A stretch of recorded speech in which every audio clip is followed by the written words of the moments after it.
morning, everyone, and welcome to Committee of the Whole for Tuesday, January 29th. Hathland Squalling, Please to look Squamish, away Mayo. We're meeting today on the traditional territory of the Squamish Nation. Welcome. Motion to adopt the agenda. Moved by Councillor Rupert, seconded by Councillor Stoner. All those in favor? Opposed? Motion carries. Business today. We're starting off with our RCMP overview and annual report, and I'll turn over to Ms. Golbeck to introduce us. My name is Golbeck. I'm the Senior Director of Community Services. Good morning, Mayor and Council. With me is Triance, Inspector Officer in charge for the Sea to Sky, and she'll be giving us a review of the strategic and annual performance plan for the RCMP. Thank you. Welcome. Thank you all. So some faces that I've met before and ones I haven't. Triance. I have 19 years with the RCMP and a host of different postings from around BC, so 8 places in the last 19 years, and been an outstanding career. So glad to be here before you guys. We're just going to introduce our team. I'm going to just introduce my team really quickly because I may reference throughout the presentation this team, and it's nice to know some faces as you guys begin to see them throughout the next little while in your tenure. So beside me here is Sergeant Jeff Shore. He's in charge of our general investigative section. And we have Merrick Golich, and Merrick is in a operations NCO position right now. So he's in charge of all of our general duty policing, operations, and operational file oversight. He's a watch commander who's stepped up to act in this role. As some of you knew, good morning, Linda.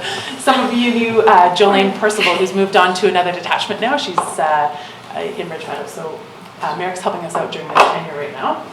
Lots of you know the face of Corporal Sasha Banks. She runs our SOIT, our Squamish Outreach and Investigative Team. She's also our Media Relations Officer and helps me with things like this strategic plan. And Amanda Daly, a face that many of you guys know. She's a District of Squamish. Right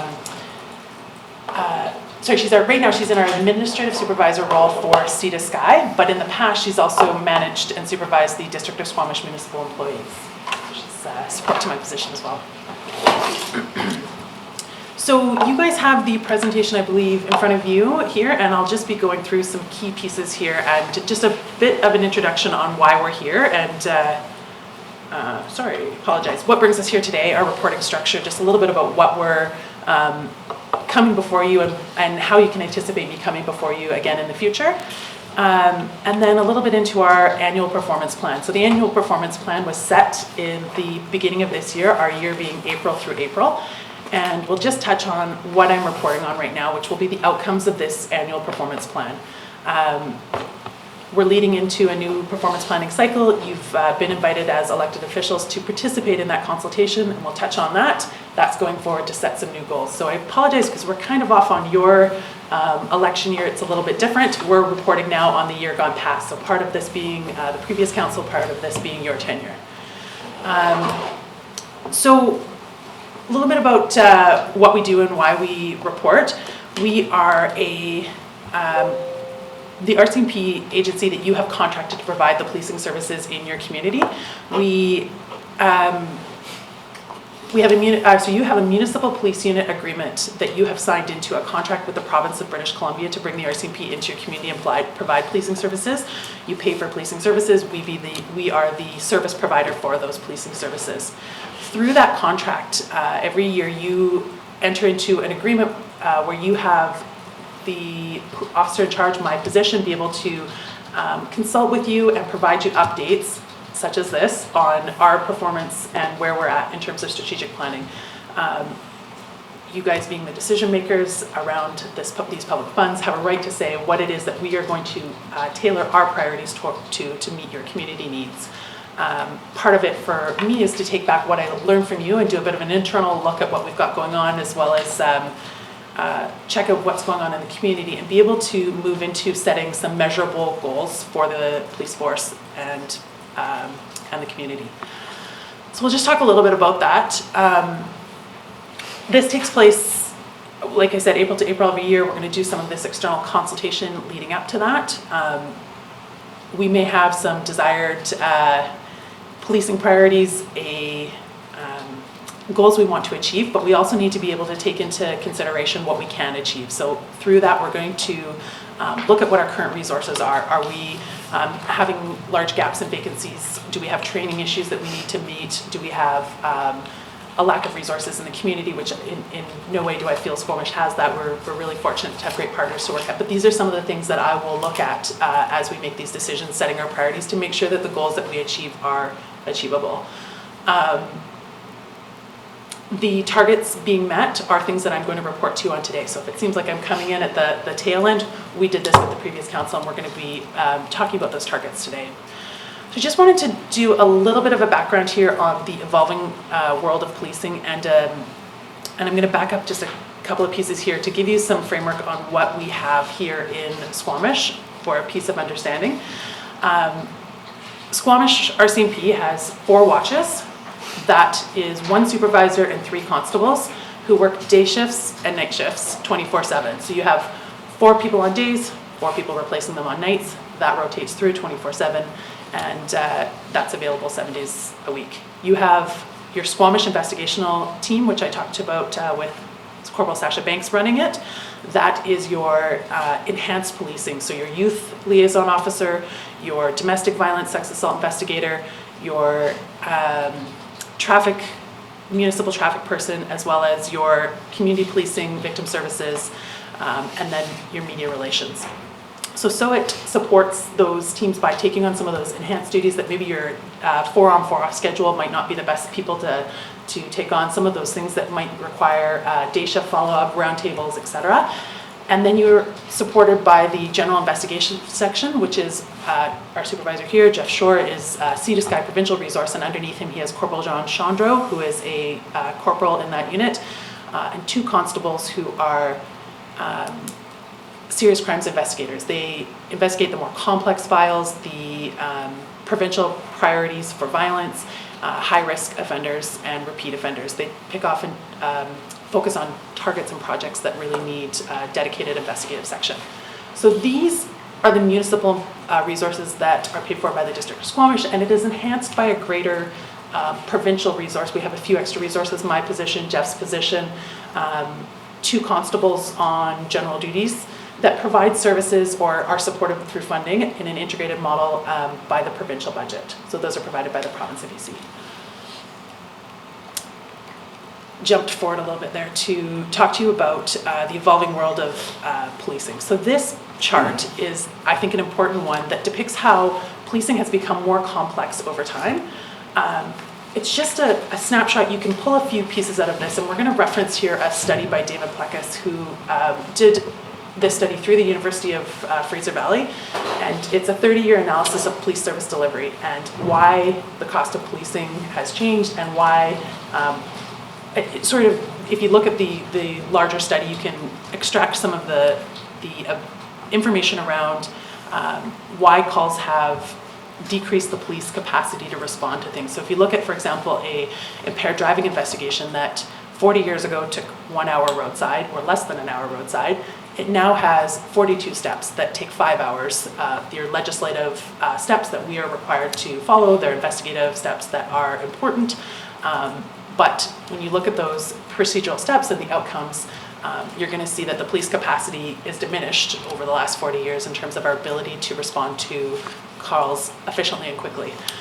If you look at something like domestic assault, when you go from 40 years ago where you might attend the call and have it wrapped up in an hour, we're now talking about 58 steps, 12-hour investigation. Your dedicated domestic violence position is working a file, I would argue, a lot more than 10 to 12 hours, sometimes weeks at a time, if it's more complex in nature with layers of violence that have happened over years, historical trauma, etc. So that is an average that's extracted from a large number of calls, but there would be an example of some snapshots there of how things have changed. When we think about the evolving world of policing and some of the complexities, I think these are important because we talk again about limited factors in achieving goals. So we've done an outstanding job achieving goals, and I'm going to report on some of those great results, but I do like to highlight some of the things that we think about when we think about the changes that Squamish has gone through. So I've shared with other people that have heard me speak in the past that I have roots in this community, family roots in this community who have been here for 40 years. And when I meet with those family members and I talk to them, they've worked in industry and they talk about the single lane highway and the changes that have happened over the years. When we would go visit my grandmother in on the North Shore and then drive up to Squamish to see our family up here, I can recall those changes. There's a lot of things that have changed in Squamish, wonderful things, but that increased accessibility has us responding to more search and rescue calls. It has us dealing with media in different capacities than we were dealing with before.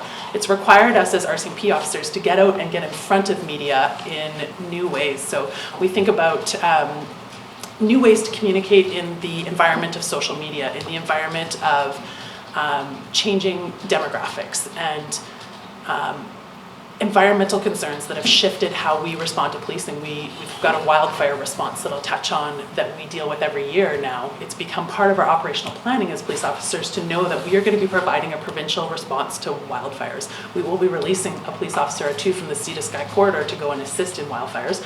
In the same note, noting that if we have a wildfire in our corridor, we will receive the assistance of 50, 100, 200 police officers as needed through the RCMP and through reciprocal agreements, preparing us and better training our officers for emergency preparedness.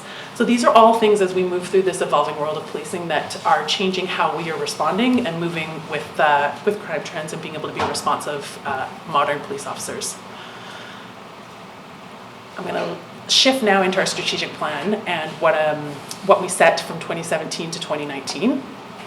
It's a very robust plan. A lot of work has gone into this. I am thrilled with the outcome and the work that was done. A lot of this was surfaced in a meeting that I had with you all in 2016, and then carried on by my acting replacement, who was Inspector Jeff Christie. Some outstanding work done on this by Corporal Sasha Banks and a team of police officers that represents the entire Sea to Sky. And they came up with 7 pillars. And bear with me for a minute while I just highlight these pillars. We'll drill down a little bit more into the objectives and what we achieve through these objectives as we go forward. So reducing crime was our first initiative. Ability to prevent and manage domestic violence. Reducing the risk to vulnerable persons. Enhancing road safety. Effectively being prepared for emergency response. And contributing to employee development and leadership growth, and engaging our community. So huge plan. This was Sea to Sky encompassing.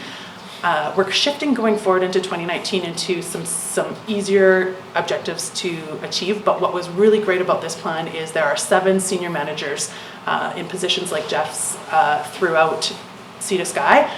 Jolene Percival, the position that Gareth Bradley is in right now, the position that Merrick is in, all took one of these pillars and extracted the information from the Sea to Sky. So when we think about crime reduction, Jeff was in charge of crime reduction.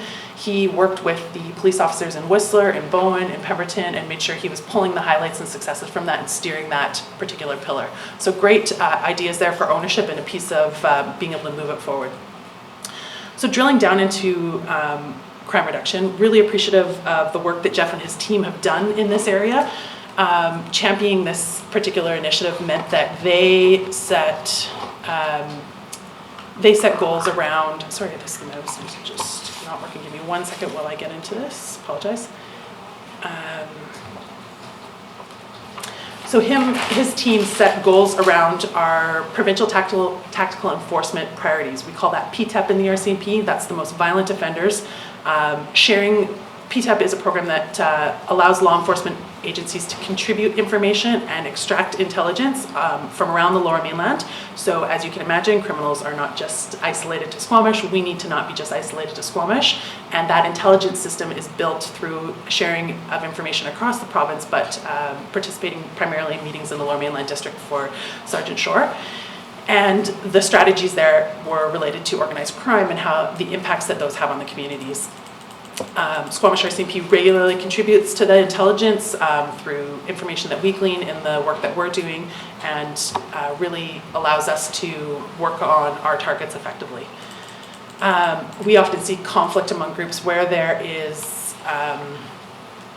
where we'll see some of the statistics around this. This is inherent violence in these groups that is the key focus for Sergeant Shore and his team.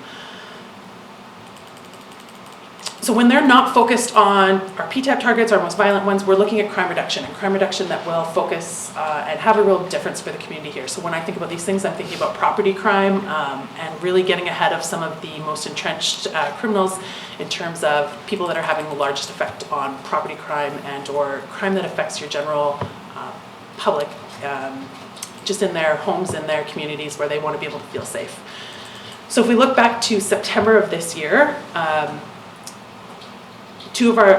backing up to this year, the two of our objectives were to instill dynamic intelligence-led programs. So the team was very effective in that. And the second piece of this one was to create a hub model in Squamish.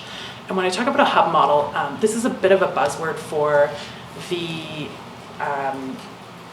province right now, where it is a collaborative look at bringing people to the tables from all agencies and trying to solve some of our social chronic issues, getting services to people who need it right away.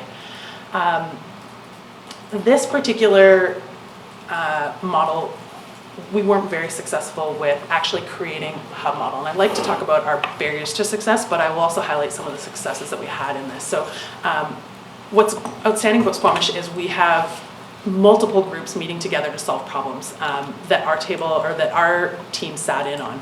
We have, can I get you, sorry, to pull these notes up a little bit larger? I'm just hoping I can expand that. My notes are there. Or actually, I can just grab my notes for this one. I'm just going to shift here for a second to different notes. I've got a micro screen happening here. Is that how Colin it says this? Like the text? I'm going to put them here. Or as I get into these initiatives. Yeah, that might be better. Yeah, Durham Plecus. There we go. Apologize. Thanks, guys.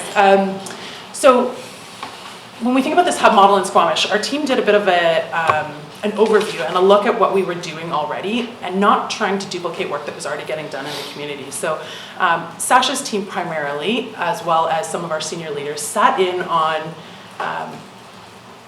some of the tables that were already sitting. So your homelessness committee, your sexual response committee, child, youth, mental health, C.Ho Division of Family Practice for sexual assault response, Squamish Nation's crisis meetings. There were so many tables already happening. So the hub model is that we would bring everybody together and meet somebody who was needing services and connect them with services right away in order to be able to information share, keeping in mind one of those famous quotes that privacy protects information, but information sharing saves people's lives. So if we think about it as a place to come together to share information and make sure that people are getting services, that was the vision of this second objective.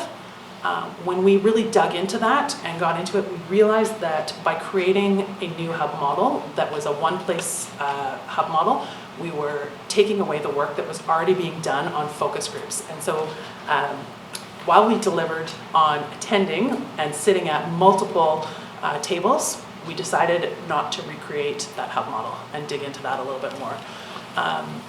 You will see hubs are happening in many of the other communities, and we're looking at that for the years to come.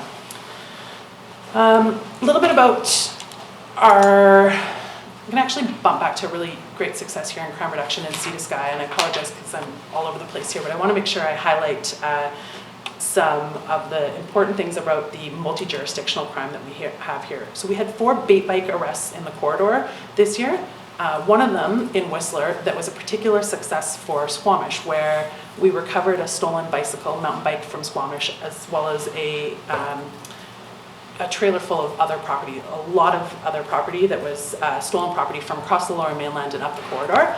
It was a great highlight for us as we ran that bait program, both in Squamish and in Whistler, that it was, through those arrests, we were able to see those multi-jurisdictional crime being linked. So when somebody would activate that bait bike, we'd arrest a person on a bait bike. We were able to recover other stolen property and connect that to files throughout the Lower Mainland and corridor. Just really great police work there, but also a good investment so a cost, not the bang for the buck was pretty good there, a costly investment up front, but now that we have those bait bikes and we continue to refresh them, really being able to get some value for that cost there. 4 arrests was significant on that, and I think one of the higher stats for the province around bait bike arrests. domestic violence, enhancing our ability to prevent and manage domestic-related violence was a key objective this year, and as you all know, you funded a position for your domestic violence sex assault position. Typically speaking, it takes a year to bring the position from creation or funding through to staffing. We were able to do it in 3 months, so I consider that a huge success. In September, Constable Kelly Wu was the successful candidate internally for the application. She came from Squamish, already knows Squamish well, came from our detachment. She's not originally from Squamish, but she came from our detachment, has roots in this community now, and is able to continue and move into that position without having to learn the community. She's done some great work with the ICAT team that's here in town, and for those of you who don't know what an ICAT team is, it brings together victim services, probation services, MCFD, any of the applicable partners, and they case study particular issues and then get those charges to court and or through safety measures, planning for the victim to be able to provide and work with police and then wrap around the services afterwards, getting that file successfully to court. So Kelly's had some great successes in that domestic violence position. And I anticipate as we go forward this year, we're going to see that position grow a little bit more in the sexual assault component as we begin to drill down on a focus area there and the work that's being done. We had the House on Women's Center sign on for third-party reporting this year for sexual violence, and that has been a really neat success in this community. We're a trial project for this, and for those of you who haven't heard about this, we have third-party reporting. It's reviewed by a specific investigator at our headquarters. The person who would otherwise not be willing to come forward to police can come forward and say, hey, I want to report to House on Women's Center anonymously my story around sexual violence and get that to the police. The police then have the information on the offender and or if it's a predatory behavior, we can extract that information and begin to focus our attention on that particular person, looking at trends if there's more than one report. That information is obtained at headquarters and through House on Women's Center. This is something that the RCMP hasn't done before, and so we were one of the communities that's piloted in this. Really neat success there. So Kelly is intricately involved in managing those cases as they come in. Our victim services and domestic violence work together in terms of prevention and education to obtain a grant for Dr. Lori Haskell to come in, and Dr. Lori Haskell is renowned in her trauma-informed research. So she presented trauma-informed research to the police officers in the Sea to Sky corridor, teaching police officers around this current research. And the importance around this is helping police to understand how trauma affects decision-making and how to advance their investigations through trauma. So when you think about things like why people return to violent situations, why memory fails after a violent or traumatic incident, how trauma would affect future decision-making for that particular survivor or victim, it's really key in advancing our police understanding around how to conduct investigations, where you might say, well, why is this person continuing going back to this person? You know, these questions that leave our police officers struggling to answer, and having that information around trauma has been key in advancing some of the way that we do investigative techniques. Reducing risk to vulnerable persons, pillar number 3 here, was around identifying how we could support those who are in that vulnerable category. And when I think of vulnerable category, I'm not talking about a particular group of people. I am talking about events that have caused trauma and trigger somebody to be vulnerable. So we think about harm, we think about abuse, power-based crimes, inadequate protection as a child. These are all things that make them more vulnerable to criminality. And this is the group that we're targeting as we try and reduce those risks. So school talks to our youth, building relationships, increasing our police visibility in the community and connectedness so that people have trust in the police. I can't even begin to speak about the work that's being done with our youth, and I'm going to try and highlight it, but it's been such a successful year in terms of educational initiatives. We had a tragic incident with for the Sikh community when we had a fatal collision on the highway, multiple fatalities, that led us to realize that we had a gap in connecting with our Sikh community. Constable Candola, for those of you guys who have not met him, is an outstanding police officer who works in our general duty frontline policing, but he is a compassionate, wonderful police officer and also a member of the Sikh community here in Squamish. He forged relationships with leaders at the temple, with youth in the community. He led our team of police officers and brought out a team of police officers to the Sikh parade this year. And he has done outstanding jobs of being a liaison for our Sikh community, dealing with some tricky files with youth that increase vulnerability, and just really building relationship there. So neat success in that area as we've reached out to a piece of the community that we hadn't done before. In any sort of formalized way. Really great boost in school talks around delivering the talks in the schools, Be Bright at Night, bike safety talks in every single school, connecting with the youth in a meaningful way. Sometimes that proactive engagement is just a way for us to go in and talk to them about being a police officer, but then creates some trust and takes us away from the responsive police officer who's showed up maybe at their house or dealt with their parents roadside, something along those lines, and creates a new relationship. So really good work being done there by a youth liaison officer. In that picture there, you can see Constable Kelly Wu, who is our domestic violence sex assault investigator. The opioid crisis, when we think about vulnerable persons, is one that has been evolving in terms of education and understanding for all of us as police, but also as community members. Fentanyl was seen in the beginning as something that dealers were kind of surreptitiously cutting that drug into other drugs. And I think it's more commonly known now that fentanyl is an opioid that is sought after. It's a desirable high that people are looking for. It's not unlike morphine or oxy, methadone, but it's 100 times stronger, and just a very small variable difference between what is high and what is a lethal dose is what will cause an overdose.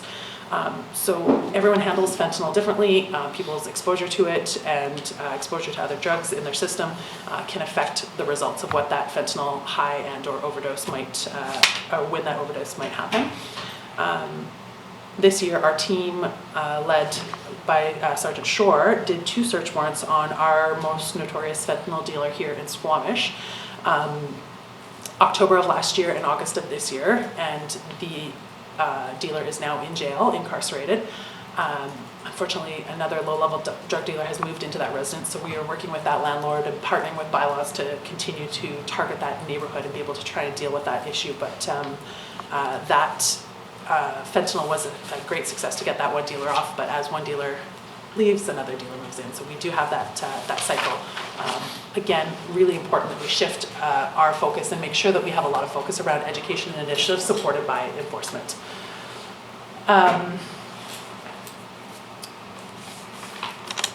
Enhancing road safety. So when we think about road safety in your community, I'm very cognizant and aware as we direct our resources on your initiatives around safe routes to school and work and transportation.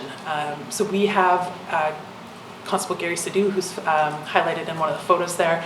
He's a local traffic member here, and he focuses his enforcement on those safe routes to school rather than the highway, which is primarily serviced by E-Division Traffic Services. And his work with HASTE and the Traffic Calming Committee has been great. He's attending all of those meetings. He's able to provide anecdotal information from when he is roadside, stopping vehicles, and able to extract that information to bring to those in a meaningful way. Continuing to focus on road safety, we have delivered the Speed Watch program, again focusing on those transportation routes. That's done through our community policing program, and Speed Watch is the speed reader board that you'll see that says you're going 50 in a 30 zone, and it's often manned by volunteers, or staffed, by volunteers who run that program roadside. And we'll shift that around those routes as needed and gather data as well from those speed reader boards. We're stopping less impaired drivers. We had a goal of a 10% boost in impaired driving charges, being that if you're pulling vehicles over and charging people with impaired driving, that 10% boost is a positive thing. My hopes and wishes that there's simply less impaired drivers on the road. I'm not totally confident in that statistic, but I can say that we've had no increase in fatal collisions as a result of alcohol. At this time, we don't have a measure through our current police records to show the total number of contacts. So every time a police officer pulls somebody over, we're not able to extrapolate whether or not that is only an alcohol-related stop or if there is another stop. So I don't have a measure of saying that stopping less impaired drivers means that we are still stopping the same number of vehicles. But we certainly have continued our focus in this area. So impaired driving charges stats are down, and I'm going to hope that that is because impaired driving is actually down in the community. What I am segueing into there is to let you know that we do have a new computer system coming that I've been advised is coming in the next couple of years, and that new computer system will hopefully advance with some of these abilities to be able to stop and record every single roadside contract, and then we can gather some of those statistics a little bit better. Enhancing our ability to prepare and be ready to effectively respond to emergencies. I sit personally on the emergency planning committee for evacuation preparedness here in the corridor. So your District of Squamish Emergency Preparedness Coordinator runs that along with the Whistler coordinator. Outstanding work has been done by this. I felt honored to be a part of the table that was seeking input from myself, but really the hard work has been done by those coordinators and their teams. And I do believe that we have a very robust plan. I've been involved in emergency planning in all of the communities that I've worked in, and would say that the Sea to Sky corridor has got a very robust plan. We locally have been preparing in many different ways. We've sent a lot of our police officers to different training, Incident Command System or the Emergency Operations Center. Those terms are ones that can be interchanged depending on the incident that we're dealing with, whether it be a major police incident or a emergency incident that involves maybe the primary lead might be fire services if it was a wildfire. We've sent police officers to our division emergency response training, as well as working with EMBC in North Vancouver, participating in SAR training, just enhancing our ability to respond to emergencies. You can see there we have a BC Transit bus, and our police officers were able to secure that off-site for some planning around ensuring that we could safely respond to incidents on a bus. We know we had a major incident on a bus in Ottawa this year, and some other ones that led us to realize that it would be a really good idea for our police officers to practice ensuring that we could safely respond to that. So great cooperation with BC Transit on that and some planning done in that area. Our division continues to lead initiatives around training and focus on planning, logistics, to be able to be better prepared to wildfire response. That has collectively enhanced our ability to respond as the organization, the RCMP, to wildfires in the province, but it really assists us here on our focus in the Sea to Sky corridor. So last year we had the fires up in Darcy area. We didn't send police officers during that time to northern BC when we were responding to the Darcy fire because I wanted to retain our local resources, and I have an ability to say no to sending resources as needed if we have an operational need for it. In the same sense, once that fire started to draw upon less resources and was more in control, we then released officers to attend. And while I find that to be a great thing for training, they come back and they're able to say, hey, I have got these logistics, I've got this training, it's been really valuable. We also get that salary funded back to us through the province of BC, so that doesn't come at a cost to the municipality, it's actually enhancing us. Continuing on that focus of training and employee development, under our new commissioner right now, she has been very focused on employee development. She's kicked off her Vision 150 focus, which is a 4-pillar focus on our people, our culture, our stewardship, and excellent police services. And I highlight those things because we've really channeled some of the initiatives that are happening nationally to re-engage and reinvigorate our police officers under some struggling times where they are unionizing, they are feeling as though they are not paid as well as their municipal counterparts, or they're not only feeling it, but they are not paid as well as their municipal counterparts, and they're feeling as though the RCMP is losing some of its luster that it maybe had in years past through the shininess of the Red Surge and the We Are a Mountie. Some of that has faded away, and so we've really worked hard to become that best police force in the world again, and really realized that we have had to focus on the development and our personal wellness within our community of police officers. And so that's a national issue, but we're really dedicating time and energy to that here in Squamish. We've participated in training locally as well as through our Pacific Regional Training Center. Our police officers go to Chilliwack where there's a training center there. That training is costed through the division. It doesn't come at a cost to the municipality, and it is a top-notch facility. For those of you who haven't been in Chilliwack, you're welcome to go as a tour, but it is great for delivering our supervisor development programs, our manager development programs, basic investigative interviewing, operational skills, which your new recruits attend, as well as my level and higher. We all go to the same course. We go there and we go through scenario-based training as well as classroom training, and we get standardized on use of force in our use of force equipment and greater scenario-based workshops that come from training exercises through Moncton and other major national incidents that have informed that training. Locally here, Jenna, our victim services, and Kelly, our domestic violence investigator, attended sexual assault workshops. We had a municipal employee disclosure workshop and police officers attending the National Indigenous Policing Forum in Ottawa. Really excellent training that has been provided to us, and that again is through our national training budget. We, as the RCMP, have not done a great job in years past in telling our story to our contract partners about what we do in policing and why you pay for policing and why you pay the cost that you do for policing. And we're trying to improve that, not just here in Squamish, but across the board.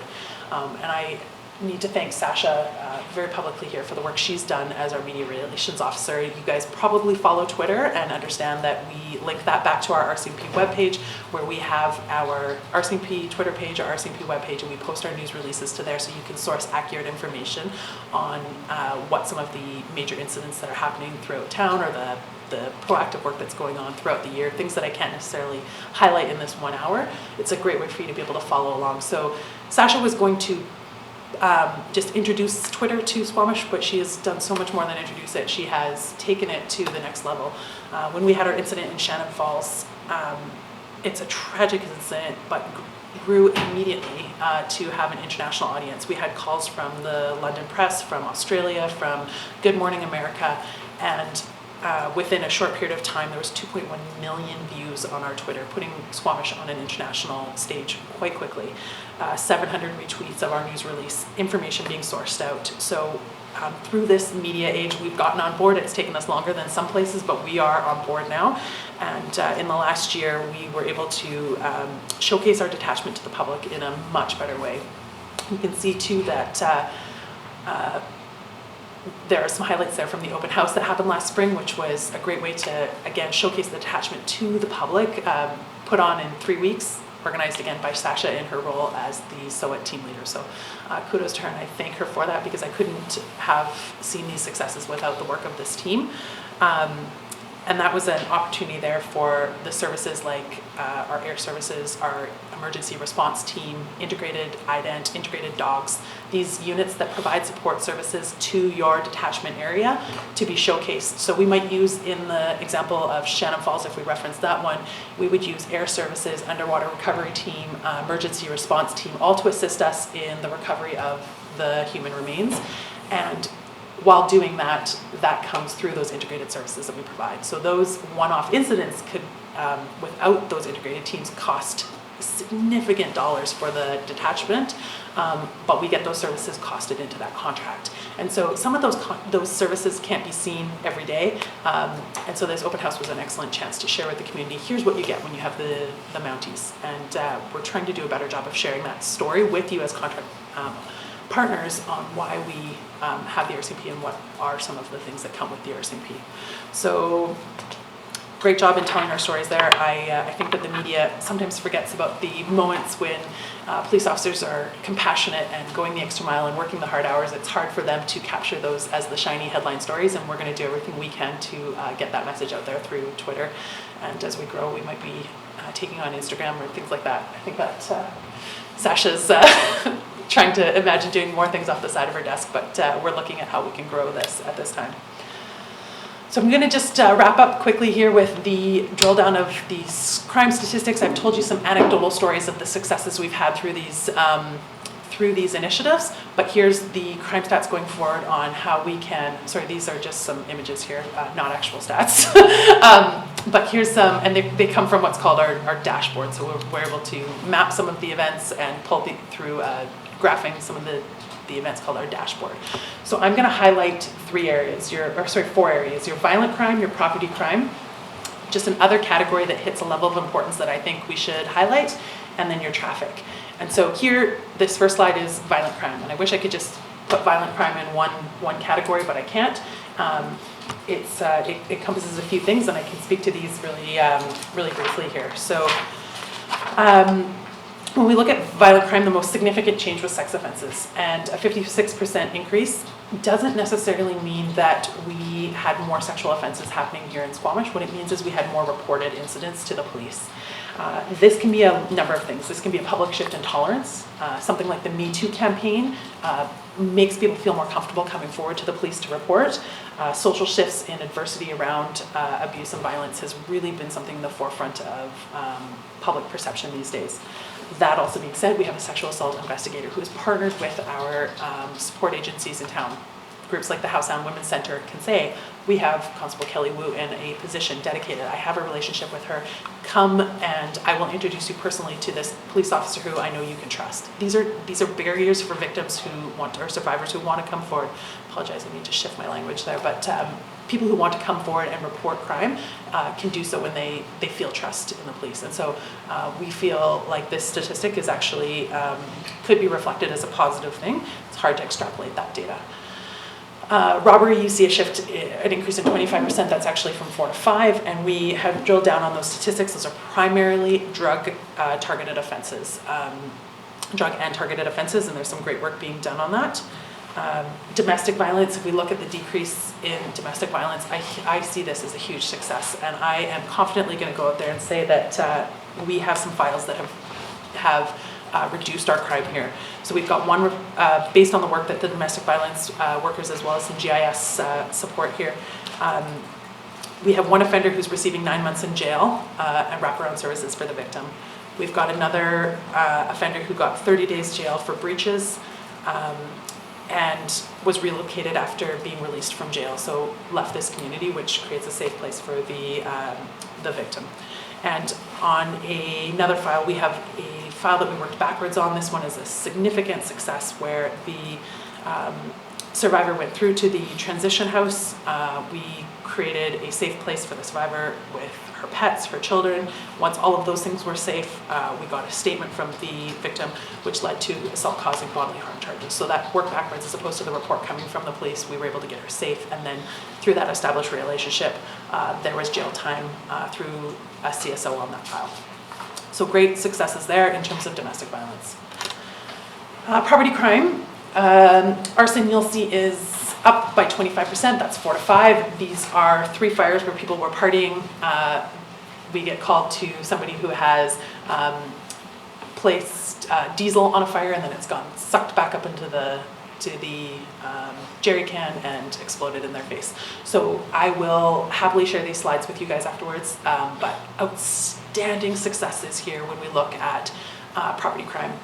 Business break-and enters, residential break-and enters, auto theft, theft from vehicle, mischief to property. Everything is down, and not just down a little bit. When we look at residential break-and enters, down from 52 files to 17 files. And we spoke about some of the targeted enforcement and intelligence-led policing that we have from Sergeant Shore's team. I think I skipped over a few of the successes there that I had highlighted, but if we look back at some of the files where his team was able to put people in jail. I think of one through, when I think about intelligence-led policing, we're talking about advances in technology around DNA profiling and developing consistent patterns through analyzing file details, so the MO of an offender. In July of 2018, they located and arrested a subject with cooperation of the Surrey High Risk Target Team and interviewing with the cooperation of Calgary Police Service and our police officers attending to advance this file to court, where we had one particular subject who was responsible for a rash of break-and-enters and frauds, and he's now serving jail time. So just great work done by these teams here.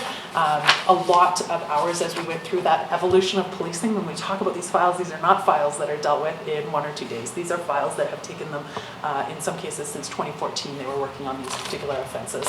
So thrilled with these stats here. I couldn't be more proud of the team for the year-to-date stats around property crime. When we talk about other crimes, some highlights here, we look at counterfeit currency, and I like to highlight this one because it was a really good frontline policing story where we have what's called Arctic, which is the Regional Intelligence Center. This is, again, you see a bill, and I highlight these things because you're billed for them every quarter, and it's important for me to let you know that you are getting value for these services that we bill you for. So Arctic was our real-time intelligence that sends out information to our members. It is done to make sure that the members are getting when I say members, the police officers are getting data right to their terminals right away, and it's timely and efficient. One of the police officers recognized a vehicle that was connected to a Lower Mainland fraud ring, and as he's driving through Squamish, he sees this vehicle, he pulls it over roadside. She pulls this vehicle over roadside, and she identifies that there is a counterfeit money producing machine in the back, producing money. They've been rolling out $100 US dollar bills. We actually had the FBI come up to provide us with support in that investigation, and you'll see an increase in those counterfeit currencies as a result of this particular offender, but he was taken off the road here in Squamish through intelligence shared through that Arctic. Harassment is up. This is our youth and domestic violence focus as we go forward into the next pillar. You'll hear us speak to you about this in the external consultation. We believe that this is an area that we need to continue to dedicate services to. Harassment really falls under that, I believe it falls under that violent crime, because it's one of those precursors to violent crime, whether it be in the bullying side of things or interpersonal relationships. We will continue to maintain a focus on that area. Extortion, fraud related, 1 to 5 rate here is a very interesting one that I had to get educated on the other day when I sat with my investigators. It made me feel like I am aging here in this world, but I feel like I'm still quite young. So we've got fraud awareness campaign going on here. We have people who are subject to VoIP calls, and these calls are coming in hundreds at a time through places like Bosnia, Kenya, Taiwan. These call centers are then encouraging people to go and buy gift cards for things like online gaming.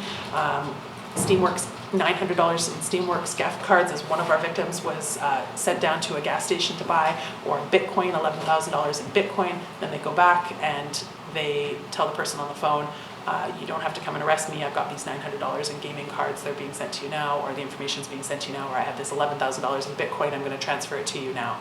So VoIP was routing these calls through the police station to homes, so it looks like it's coming from the RCMP. People are believing that they are truly going to be arrested by the police if they don't provide these gift cards.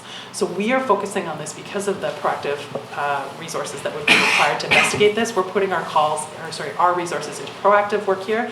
We have a fraud awareness campaign, so anybody who's seen buying over $100 in gift cards is given a pamphlet that says, this might be a fraud, you need to go down to your police station and speak to your police officers about this, and really working from a community policing angle on how we can proactively engage the victims on this one. I was informed that we have ATMs with Bitcoins in our gas stations here, and so these are things that are advancing in areas that really need to get ahead of in terms of technology. And I feel like being connected and growing up in an area of social media and computers, I should be advanced in this understanding of it. And I do consider myself quite knowledgeable in this, but I realized really quickly that we need to get ahead of the game and get our younger members out there and able to advance some of this education. So we're going to turn some focus into not necessarily extortion, but making sure that we're advancing some of our understanding and knowledge of this as we go forward into the next year. Traffic safety is going to be the last one that I'll report on around police statistics right now, and if you can just bear with me, we're almost about to wrap up here. We are up in fatal collisions significantly. These are primarily isolated incidents that have to do with, each of these incidents, in looking at them, are isolated. They don't have a trend or a pattern necessarily. For example, speed and or driver inexperience or impaired driving. These ones, when you think of the District of Squamish, these are not necessarily, these are our Squamish RCMP police jurisdiction. So one of this is just north of the Tantalus lookout. Another one is here on the highway in town. One of them is up the Squamish Valley. So your district boundaries are not necessarily our Squamish RCMP boundaries. So that statistic is encompassing our Squamish RCMP boundaries, but certainly a concerning statistic to have 4 fatal collisions. Otherwise, collisions are generally down. So that's an area that I've got to do some more kind of analysis and focus on when it comes to how we're going to shift this in our new year. And I believe you'll see for Squamish a continued focus on your municipal routes to work and school. And then we're going to look at how we're going to engage our E-Division traffic services on the highways.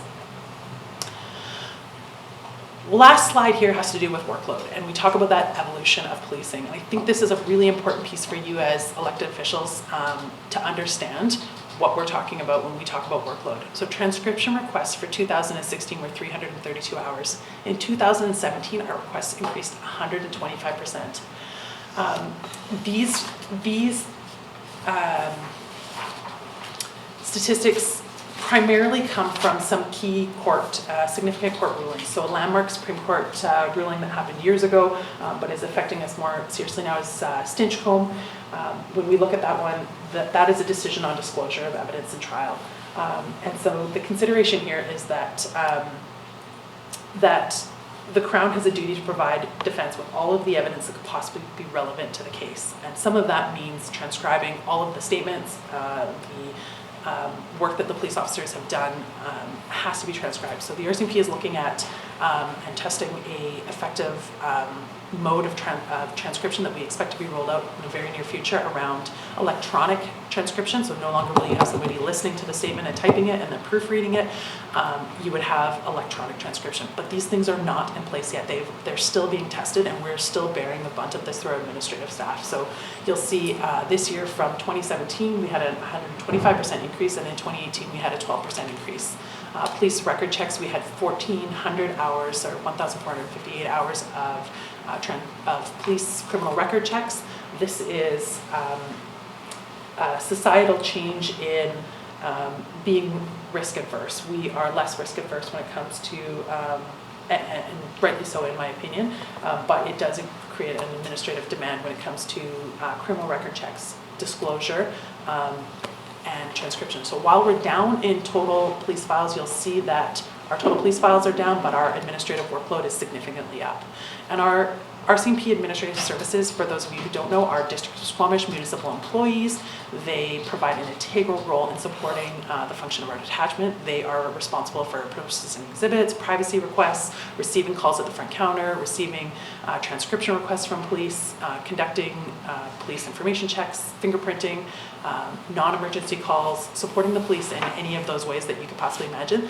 Through your municipal policing unit agreement, the contract that you have with the province of BC, you are obligated to provide the District of Squamish municipal employees to support us, and or opt for public service employees. Both are options within your contract, but that is part of hiring the RCMP is you provide administrative services. So it's an important piece to share there around the workload that they're doing. We have an outstanding team, and you guys have some great people there, but I do want to connect them as closely as possible with our District of Squamish here.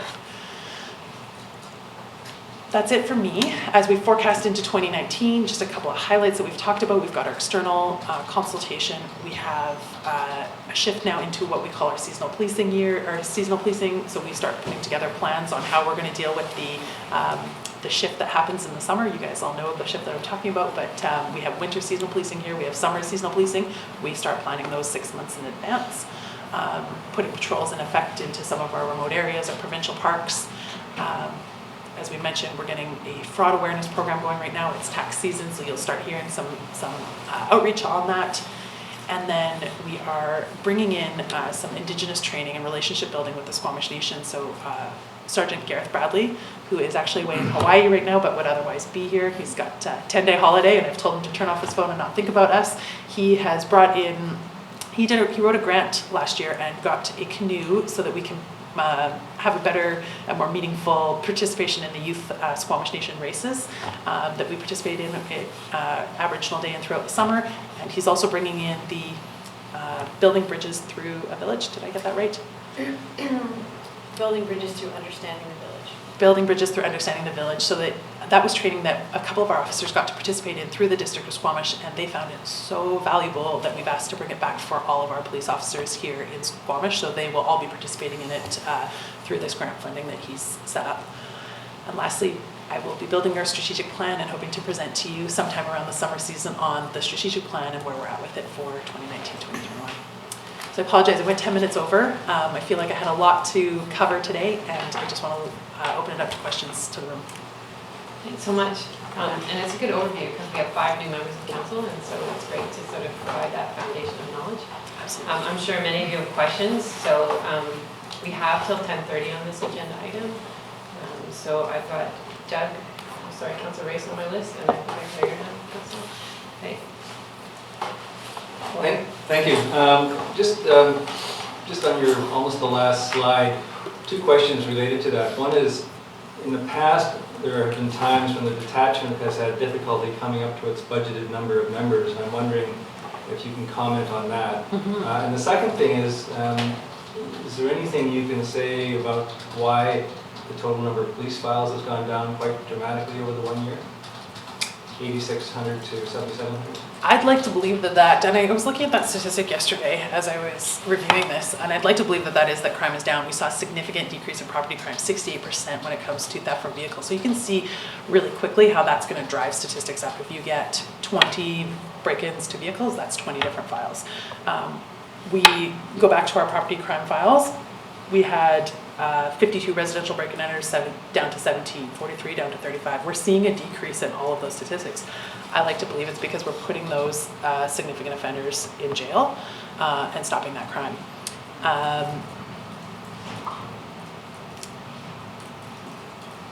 That's what I'm hoping.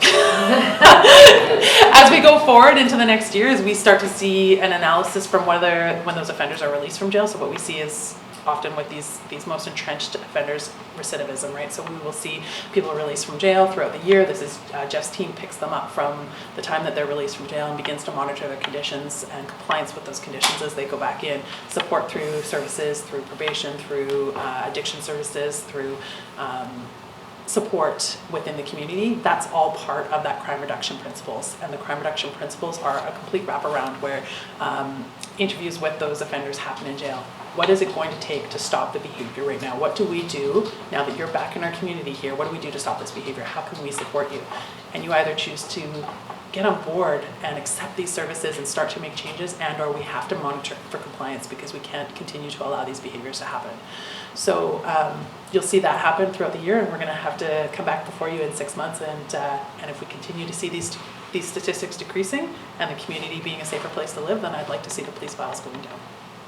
We know population has gone up, so time will tell. And can you speak to the number of members? Yes, absolutely. So we are currently billing right now at 24.4 police officers, which is close to our 25. We have 1 vacancy right now in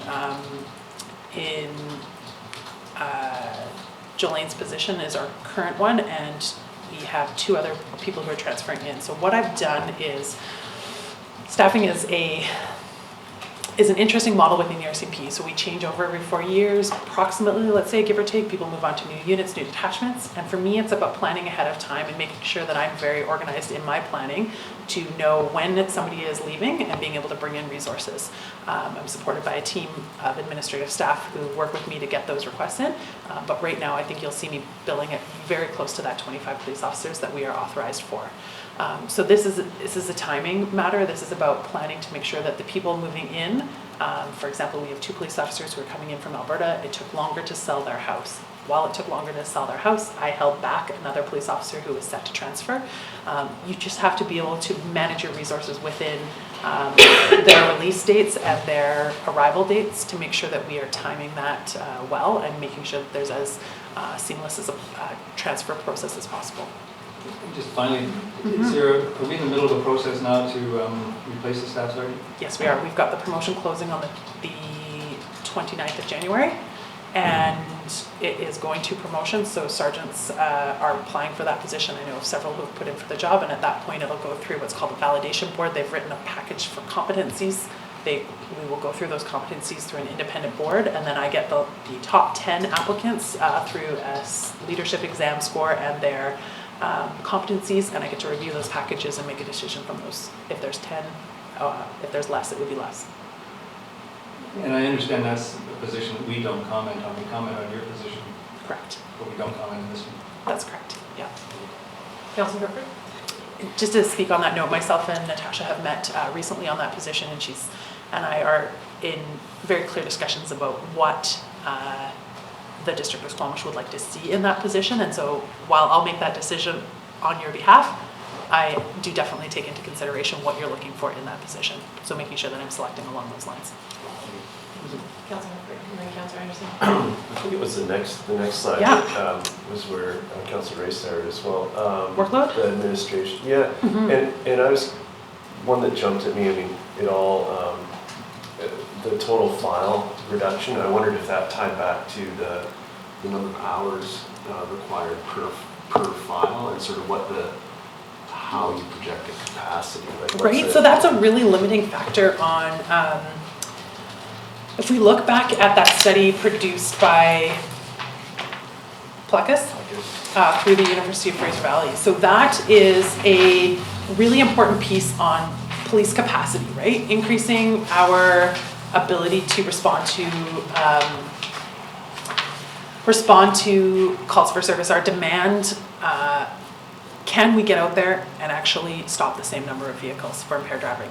Can we get out there and proactively target these offenders? Can we get out there and self-generate? A lot of police work is self-generated. Can we get out there and do that? Can we get out from behind the desk? We understand that the evolution of policing is that policing takes more time to deal with each and every call.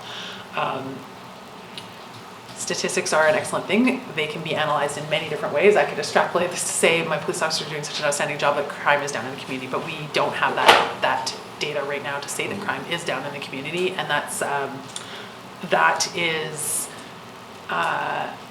it could be the very fact that we are working lengthier investigations and we are required to do more hours of preparation for court and disclosure, and files are taking longer to work on behind our desks, by all means. So then the follow-up is like, for instance, in disclosure, that 22%, how does the staff manage that? Does that come out, how does that manifest itself? Does it come out in like extended overtime? Does it come out in like, does it come from other areas? I know that. Yeah, absolutely. So I'm going to figure out how they all ask Jeff to correlate. talk a little bit about disclosure and maybe just your average file, what you would be working on with disclosure, and I'll shift that over to Amanda next to speak about what the administrative staff is doing for disclosure. Yeah, thanks for the question there. So the transcription and the transcription, the record checks, and the disclosure aspects that are captured, I think, in these statistics are primarily handled administratively through our municipal employees. So a disclosure request might be a request from the Ministry of Children and Families who want to know a background check or all of the police files on a certain family dynamic. And so that isn't handled by a frontline police officer, that's handled by, it used to be, but we've had a shift and it's now handled through our municipal staff. Correct me if I'm wrong. And so that's one of those requests. Could account for a significant amount of hours in that. My team, for example, often gets extensively involved with criminal disclosure, where we're having to collect all sorts of police notes and investigative reports and package that for charge approval. Those hours aren't captured in those statistics. So that's where we reference Dr. Plecus' 2005 report to sort of demonstrate the complexity of how that's changing, but it's not actually captured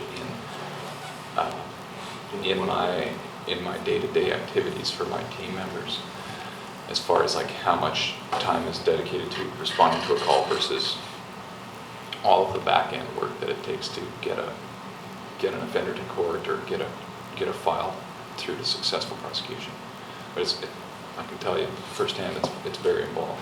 Yeah, I would was asking, because I know that if I had, in my business, if I had 22, if I was expecting 22% increase in output from actually even the group of humans, it would be a huge stretch. I was sort of thinking on one spot to try to understand a bit better how You're absolutely right.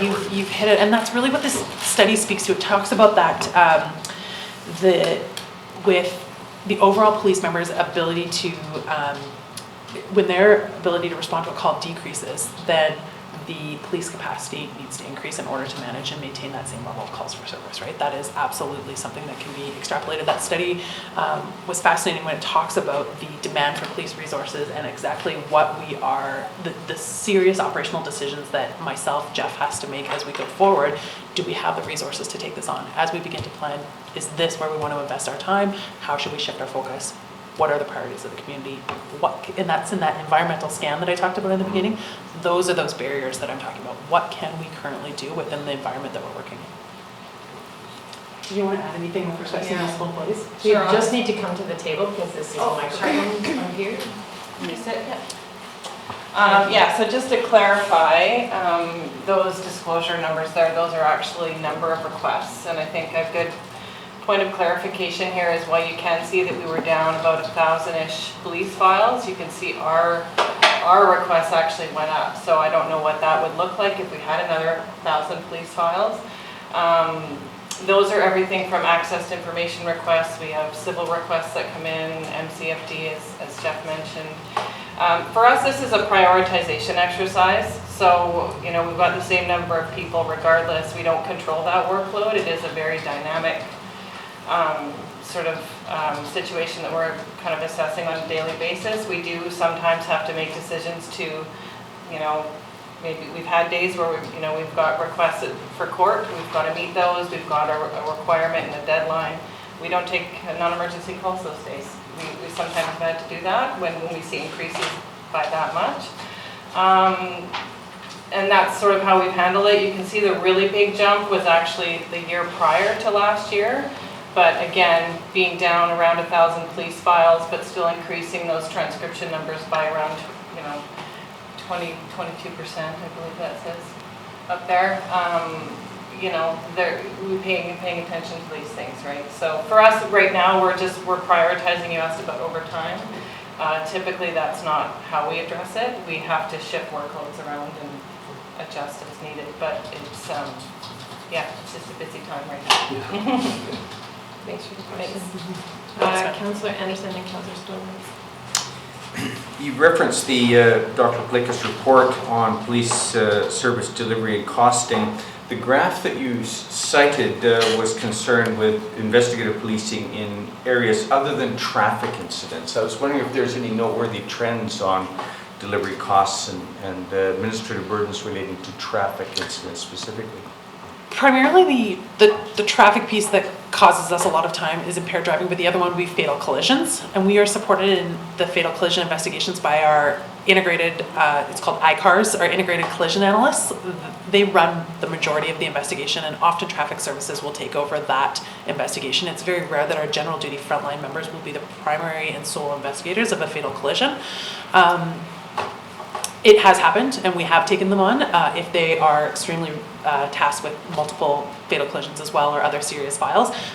So it's not to say that our general duty members won't take it on, but we are primarily supported by E-Division Traffic Services, which is a provincially funded traffic services unit. Here we have police officers right out of our Squamish Detachment that provide that service.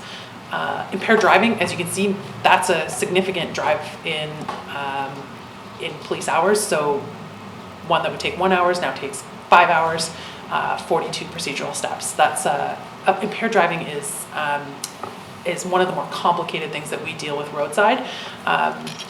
We have new legislation called the immediate roadside prohibitions. Those have reduced some of those procedural steps, but they still do take quite a bit of time roadside. They aren't as quick and easy as what used to be our 24-hour prohibition. We could write basically a roadside prohibition for 24 hours, but these IRPs have greater powers and greater consequences. They do require a little bit more time, greater powers, greater consequences.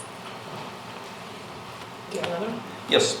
I was wondering, perhaps in your 5-year reporting or other kinds of reporting, would you correlate community demographic change with crime statistics and for traffic highway growth and highway use patterns. Do you try to correlate these, or is that left to the academic world, if you like?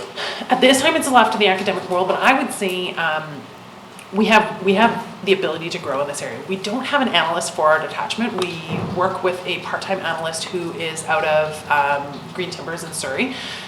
She's provincially funded and provides services to 6 other detachments. So within our detachment, our analyst work is limited to what we get from those reports that she produces, which is this dashboard. It's a pretty simple amount of data, and then we do that extraction as police officers.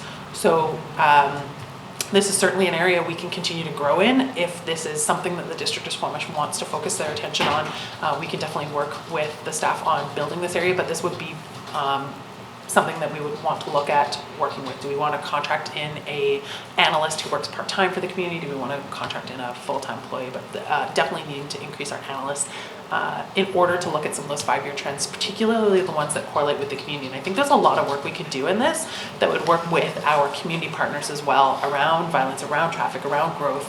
That 20%, we saw that Vancouver Sun article that talks about the 20% growth, and that Squamish might be the fastest growing community in British Columbia. These are things that I think cooperatively as partners we should have some really real discussions around and look at in terms of the direction of policing. But I don't think it just needs to be the direction of policing. I think it'd be the direction of growth in your community around how we want to analyze and project some of that going forward. Can I just add to that briefly? I think also we really want to understand how economic pressures in our community are affecting crimes and criminality, so that we can really get in front of that from a policy perspective. I just really wanting to echo and support that we need to bring our community data and our policing data together to effectively get in front of some of these issues. Do you have another one? Yes, I did, if I may. Last one, and then I'll move on. Sir, could you speak to coordination with BC Parks and tourism recreation groups regarding thefts from autos at parking lots and trailheads? An issue that comes up quite often. Absolutely. So we are responsible for the safety in parks. The police are responsible for the reducing the crime around the thefts from autos, et cetera. And Jeff's team is very aware of the key parks that we have in our area that attract criminals. So Alice Lake and or the Shannon Falls area, these areas are quick and easy places to hit vehicles, thefts from vehicles, thefts of bikes, things that draw tourists to our communities that we are aware of that makes this community just as attractive to come to, is also an area that we need to focus on in terms of reducing crime. So some of these prolific offenders that we talked about the success of one of our prolific offenders who we know to be responsible for theft from vehicles that their team successfully put in jail this year. It still remains in jail.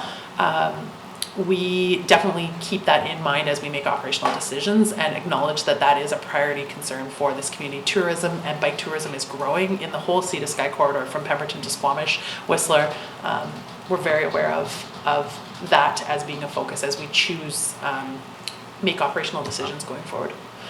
Partnering with the parks, you'll see from some of our, Sasha's captured it in her media throughout the year, but we had some significant incidents in the parks that have required us to close down the parks, and in each and every instance we've had some great success from parks in providing staff and supporting our police officers in the resources required to shut down and evacuate a park or a particular area of a park when we have a major event, a search and rescue response, a missing person found body, significant injury accident, those kind of things. Okay, so everyone's on the list now, so if we're gonna get done by 10:30, we're gonna have to, everyone's gonna keep the questions short, keep the answers Excellent. brief, and we'll get through everyone. So I've got Councillor Stoner, then Pettengill, then French, I've put myself on the list, and then we're back to Councillor Reyes. Okay. Thanks for the Unless it's been addressed. Thanks for the presentation. I want to go back to the topic of creating that hub model. And I very much appreciate that where we're at right now in terms of that not wanting to duplicate existing efforts. Yeah. Where do you see that going, and do you feel that sitting in on those roundtables is sufficient, or that further coordination is needed amongst the diverse groups that are out there trying to do these different levels of outreach services? I'm very glad that you asked this question, because last night I sat there at my desk as I was preparing for this and thought if this question was asked of me, I would be keen to speak up and say that if we had a community leader in the community who wanted to step forward and begin to run this for Squamish, I think we would be integral partners at the table. But that if we didn't have to do the lifting work behind it, we could be meaningfully at the table and not necessarily the person and the agency pushing the direction. So in in other communities that we've taken this from, Squamish, Surrey is doing this very effectively. Saskatchewan has an excellent model. Other communities, when we look at it, it is a lot of heavy lifting work by the person who is leading it.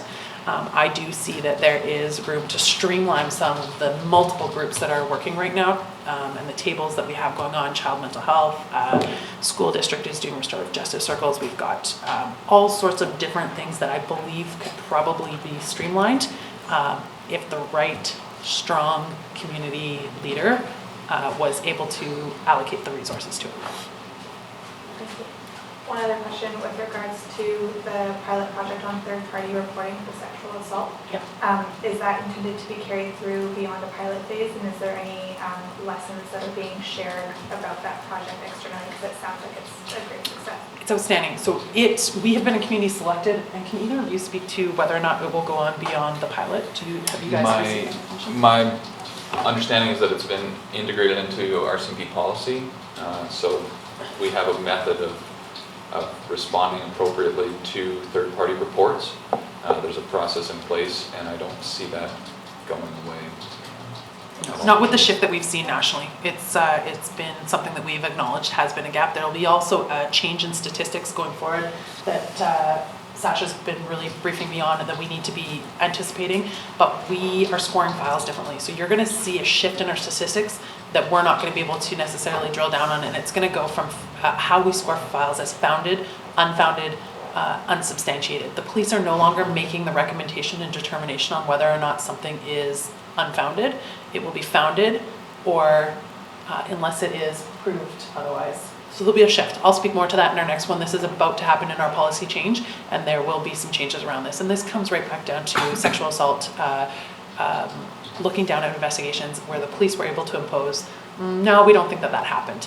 But now with our trauma-informed knowledge and what we know about how policing has changed and the research and the evolution of policing, we understand better that we were not doing a good job in that area, and we've shifted our policies around that, and definitely our training and knowledge, I think, has shifted just big leaps and bounds in that area. Thank you. Councilor Pettingill? So anticipating that probably won't get through all my questions, I just wanted to... You're going to need to prioritize. Trying to sort of respect the different groups and autonomy and so on. Is it inappropriate for, as an individual councillor, for me to have a follow-up copy and ask more questions, or are these things we need to ask as a group? It's helpful to ask as a group, and we can always have Kara back to do that. And we are going into the strategic plan consultation piece. And I also meet with them monthly, so I'm happy to also direct some questions to that. Okay. And I'm happy to come back as many times as you guys would like to have me back, particularly on specific topics if you want me to hone in on topics. So don't, at any time you need to reach out to me and say, hey, I'd like to see you guys before us. I'm willing to come back as many times as you like. Okay. So I'll just get as far as I can then. We'll You see. get two, Councilor Pettingill. Go on. That was your first one.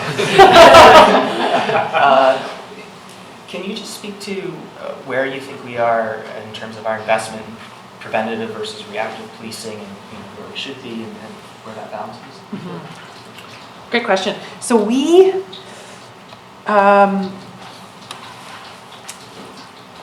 were moving in a really good direction. There was a reduction of police resources prior to my arrival here in 2016. That stepped us back a little bit. This preceding council and this current council has put, and I say this current council because there's some council here, sorry, but the preceding council put a significant investment into proactive resources. Currently, Sasha's position is unfunded. I'm using slippage from a frontline policing position that I've pulled, and I've got her double booked in that position.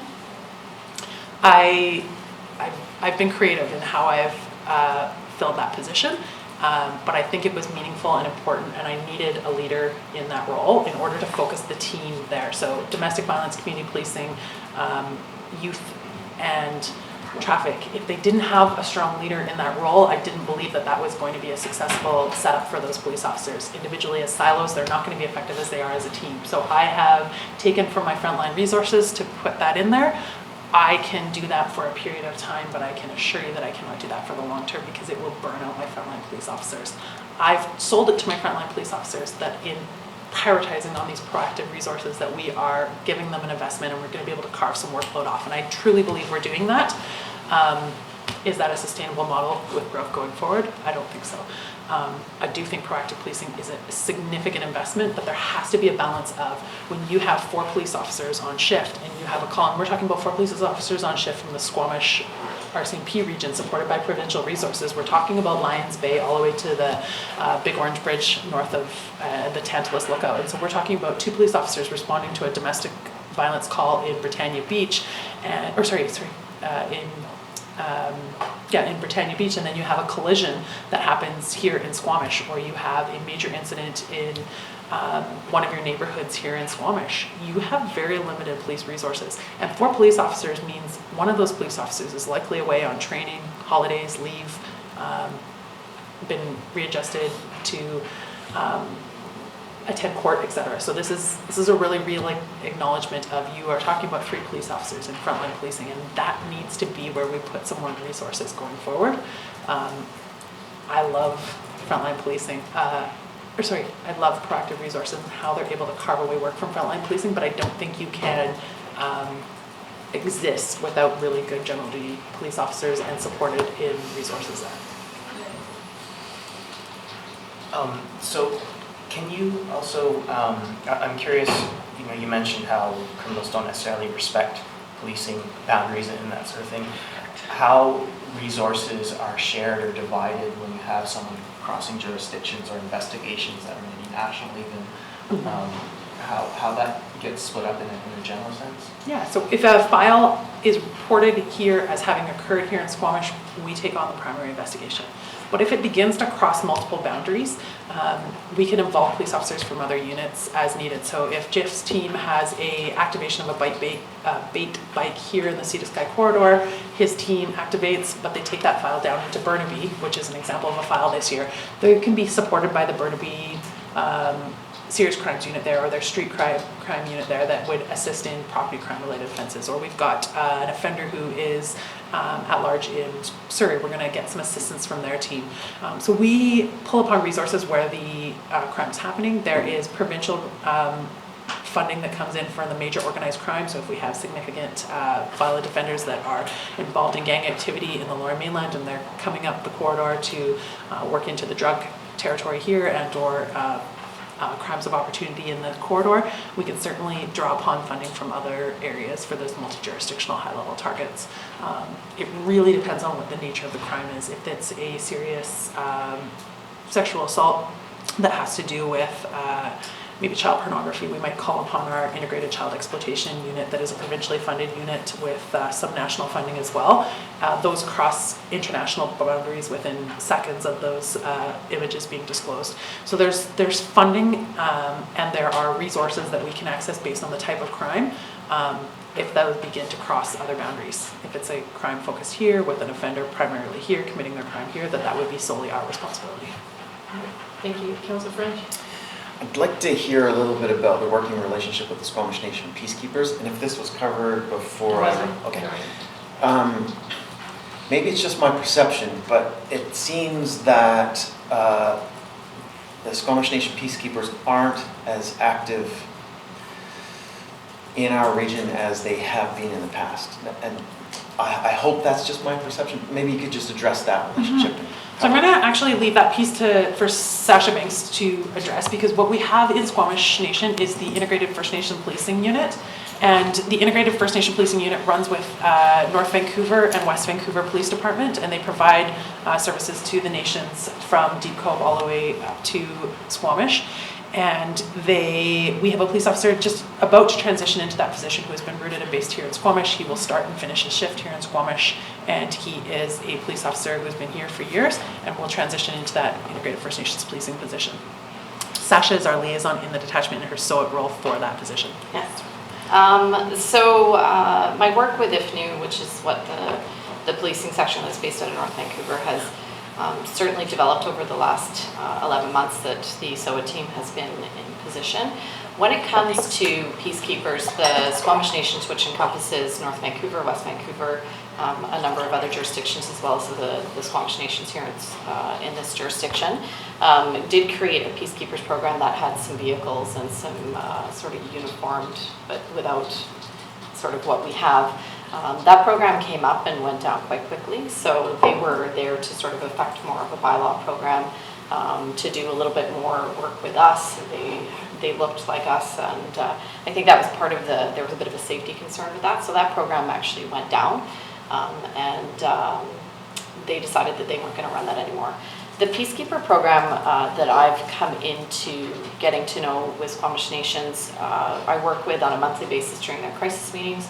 So Tom Harry is probably the most well-recognized peacekeeper that works with Squamish Nations, but it's not a really robust program. Like, it doesn't seem to have much of a structure other than it's sort of Tom doing what he does, and then he has people that he has as peacekeepers that will come in and do security, say on the home that was that had a fire in it just behind where Tim Hortons was.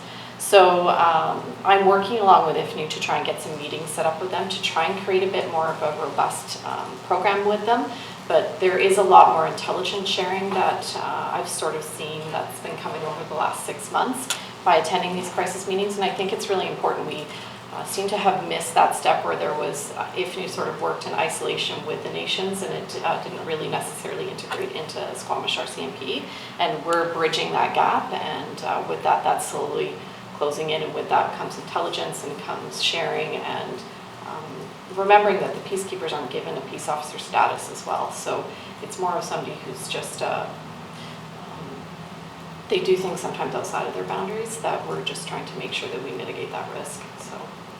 So you'll see that going forward, we're going to suggest that an integral relationship with our Indigenous communities in the Sea to Sky corridor, but primarily here in Squamish with Squamish Nation, will be one of the focuses that we want to kind of turn our attention to in 2019. I think we have room to grow in this area, and building that capacity of connection with the peacekeepers, and then their cultural connection to their community, the relationships that they have with their family, and the knowledge that they have of their communities is going to be so key for us moving forward. And so we are looking at what kind of work objectives we might have in this area, and expanding on some of this.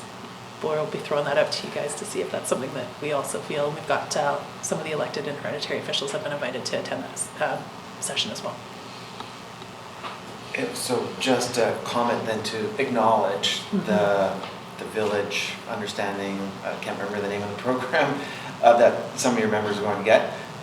Building bridges. I love that that's happening, because you know, I did some training like that a bunch of years ago in my previous employment, and it helped big time. So important. The understanding is so important. So I was one of the members that was lucky enough to be a participant in the District of Squamish, running with Kathy Camilleri, and I have been a member for 13 years, and I did 6 years of First Nations policing, very much at the beginning of my career. Worked in First Nations communities that were had a lot more trauma than, say, what our area does, and I can honestly say that program changed my perspective, and I really went forward and said, like, we really need to have this for our members, because at 13 years and my age, I was able to have my opinions changed and thought it was really effective. So thank you for the district for providing that to me.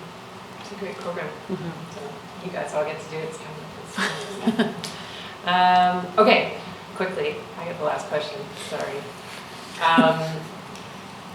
So cannabis retail, and we're now, since we met as a council last, under a new legalized system, and many municipalities have outright banned them. Of course, Squamish was quite proactive in trying to control their location. And, but we still haven't sort of settled with the province on revenue sharing. Yeah.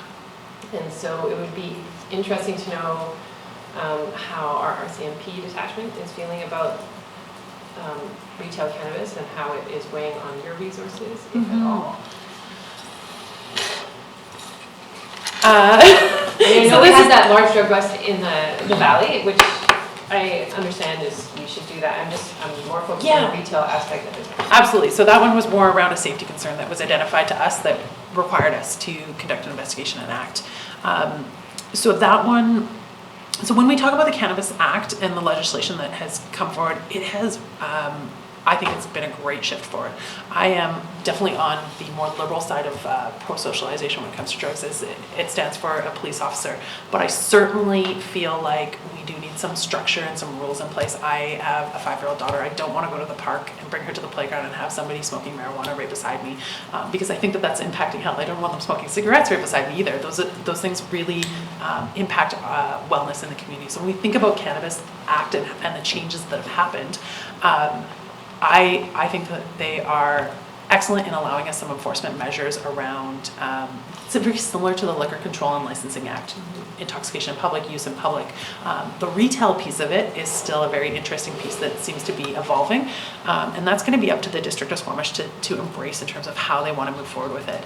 I believe that our liquor control, our licensed government liquor control, controlled liquor establishments are a good way for us to be able to measure and enforce the legislation that's in place. So I would say embrace what we currently have as legislation. I think that the Cannabis Control and Licensing Act allows us measures to go in and make sure that there are legal sales, there is revenue collected, and that there is an ability to create a place for people to access and use and obtain marijuana and cannabis in ways that are approved, right? And I think it's a very I'm very impressed with what I've seen come from the Cannabis Act and the CCLA. I think that it allows people who are coming to the community to say, hey, I'd like to get some cannabis, where do I go? And we can say, as police officers, point them to, hey, you've got a authorized and licensed store right down there, right next door to the liquor store, right? You know, it doesn't necessarily need to be next door to the liquor store, but it's very similar fashion. And I think that if we embrace that going forward, it allows us measures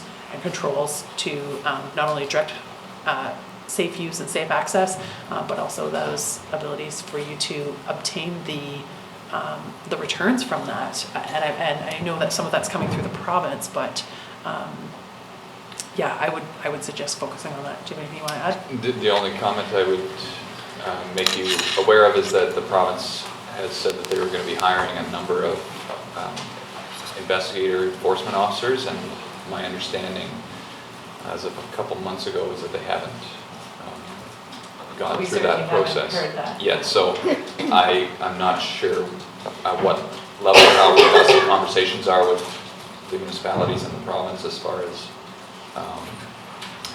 applying the new regulations and how that looks. But as of right now, our focus certainly isn't increased with the new legislation as far as enforcing the CCLA or district bylaws as it would pertain to cannabis retail. And my final question is anyone tracking the opioid-related deaths in our communities in the Sea to Sky, and are we reporting on that? Go on. Yes, so with regards to the fentanyl crisis, we initiated some community groups, and we sat down three times with community groups from Whistler to Bowen Island, Fire Department, Health Services, local community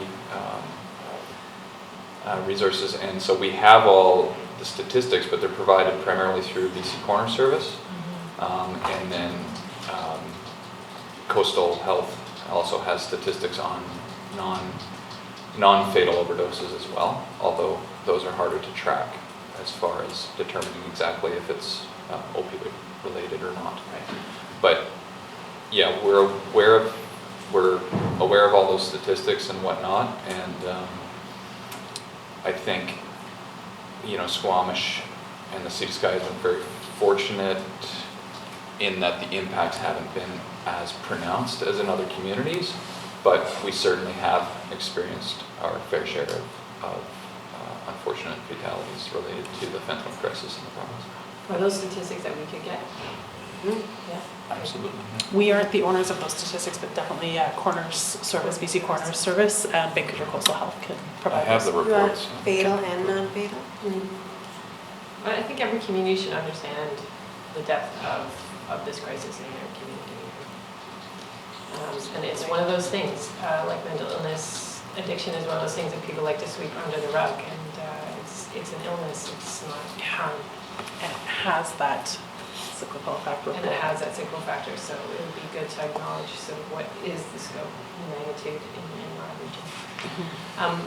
So council, we do and will have a tour of the RCMP facility, and that is another opportunity to ask some questions. I'm happy to take the questions that didn't get asked and look for another opportunity to bring the RCMP back. I know there's always lots of questions, and it's great to keep that dialogue open. So, but we have run out of time, and thank you very much all for coming. It's always helpful. Absolutely. I appreciate the time. Thank you.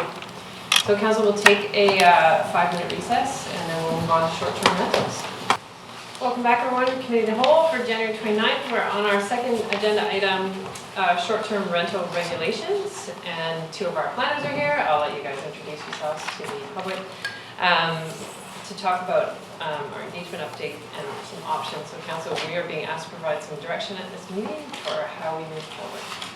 I'll turn it over to our staff. Thanks very much. So hi, my name's Philp. I'm a planner with Community Planning and Infrastructure, and it's my first time, I think, in front of new council. So hello to those who I haven't formally met yet. And this is my co-planner on this project, Sarah McJannet. And I also wanted to take the time to introduce Johannes Bodendorf from Quest University. He's been helping us with a bit of the analysis of the engagement results. And as well, we have Leslie from Tourism Squamish, and Louise from the Chamber, and behind me from the Downtown BIA. So they've been supporting us as well throughout this project. Welcome. And then also Kate Mulligan sends her regards. She's sick and she really wanted to attend as well. So for today's presentation, I'm going to provide some introductory context, and then I'll quickly outline our short-term rental project plan, run through an updated short-term rental snapshot that shows the most recent trends for Squamish, and then Sarah's going to walk you through our phase 1 engagement results to round out the first 30 minutes. And then after that, we're going to take a deep dive and get into the meat and potatoes of this session, which is the phase 2 alternative options that I'll be presenting. We'll talk about some preliminary evaluation criteria of those options and our next steps in engagement. And then we want to transition into having a discussion with you guys around these options. So as Mayor Elliott stated, we want to get your feedback on the overall framing of the options, any regulatory details that you want to take the time to dive into right now, and any other gaps or aspects that you guys feel deserve more attention. And so I just want to suggest for this portion of the presentation that if you have urgent questions, to throw them out there. But we'd like to get through the engagement results expeditiously, and we'd be happy to take questions after that before we get into phase 2. So I'm just going to touch briefly on the overall context within which this short-term rental project nests. We have our official community plan, we have a housing task force recommendation. Both of these provide us with the policy direction to address the growing proliferation of short-term rentals in the community. And also the existing context, we're familiar with our local housing situation. It's still in a fairly critical state.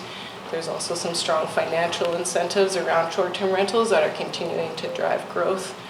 And this in turn is creating those additional pressures on our long-term rental housing supply. So with this council touch point, we're transitioning from phase 1 to phase 2. Phase 1 consisted of some early engagement, research, and data collection. And phase 2 of the project is focusing in on the development of the short-term rental regulatory options.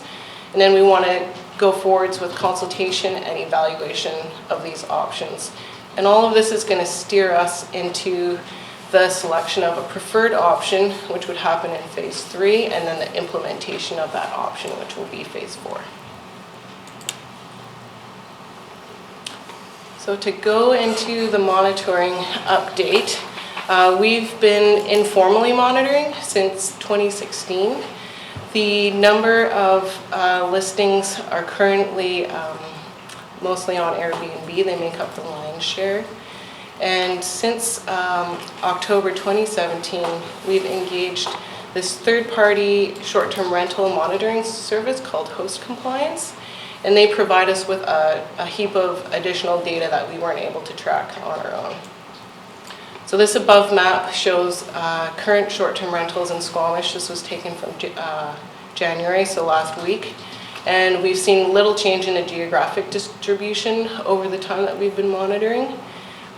Short-term rentals are in all of our neighborhoods across the district.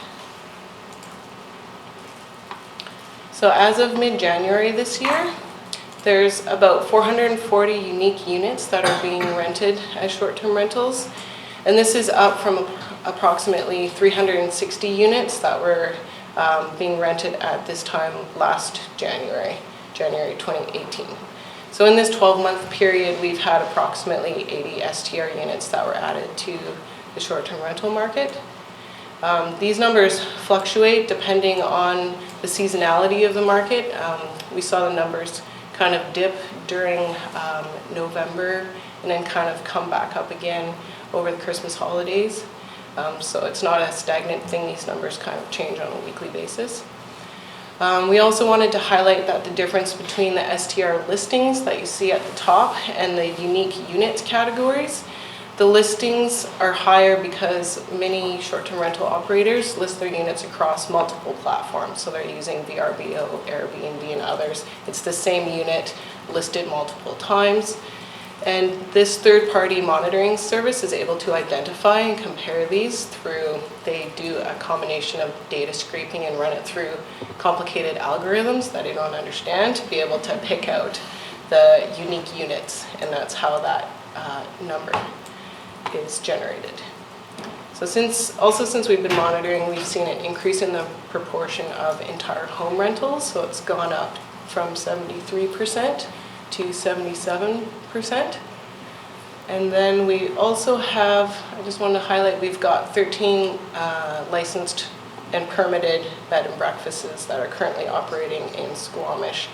And this number has not been increasing since we started doing the monitoring. So to dig a bit deeper into the data, this is a snapshot from this month. We've got 70% of rental rates are between $50 to $200 a night. And we know that the estimated yearly revenue has a really wide spread. So approximately a quarter of these listings are not making anything. They may have a listing up, but they're not taking actual rentals during that time. We've got about a quarter that make about $5,000 a year. Another quarter make between $5,000 and $10,000 a year, and then the last quarter is making between $10,000 and $25,000 per year. And then moving on to under the listing types, the proportion of entire home listings again is up to 77% in January, and the proportion of single-family listings is currently at 85% versus 15% for multifamily listings. Just to clarify that, so is a secondary suite by itself being rented out, is that a partial home or is that an entire home? Yeah, so we don't know. This data is from the individual host or operator self-selecting, and then that information being scraped by this third-party monitor. So it really depends on what the person has chosen to enter it in for their information. And the level of detail doesn't go into what kind of unit type it is, whether it's a suite, the main house, coach house. That level of detail is not known. I will quickly mention that through the survey that we put out, we did ask if there was someone filling out the survey who had hosted in the past. We asked questions around what unit type to try to garner some of that information. I'll cover that in the next section. Should I keep going? Yes, please, thank you. Great, so we're going to transition into the phase 1 engagement results now, and this work really builds on the monitoring work that's been going on, and we gained a lot of additional local intelligence and insights through this engagement. As mentioned earlier with the overall project work plan, we have council touch points planned throughout the project. In September, our touch point with the last council saw endorsement of the work plan and the engagement program. And then following that, in September, Asia and I, we began to do early outreach with Tourism Squamish, the Chamber, the Downtown BIA, as well as we reached out to Airbnb. We wanted to spread the word about the STR review that's happening, answer initial questions. We shared preliminary information and wanted to talk about how best to engage with different groups within the community. And we also shared a preliminary draft of our survey with Tourism Squamish and the Chamber and the Downtown BIA as well. We put together a short-term rental backgrounder companion document that was launched with the online survey in early October, and then we did a lot of promotions around the project. So we produced a short video, we developed a project website to really bring awareness to the project and the engagement opportunities that people could participate in. We, as mentioned, we did talk to a public policy advisor with Airbnb to talk about the STR review that we were doing and opportunities to engage with short-term rental hosts. And we can circle back to this conversation later in the workshop if council wishes. On the survey itself, it was designed to gauge community perceptions on short-term rentals and their impacts and preferences for different types of regulatory approaches. We broadly promoted the survey. It was open for over 3 weeks through October. And in terms of the survey design, we considered a lot of different survey approaches that other communities have taken. And then we developed a good range of what we felt were meaningful questions for Squamish and our context. We built the survey around 20 different questions in covering 4 different areas. So the first set focused on residency, tenure, and also had a specific set of questions that we posed to short-term rental hosts within the community. The second set of questions touched on short-term rental benefits and challenges and probed on that topic.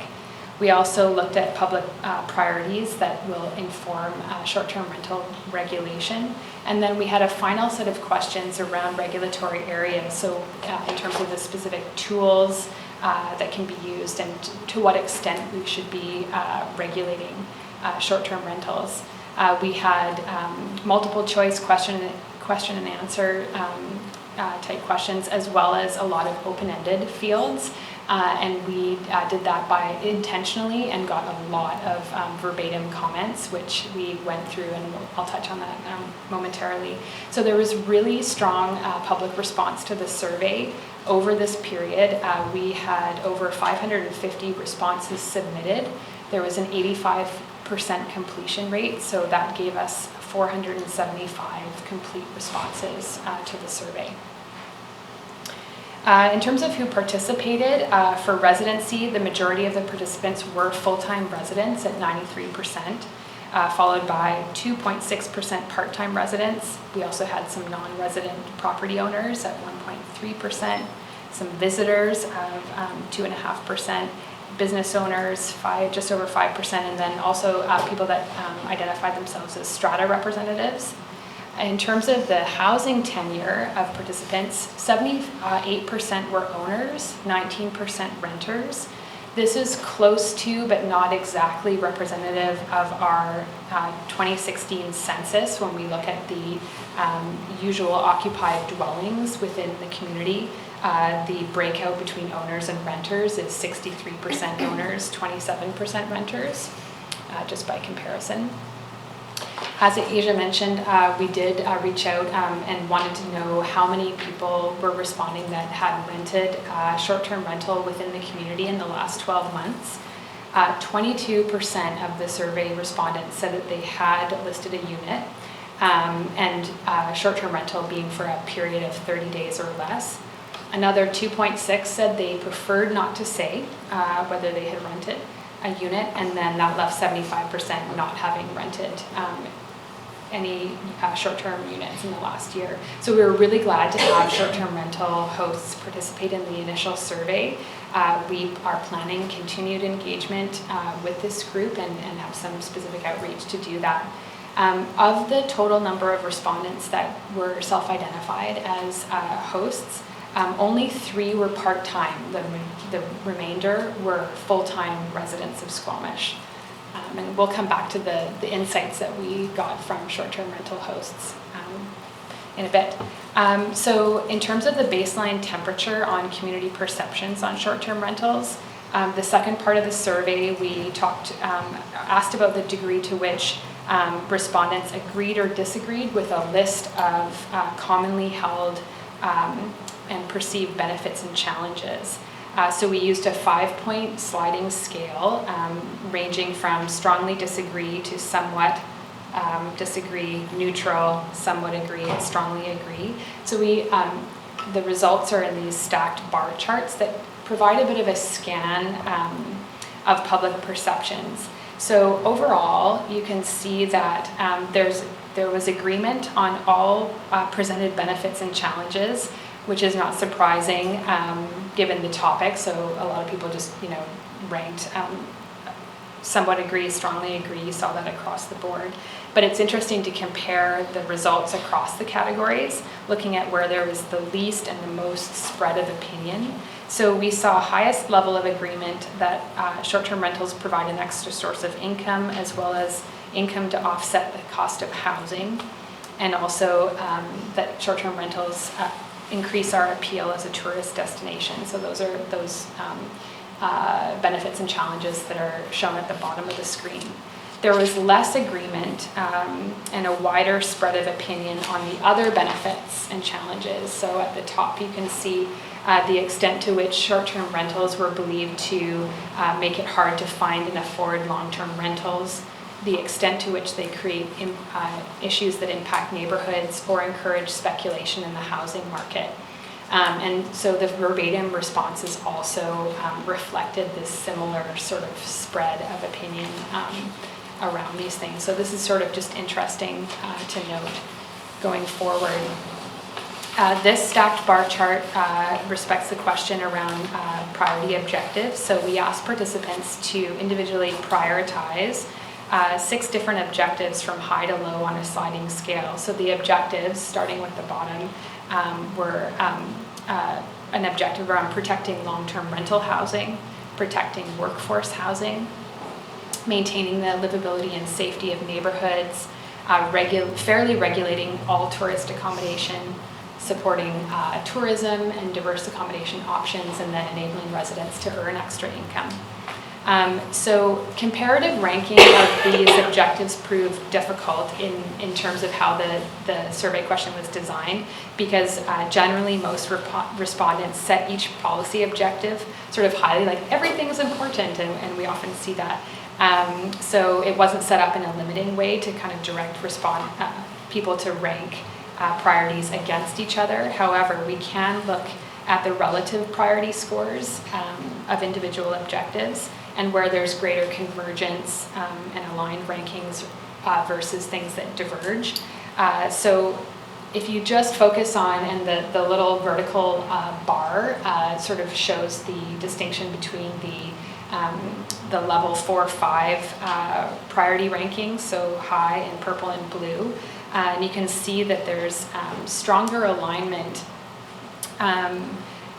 with the medium to high priority rankings that was placed on maintaining livability of neighborhoods, and then workforce housing second to that, and then supporting tourism. And there was least alignment and stronger to sort of divergent rankings respecting the objective around enabling residents to earn extra income, fairly regulating tourist accommodation, and protecting long-term housing, rental housing.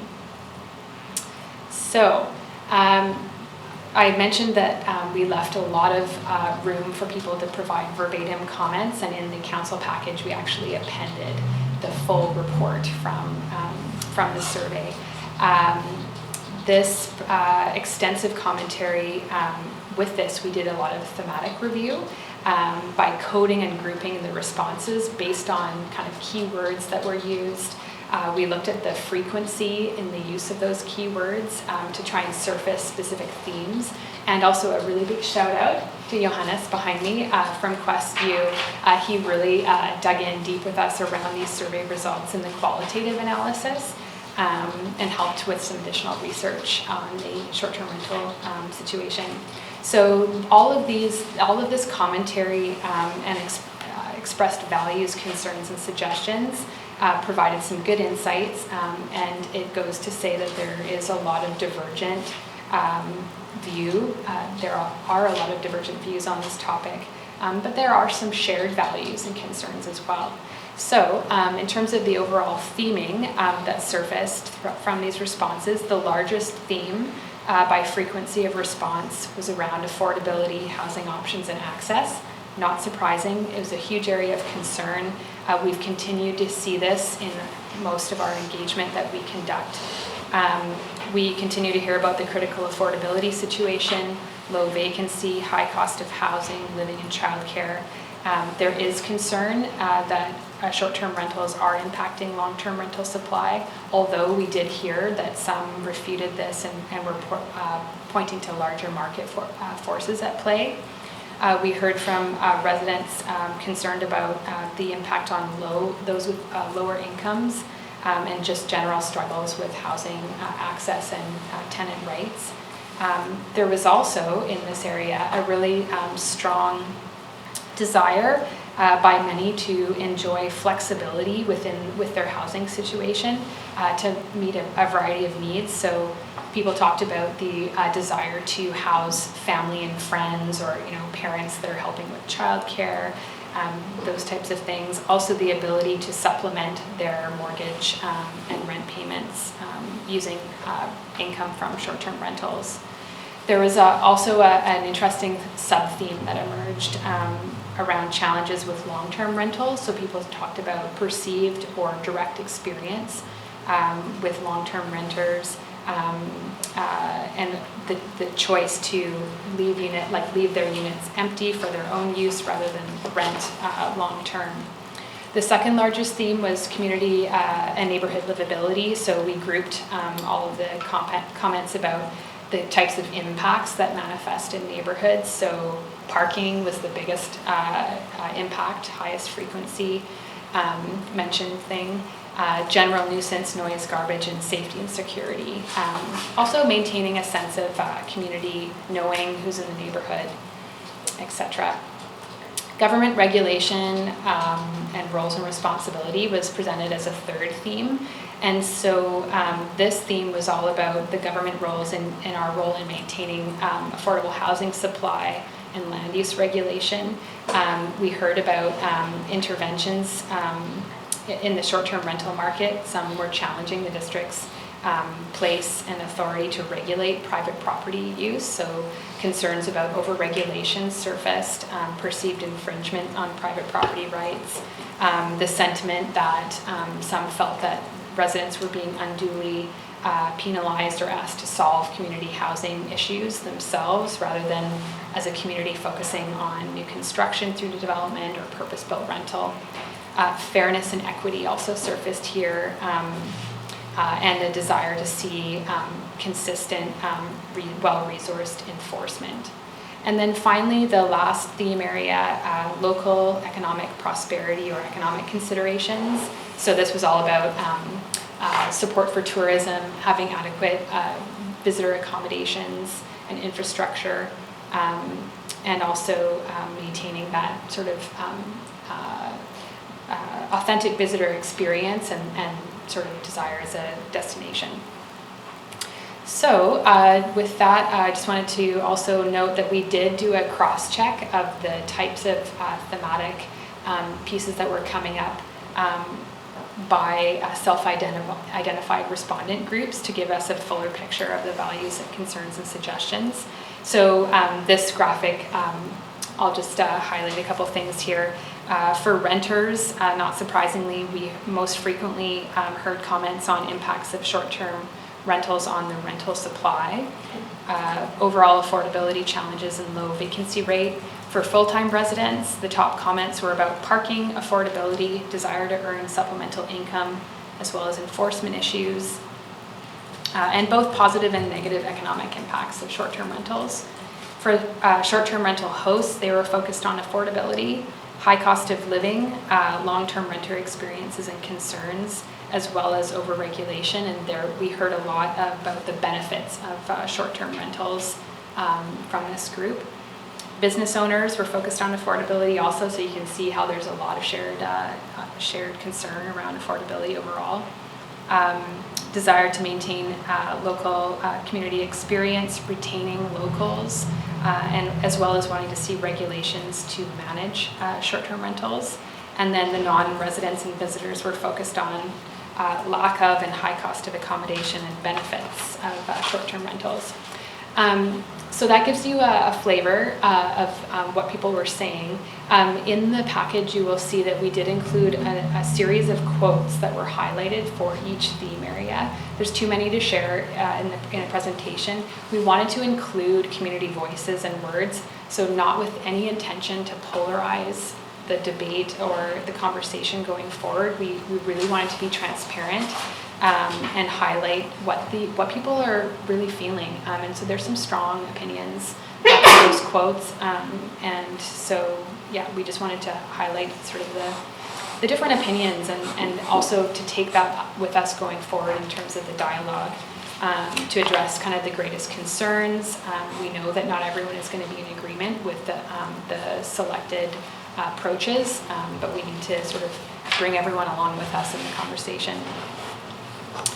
In terms of, I just have a sort of a handful of next slides just around the regulatory preferences, and then we'll get right into the phase two. We'll pause before getting into the phase two.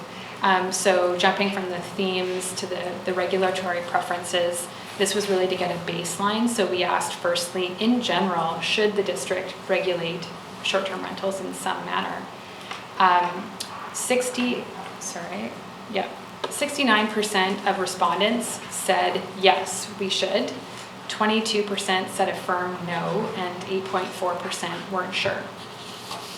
We dug in a bit further on the regulatory preferences, asking to what extent should the district regulate, and we also allowed for response like don't regulate at all in every question. We opened that up.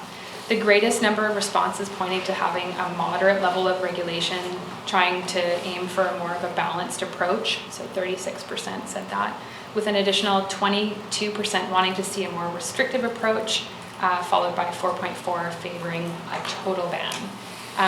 In this question, 10% said they didn't want any regulation, and this was actually fairly consistent when you look at the responses to a variety of questions. That 10% kind of groups, that was fairly consistent. A more permissive approach with few regulations was favored by 27%. This was slightly higher number than those preferring a highly restrictive approach.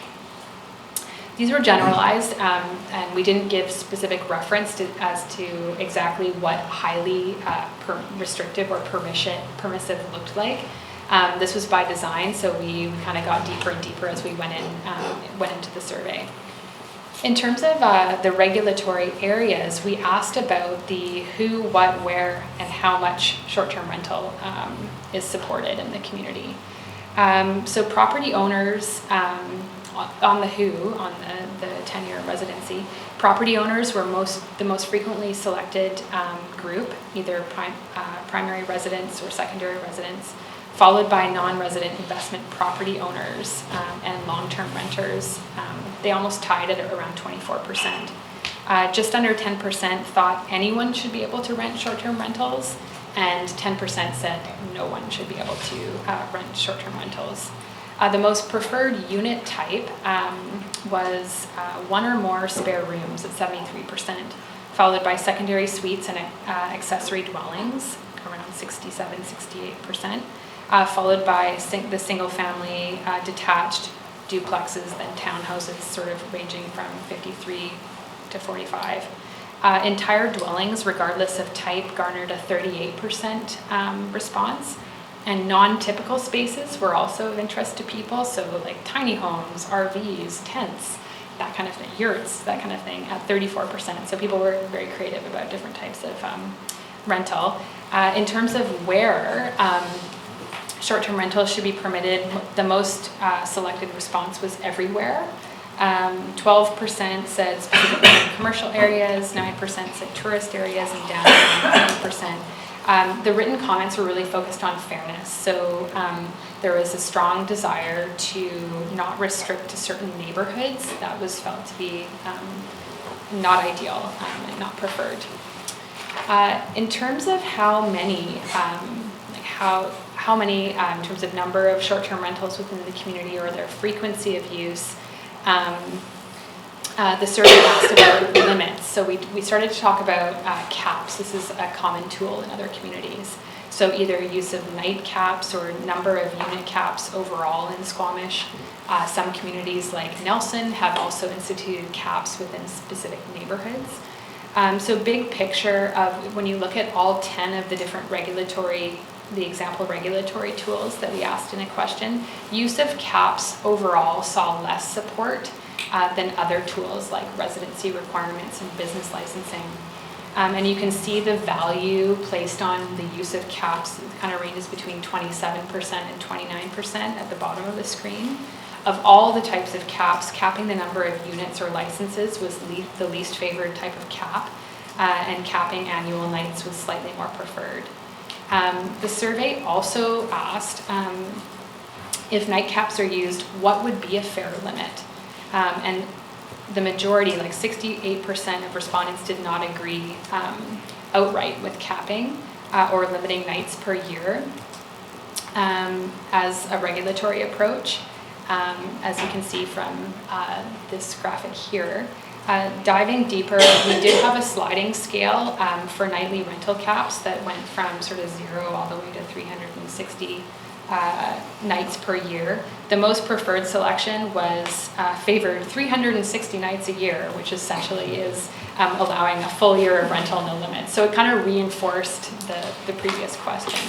And then you can see the other night cap preferences. It really shows the variety of what people think is fair in terms of instituting night caps. So it's kind of across the board. It's an interesting tool. There was also very little support for the notion of capping the total number of licenses within the community as an overall regulatory approach. 75% did not favor this approach.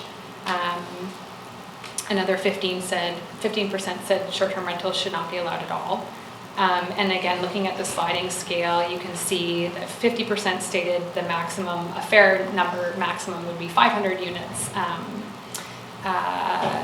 500 licenses per year, and then the remaining answers varied. So, this is, I think, going to be something to consider as we move forward, and we're going to have a lot more discussion about it, I'm sure. Going back to the overall regulatory preference questions, in asking about the following 10 specific tools, the areas that saw the most interest and are likely areas to prioritize and consider going forward are the regulatory tools focused on residency and tenure. There was 56.5% sort of focus on that. Business licensing saw the highest regulatory preference. And business licensing typically includes the types of sub-tools that are noted there. They're tied to provisions for requiring inspections or good neighbor agreements and those kinds of things. You can see again the caps received the lower preference values. And also from the regulatory perspective, we know that caps are very resource intensive from an enforcement standpoint.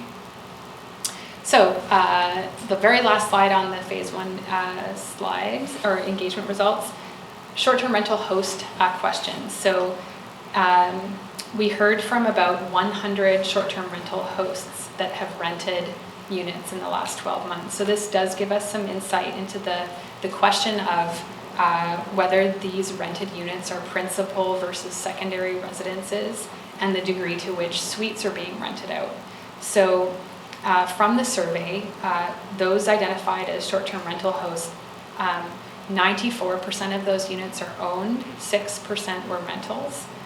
We were able to see that 20% of the owned units were accessory dwellings, so they were identified as being secondary suites or coach houses, and we know these are an important part of our rental supply. 76% of those units were principal residents, and only 4% were investment properties or second homes. And further, when we asked a very specific question about what is the unit, like what is the type of unit that you're renting, 37% of short-term rentals were basements or secondary suites. Another 9% were laneway or carriage houses. And then 9% were single detached units, 15% spare room, one spare room, and another 4% were one or more than one room. And 21% were units in multi-unit buildings, so like a townhouse or an apartment. And then we also looked at rental frequency, and so almost 30% were rented 1 to 30 nights, 22% were 31 to 60 in the top hand corner there, and even less were rented 61 to 90 nights at 15%. But we did see there is a big chunk that were 25%, almost a quarter, were rented more than 90 nights. So there's a span there. And then we also, at the bottom of the screen, you can see the host compliance data by comparison. So that's the estimated annual number of nights rented based on the data scraping that's going on through the host compliance. And you can see the span there, but there's a bit of variation. So that is the suite of responses that, or the summary of the survey data. And I think we'll just pause there with questions at the next set of slides. Asia will walk through the phase 2 alternative options. All right, so council, we'll just keep our questions to the facts presented. We won't move on to the options yet. So I've got Councillor Riggs.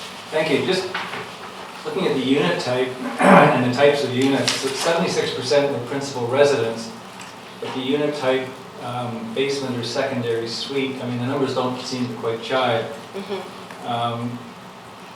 So are people saying that, yeah, my principal residence is a basement suite and I'm renting it out, or how do we interpret that?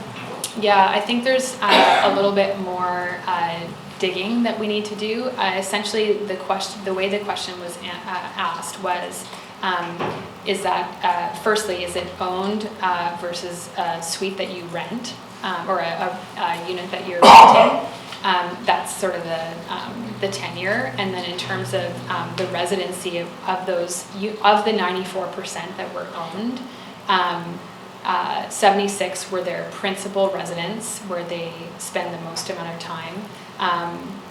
4% were essentially a second home, and the 20% accessory, it's likely that it's like something that they own and occupy and and then rent out occasionally. So it's sort of like, say it's a single unit dwelling with an accessory, like a secondary suite within. It's sort of part of their overall dwelling. So we don't know. Yeah, the only thing I would add is that, again, it's self-selecting, so there might have been some interpretation if we didn't do a sufficient job of distinguishing between what is residency versus the actual unit type accessory. So I could see there being a bit of confusion when people were filling out the survey with that regard.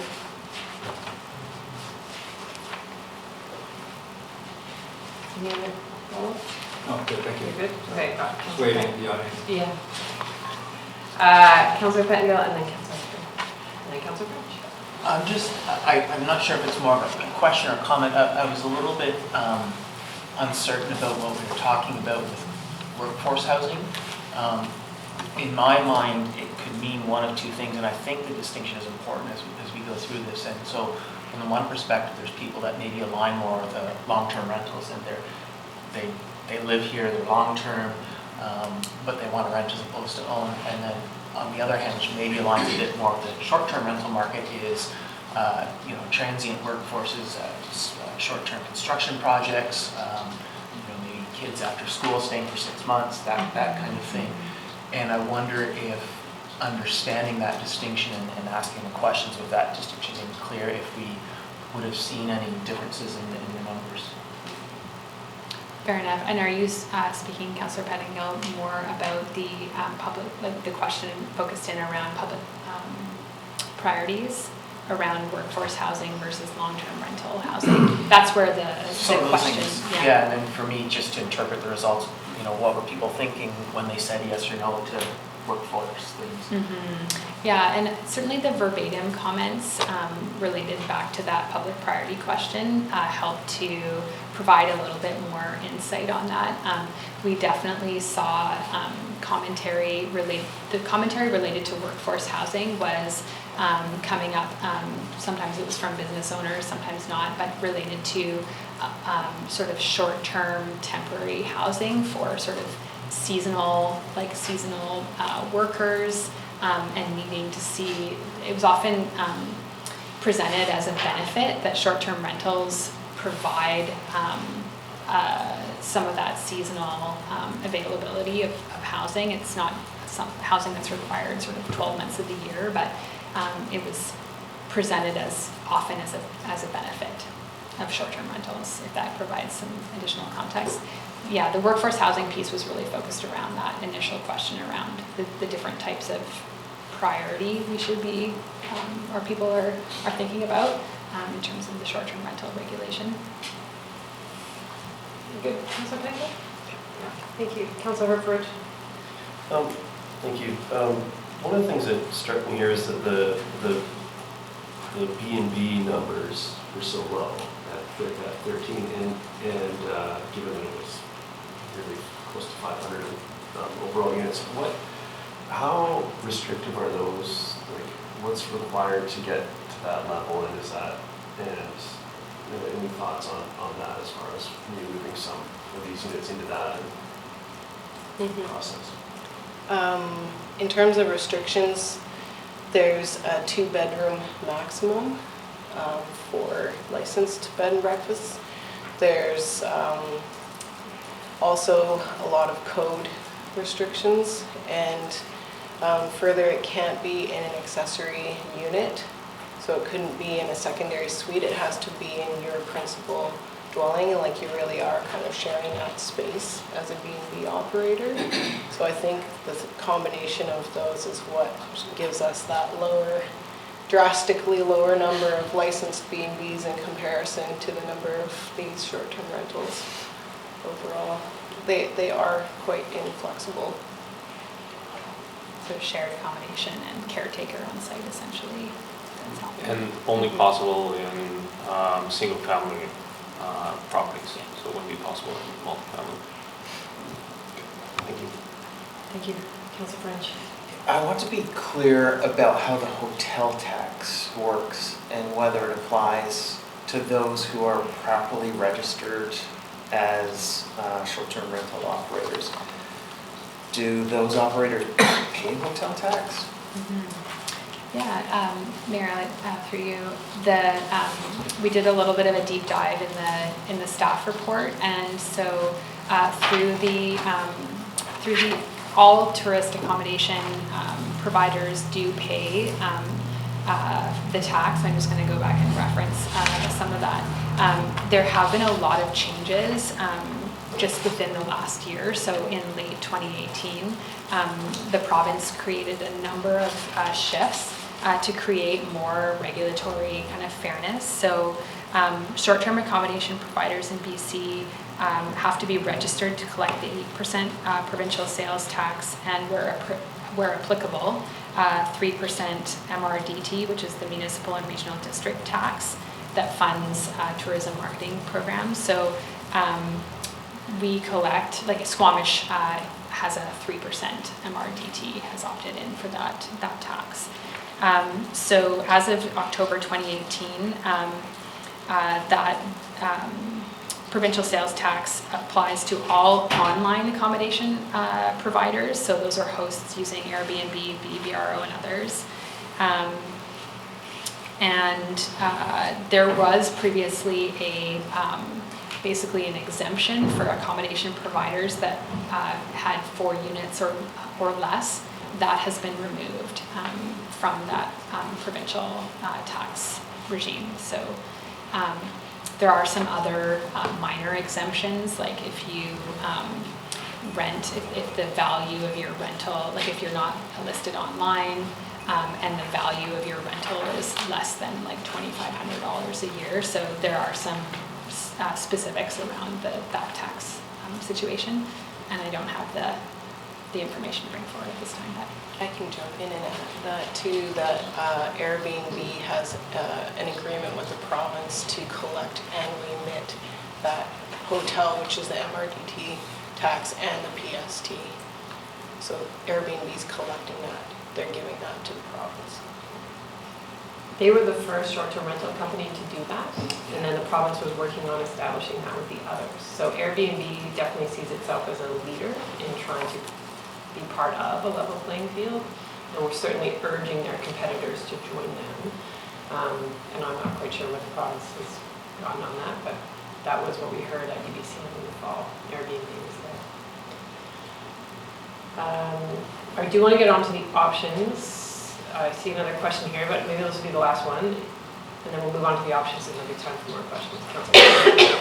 I'm just wondering if we have any sense of what proportion of short-term rentals do and or are likely to in the future, if it grows, depend on public on-street parking. And my reason for asking that is, to the degree it's a large amount, then maybe that's a useful proxy for, an affordable proxy for enforcement and monitoring. Yeah, I think that the degree to which on-street parking is being used for short-term rental, it sort of depends on the context. So if you've got like sort of a large whole home rental with a lot of people, a lot of guests that may or may not have sort of parking numbers reflecting that, and it's also dependent on whether or not you have like the size of the lot and what have you. So we did hear though, parking was the largest concern and impact that was highlighted in the verbatim responses. Some people were saying like, there are many Airbnb or many short-term rentals on the street, and the street seems to be filled with parked vehicles of people kind of coming and going. So there's some anecdotal commentary that's coming out. So we know, we suspect that it is quite a large issue on top of kind of just sort of a baseline concern around increased parking in residential areas. Also, if you're near a trailhead or what have you, like there are areas where there's additional traffic and parking because of access to recreation amenities and stuff like that too. So I kind of think it's sort of exacerbating. And also anecdotally, I think in multifamily where we're already seeing those challenges for parking just for the residential use of the property, I think we've heard that there are significant impacts from any short-term rental units that are in these townhouse and condo complexes. And it certainly led to it being banned in our strata. That was the first issue that got under everybody's skin, was parking. Can we move on to options, or is this related? It just ties right to Yep. actually you just said. The strata control of those multifamily properties, and was there anything, and I didn't read anything that sort of came to the trends about how individual stratas are dealing with this, because the strata does have actually quite a bit more, or quite a bit of authority that way. And that was sort of one of those regulatory aspects that we wanted to discuss with council about what level should we get into that discussion with the community, and what approach should the district take in terms of whether we kind of instigate like some more restrictive regulations around multifamily versus letting kind of the stratas handle it on an individual, like it's strata dependent and they can make up whatever rules they would like to take. So we want your feedback in that regards. Yeah, that's probably a good segue into the options. Good question. Right, sure. Let's go. Yeah. All right, so before we dive in, I just wanted to sort of list that we have these 6 overarching goals for the project that we've developed. So we want to protect long-term rental supply. We also want to support our residents' housing needs and their personal options. We want to manage short-term rentals' impacts on our neighborhoods, establish a balanced and a fair approach, also support tourism, and finally we want to actively monitor these and then reevaluate whatever regulations we implement moving forwards. And also just a quick comment that some of these goals are kind of in opposition with each other, and this is basically my favorite graphic related to short-term rentals. It really highlights that there's these tensions or these trade-offs that are inherent when we're crafting short-term rental regulation. And as we dive into the analysis of our options, we're going to see that some of these options better support certain goals and some support other goals. So without getting overly nerdy, we basically took the survey, we had a lot of go back and forth. We took the survey feedback, the input from our stakeholder outreach.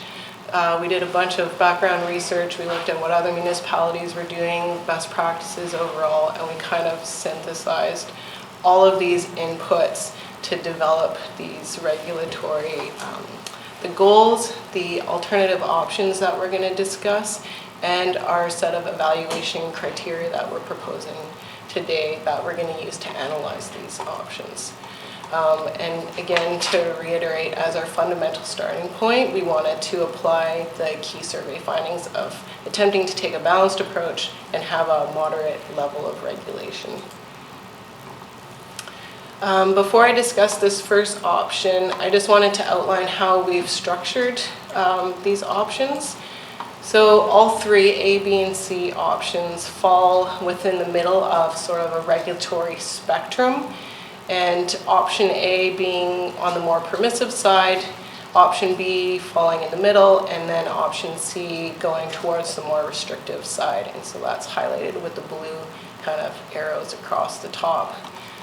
We avoided both of the far ends of the spectrum, that being having no regulation whatsoever and allowing everywhere, and at the other far end doing an outright ban and not allowing at all.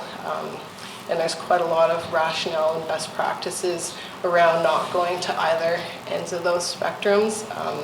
They're challenging at both ends from compliance and enforcement perspectives, and then also the feedback from the community was clear that most people generally wanted some level of regulation.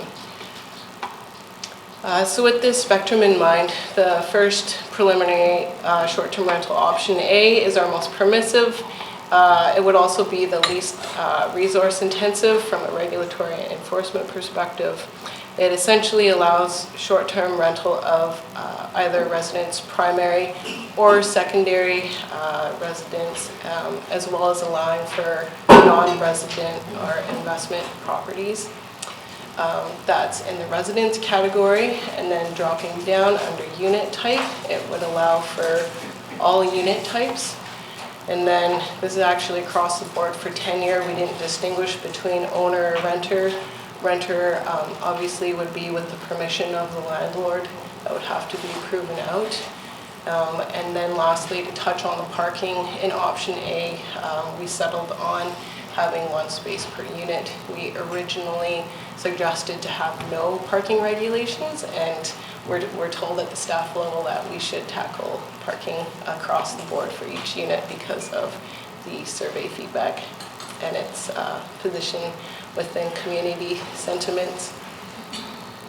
So I just wanted to walk you through a couple of scenarios here. So if it's the owner's single family primary residence, under option A, they would be permitted to short-term rent that. If they had a secondary suite within the main house, but the suite was vacant, i.e. it wasn't being rented out long-term, they could rent out the secondary suite.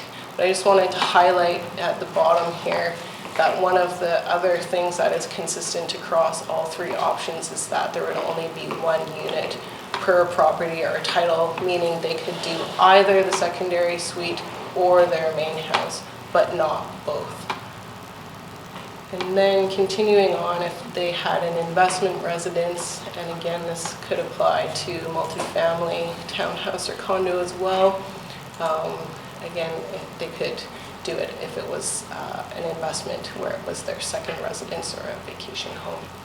So Cumberland, Sechelt, and Nelson are also taking this approach. I just wanted to call out though that Nelson has a significant amount of caps that they've crafted that restricts in other ways, but not from a residency perspective. Moving on to option B. This one falls in the middle of the spectrum. It essentially prohibits investment residence. So you can see that that is missing in option B that was present in option A. This option potentially maintains the flexibility around the residency requirement. So someone could rent either their primary home or a second dwelling located on the property. And again, all unit types are permitted. Tenure is the same, parking, one space per unit. And to run through the option B scenarios, so same situation, if it's the owner's primary residence, they would be good to go. Same for their secondary suite, but again, only one per lot. And then investment is now off the table and not permitted. Both Pemberton and Tofino have taken this general approach. Moving on to option C, this is on the more restrictive end. It allows in the primary residence only. So we've eliminated that secondary residence from option C. And as a further refinement, we'd like to discuss with council specifically either allowing or not allowing accessory dwellings to be used for short-term rentals, so secondary suites and coach houses. And specifically not allowing these accessory dwellings would take us that one step further in protecting secondary suites and coach houses from from short-term rental and including them hopefully within the long-term rental supply. And this approach of not including the accessory units, it aligns with our current situation in which we specifically prohibit short-term rentals and accessory units through our zoning bylaw. And it also aligns with our current bed and breakfast regulations, as we discussed earlier. So the first option C, this is the scenario if accessory units were to be permitted.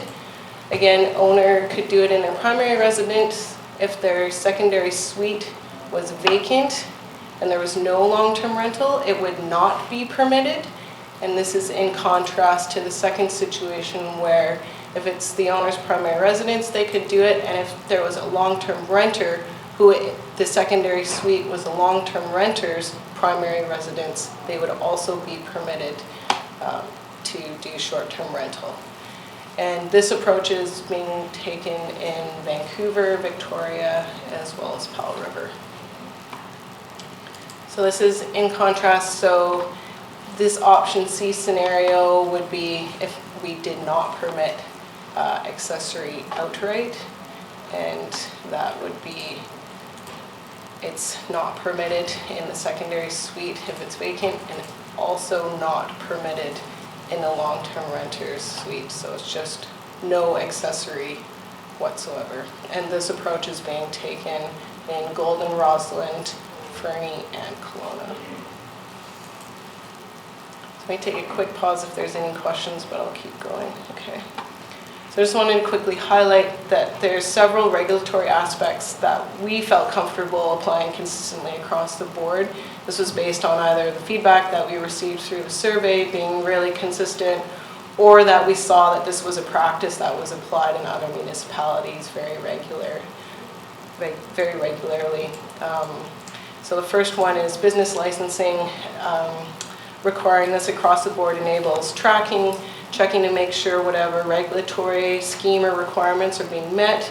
It allows for inspection, code compliance checks, and it's a way of both funding and supporting our, whatever regulatory scheme is chosen. So we felt strongly that business licenses should just be across the board. Limiting the number of short-term rentals to one per property or title, we felt would help address kind of those neighborhood livability aspects around parking and how many short-term rentals were present in a specific neighborhood or on a specific street. And then lastly, the listing type allowing for shared or partial unit or entire unit was also a best practice that we saw. It helps simplify the process, and the simpler the better from a compliance perspective and for ease of understanding. And then to get into the caps discussion, we had notes for these and they didn't show up. Sarah already touched on this, but caps can be an added regulatory layer that can be challenging to enforce and achieve compliance on. How do you check how many guests are staying at a particular unit? That's really hard to prove out. Same for number of nights.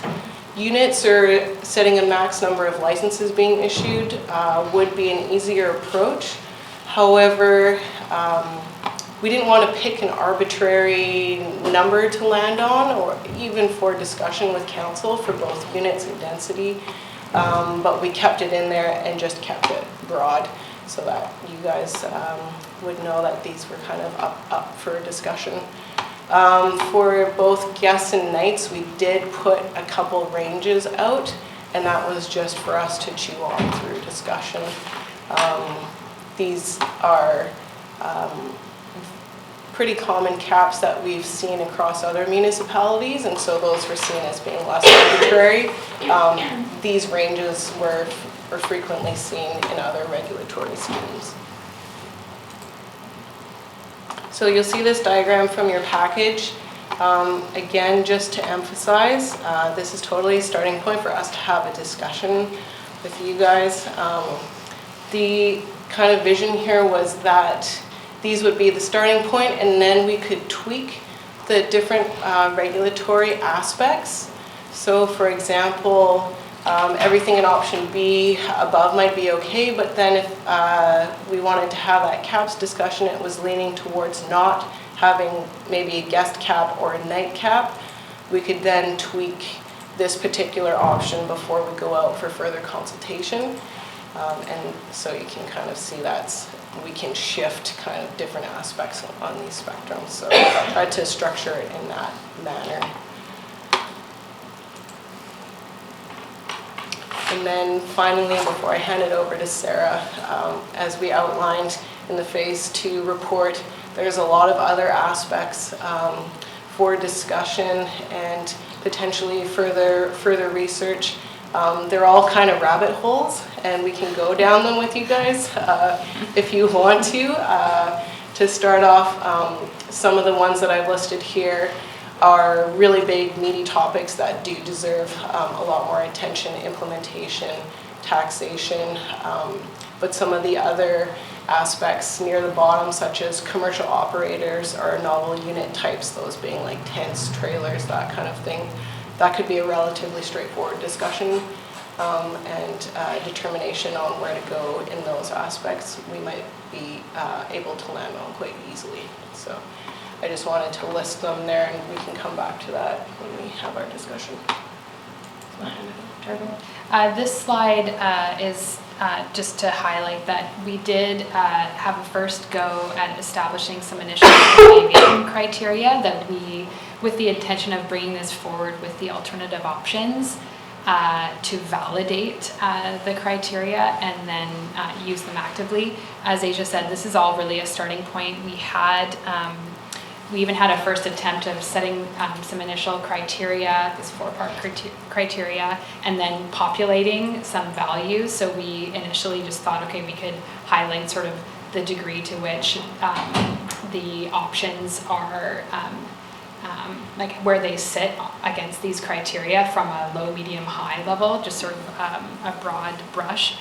Essentially, the criteria, the first is effect on long-term rental supply. In past discussions with council, we definitely have understood that, and that if we keep our eye on the prize, like this is one of the most crux items for us as a community to consider. So is the specific option or the approach, is it anticipated to have meaningful or measurable impact on our rental housing availability or the rental vacancy rate?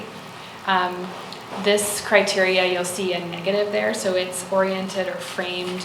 So from the perspective, is the scenario likely to take away from the long-term rental supply? So as an example, where you have a really permissive approach, you might see a more negative impact on the rental supply. If, for example, option A, where it permits investment properties, secondary dwellings, and accessory units without any caps or limitations, we could posit that there might be a larger supply of short-term rentals that could displace long-term rental in suites and therefore have a higher negative impact on the rental supply. So you can sort of follow the logic there. We do need to say that these are sort of broad, it's a broad categorization. We know that there's a lot of variables that are influencing people's decision to rent long-term or not. So there's a lot of personal preference that kind of creeps in here. So it's hard to sort of just highlight this. In any event, it's a first go. The second criteria is neighborhood impact. So is the approach anticipated to result in or exacerbate negative impacts on livability? Compliance and enforcement is a really important criterion in the sense, is the approach easy to understand? To what, like how does it inspire voluntary compliance? Is it easily enforced and effectively enforced? What type of municipal resourcing is required to administer? And then finally, regulatory fairness. So that was something that came up in the survey results. Does the approach treat accommodation providers fairly? Does it kind of create a level playing field with respect to taxation, business licensing, those types of things? So we're throwing this out there as the 4-part criteria initially. We're asking council if this is on track. Is there something we're missing here or we should adjust or fix before we initiate phase 2 engagement? So we'll leave that with you. I just have 2 more slides for phase 2. So I'm mindful of our time. Yes. It's 10 to 12. So do we need these slides? Are they critical to getting the feedback you need? Let's skip engagement. We'll They skip know that. we're going to engage. So in terms of the questions we're posing, is the overall framing of options, is there a level of comfort on the part of council with these, the spread of these options for the next phase of consultation? Are there any gaps or missing aspects, things you'd like us to do more work on? And then further to the point Asia brought up with option C, is there a desire to see, to include or to exclude accessory units, as well as the caps from that option, or from the options overall? All right, so council, we don't have to make a decision today, but we do have to provide guidance. This will come back to us after staff will for phase 2 engagement. 3, what phase? Phase 2. Phase 2, thank you. And so your thoughts and opinions on the information you'll need back after that engagement to make a decision is helpful right now. So these guys are going out and gathering the information you'll need to be able to make a final decision on where to go. So I'll start with Councilor Pettengale and then Councilor Riggs. Just, unless I missed something or misunderstood something, I haven't seen a conclusive correlation between short-term rental availability and long-term rental availability. I don't know if there's studies that show across Canada or anything as STRs have come online, LTRs have dropped off proportionally. I mean, the sense I get is people have a concern there might be a connection, but we don't have any real hard evidence that's the case. And there was a fair number of comments that, if I couldn't do a short-term rental, I just simply wouldn't put my house in long-term rental. And the reason I raise that is I'm kind of hesitant to make long-term rental a criteria in any of this until we're a little more certain that there is that direct relation. It seems like it's a hypothesis, but I don't know if it's enough to kind of base our critical decisions on at this point. So I think there's two things we can touch on. For sure, you nailed it. It's at this point more of a correlation than a causation. That direct linkage hasn't been explored in a lot of detail. There's two kind of different analysis streams that we went down. The first one was that we reviewed the 2017 building permit data for secondary suites and coach houses and did kind of a desktop exercise where we explored and looked through the short-term rental listings to see if we could match up and link those two directly. Johannes helped us in that aspect, and that revealed that just from that one snapshot of that year that there are some units that were approved through the building permit process that were secondary suites or coach houses that are being used for short-term rental. So that's been proven out. The extent is not known. We just did that brief kind of scan. And then the other avenue stream would be some other places like the City of Vancouver did some analysis where they used some of the host compliance data around the entire units that have been rented out for more than either 60 or 90 nights. Running their pivotal assumption in that is that if it's more than 60 or 90 nights, it's probably not in the long-term rental supply. It's being used fully for short-term rental use, and they did some number crunching around that. We attempted to do that same analysis that the City of Vancouver did and came up with a few numbers that show that potentially there could be upwards of over 100 units in the district of Squamish out of those 400 current short-term rentals that may be available for long-term rental or as somebody's primary residence. Anecdotally, Tofino put their regulations in place and it freed up less than a handful back into the long-term rental market. So there's certainly no correlation that regulation results in a return of people putting in. They're more than happy to pay the fees and keep a short-term rental. That's from Tofino's perspective. Follow-up? Well, I just, the first example you gave with the building permits, were these people that received these permits on some sort of understanding, formal, informal, that they would be long-term rentals, and then they sort of switched it after the fact, or we just don't know what their intention was when they built it, but they built it and they put it on the short-term rental market? Yeah, at that time when we were issuing the permit, I don't think we inquired, or there was no checkbox that was asked, are you going to do this for a long-term rental? It was just a building permit for a secondary suite. Councillor Raines, Councillor Thank you. But one thing to remember with that particular item was we waived fees, and I can't recall exactly, but we provided incentives to people to put secondary suites in their properties to alleviate the rental issue, long-term rental issue. So it's just a particular aggravation when people take advantage of that and then turn around and put it as a short-term rental.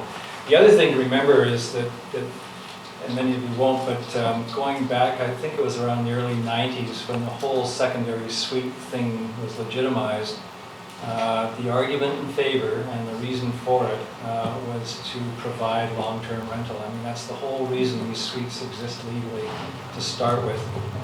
That's where they came from. So personally, I am leaning towards option C. And as far as accessory units go, I don't make a distinction between a secondary suite in a house versus a coach house. To me, it's kind of the same thing, really. Either way, it's a living unit that could be used for long-term rentals. So I'm not making that distinction. And the only cap that I can think of is just the number of guests that you might have on a property, or the number of rooms available for rent, or something like that. The other ones, I think, are just too difficult to enforce. I will mention briefly that at the regional district, we've also had this discussion. We had it last term around this, and because there are problem areas in the regional district, particularly in Area C and Area D. And so they're in the process of setting up, and I can't recall specifically but setting up some restrictions. But the other two aspects that came out of our discussions up there was one, it's useless to do this unless we're prepared to enforce. So in the regional district, because keep in mind, the people that are doing right now are already breaching zoning bylaws. Nobody's in compliance that's doing this kind of stuff. So we have to be prepared to enforce and provide disincentives. And so in the regional district, we're in the process of budgeting a significant amount of money to provide for legal fees to go after some problem people to get Supreme Court injunctions against them and recover costs and so forth, to provide that disincentive. And how often we have to do that and how many years we have to do that remains to be seen. The other thing that came out of that conversation, they also have B&B zoning in the regional district, was loosening up some of the restrictions on B&Bs to try to legitimize, where appropriate, some of these units. And I don't want to get specific, that's a bigger conversation, but to consider that as a form of regulation where it also provides for more or less a conventional business. But it also takes care of, in some cases, people's cash flow, and in some cases, tourist accommodation, and some of the other benefits that can come out of this. So it's kind of a related discussion. And I think that was all you need to keep up on. So far. Thank you. Councilmember Stoner. I think that the options presented really hit the nail on the head on some of the key questions that we talked about in the survey in terms of really focusing on the residency piece, so I appreciate that. In terms of including the accessory unit in option C, I would advocate for including it as an option, just because I can think of scenarios where people might be renting or living in their accessory dwelling and renting out their house on their property in long term, and then when they go on vacation, they might want to rent that accessory dwelling while they're away. So I don't think that excluding it is necessary in option C. And then also just when we do bring this out to public engagement, this being able to work, the workflows through all these options, I think is really important. So that especially the parking line tied to the number of bedrooms or guests, I think presenting that as an option across the either or of those options for parking across all three scenarios would be most helpful. So I don't think it should necessarily be presented as tied to just C. Thank you, Councilor Stoner. Councilor Anderson.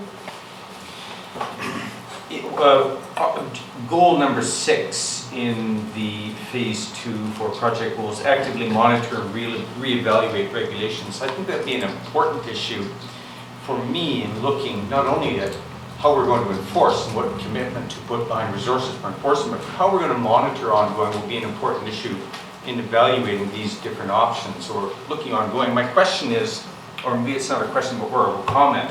We have data from Tourism Squamish for 2018 that's just been released to council. We have organizations, economic development in the chamber working on workforce housing.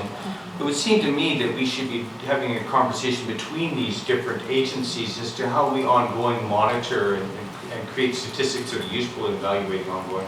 Thank you. And how do you feel about the question staff asked on accessory dwelling units and caps?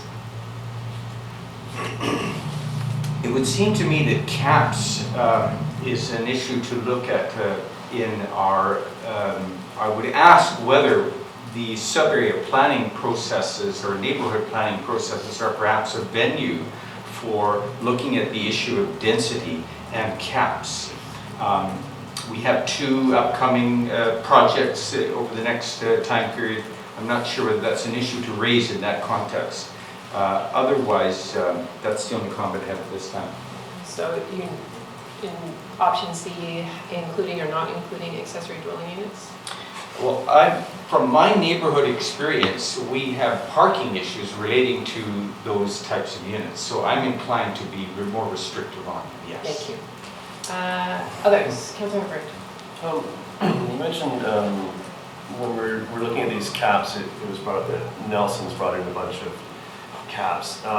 And I'm curious about their enforcement tools and if you have any idea about how effective that is and how long they've been doing that, just to sort of see if we can learn some stuff that we do or do not want to just Yeah, we haven't done that deep, that kind of next dive into explicitly how it's going for Nelson. They were one of the first, I think they were the first community to bring out a regulatory scheme.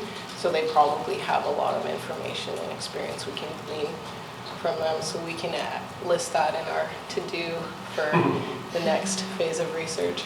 As an example, I think they started out with sort of like a community-wide cap of like 110 licenses or something, and then I think they had tried to institute a number of short-term rentals like per street or something, or per block, and I think from what we've heard, they're already revisiting those regulations because of the enforcement. Yeah, they've done one round of fulsome amendments to their regs to date within the past, I think, 3 years that they've been online. And to give some context, Councilor Harford, Tofino hired a person whose entire job is just to work on this. They pay for them through their business license fee. Victoria hired 3.5 people just to focus on this issue. So it gives you just a little bit of context. That's okay. So for the input there, I'm not inclined to go towards caps. I feel like it will incentivize. See if we have capital slightly higher than we are now, there might be a rush to just get those while they're available. I like how how you presented the spectrum as it was very easy to understand. As we go forward to consultation, we're going to need to make sure that it's palatable, but just making sure we understand that the way you flow charted that was great, and there's actually a combo of A to C that we could come up with. I'm inclined to have the accessory buildings available in C. I find there's a lot of basement suites that want to have the in-laws come, and there's all that flexibility for the people that are the property owners there.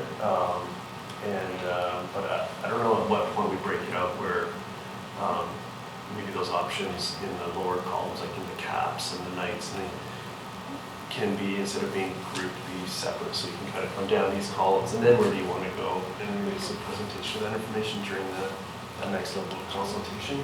And I was wondering how you feel about commercial operators and how you decide what is a commercial operator, as we went through some of those numbers where quite a high percentage of people were pulling quite a large dollar value out, and what's the crux where that, or what's the point where we're deciding that's where are you a commercial operator and where are you not? So we could be a commercial operator and you pulling $20,000 out of it, and some you're not a commercial operator and pulling $50,000 out of it. So how is that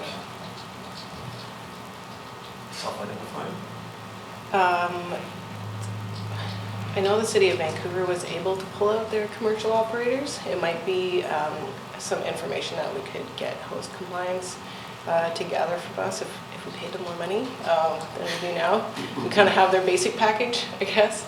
But in terms of like whether we should allow commercial operators or not, I think a lot of the feedback from the survey was focused on residents, locals. We want to do this for the little guy, not for the person who's out to run it as a professional business that they're relying on for their source of income. Right. And there are some commercial operators currently that are running, it's just some of these are just other listing ways to list your product, whether it's your own website or a booking company or something. So I'm thinking of potentially local hotels or whatever they're just listing through that, because that seems to be how people are shopping for accommodation. And how is that broken out with this, or is that a consideration? For sure, it's a consideration, and I don't think we want to target or be overly restrictive or have impacts on those valid commercial operators that are the hotels in town or the hostel in town who are listing on Airbnb as another way of advertising their space, but they're currently legit, they have the right zoning, they're not in a residential neighborhood. We don't want to overly restrict those guys or punish those guys. And then the existing B&B licensed B&Bs, and I like Councilor Ray's suggestion of sort of figuring out ways to sort of expand that to to bring some more people into the fold that way. But in the numbers that we put there, I mean, I know the number was quite small, and I assume they just sort of be lumped in with that as well, but they seem to be statistically small enough to not really make an impact to the outcome. Is that your correct assumption, or are they sort of left aside? Well, we don't know what the overall outcome will be, but I think our approach towards existing permitted bed and breakfasts should be to allow them to continue as they are. But were there locations and that and stuff lumped in with that that we just discussed? Probably. Yeah. Probably. Okay. I'm just going to Councillor French, because he hasn't spoken yet, on the council's direction to staff. So I'm yes to having the accessory in. Not super keen on the caps because I just don't see how workable that is because of how big this has become. And I'm thinking that regulating the parking around all this could be key. Like if there's nothing around caps, something around parking could make up for the lack of caps. Okay. That's it. Thank you. Councillor Beckner. So, for me, it's not clear that this is going to, with much certainty, this will deal with the long-term rental issue. With the provincial changes and where Airbnb is gone, we're already getting, I think, some revenue, and expect probably that to go up as more companies come on board. We already have bylaws and a mechanism around noise and I think nuisance to some degree of an enforcement mechanism. Parking seems to be a key agitation, but also, like I mentioned earlier, I think a proxy for moderating to some degree where and the density of these. And so I'm envisioning, you know, if there is a permitted parking on all of the streets in Squamish, something like it used to be in Toronto, you had to get proof of residency to get that permit.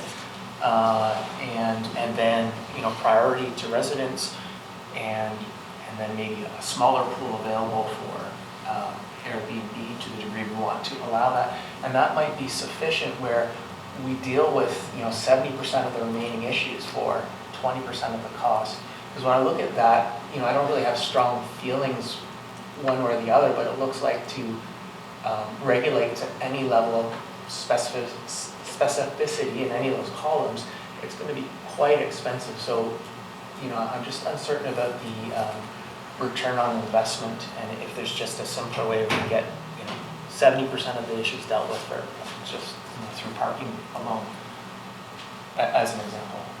And, you know, it might be interesting to see what the public's perspective would be on that sort of thing. Thank you. Just a question. Does the 1 unit per property title not take care of the accessory dwelling unit criteria you're asking for in C? Like if I've got a coach house and a home with a secondary suite, but I'm allowed to have 1 unit per property title that's a short-term rental, do we need to restrict them in C? Doesn't that cover? I guess it comes down to a question just around the housing, that specific type of housing within the community, and whether there's a desire to include the possibility of that being one of the units per property that could exist, because by nature of it's a accessory to the principal use.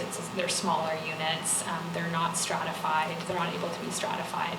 So many communities, or a handful of communities, have purposely excluded secondary suites or accessory dwelling units right off the top from that pool of available units for short-term rental, because they want to preserve that specific form. So I guess it becomes a question of whether or not council and the community are wanting to look at that approach.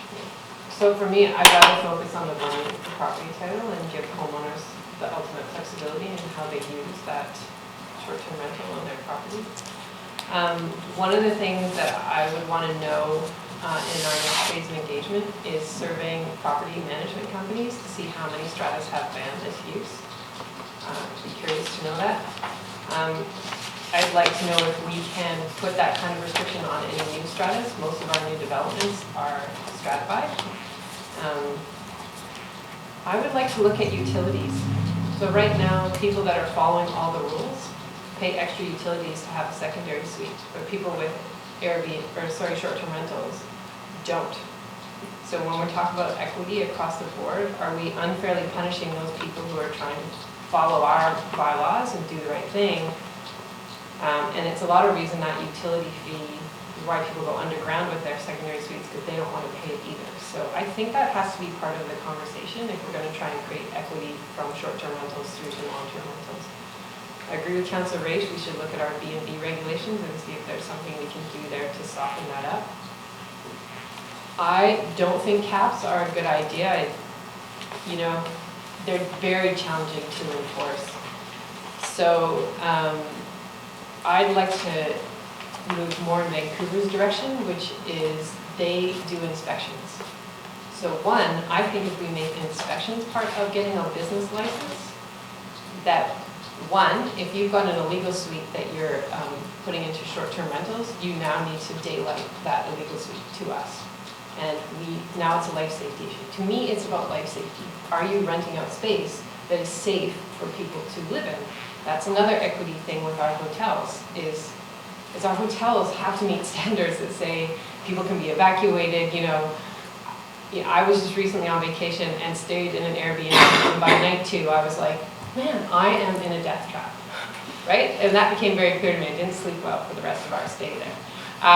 So I actually think that inspection piece is more important to me than caps. That in order to get your business license to do your short-term rental, you've had an inspection. Now, if we charge, let's say, $500 for one of these licenses, a business license, and 400 people get them, we have almost full compliance. It's $200,000 a year in revenue that we can use against enforcement. So how do we best use that? And to me, it's about life safety. I think, I know from experience that parking was the biggest issue for my neighborhood and our strata. It's the one that sort of really broke people, like sort of tolerated short-term rental and then did not tolerate it anymore. It was quite a breaking point.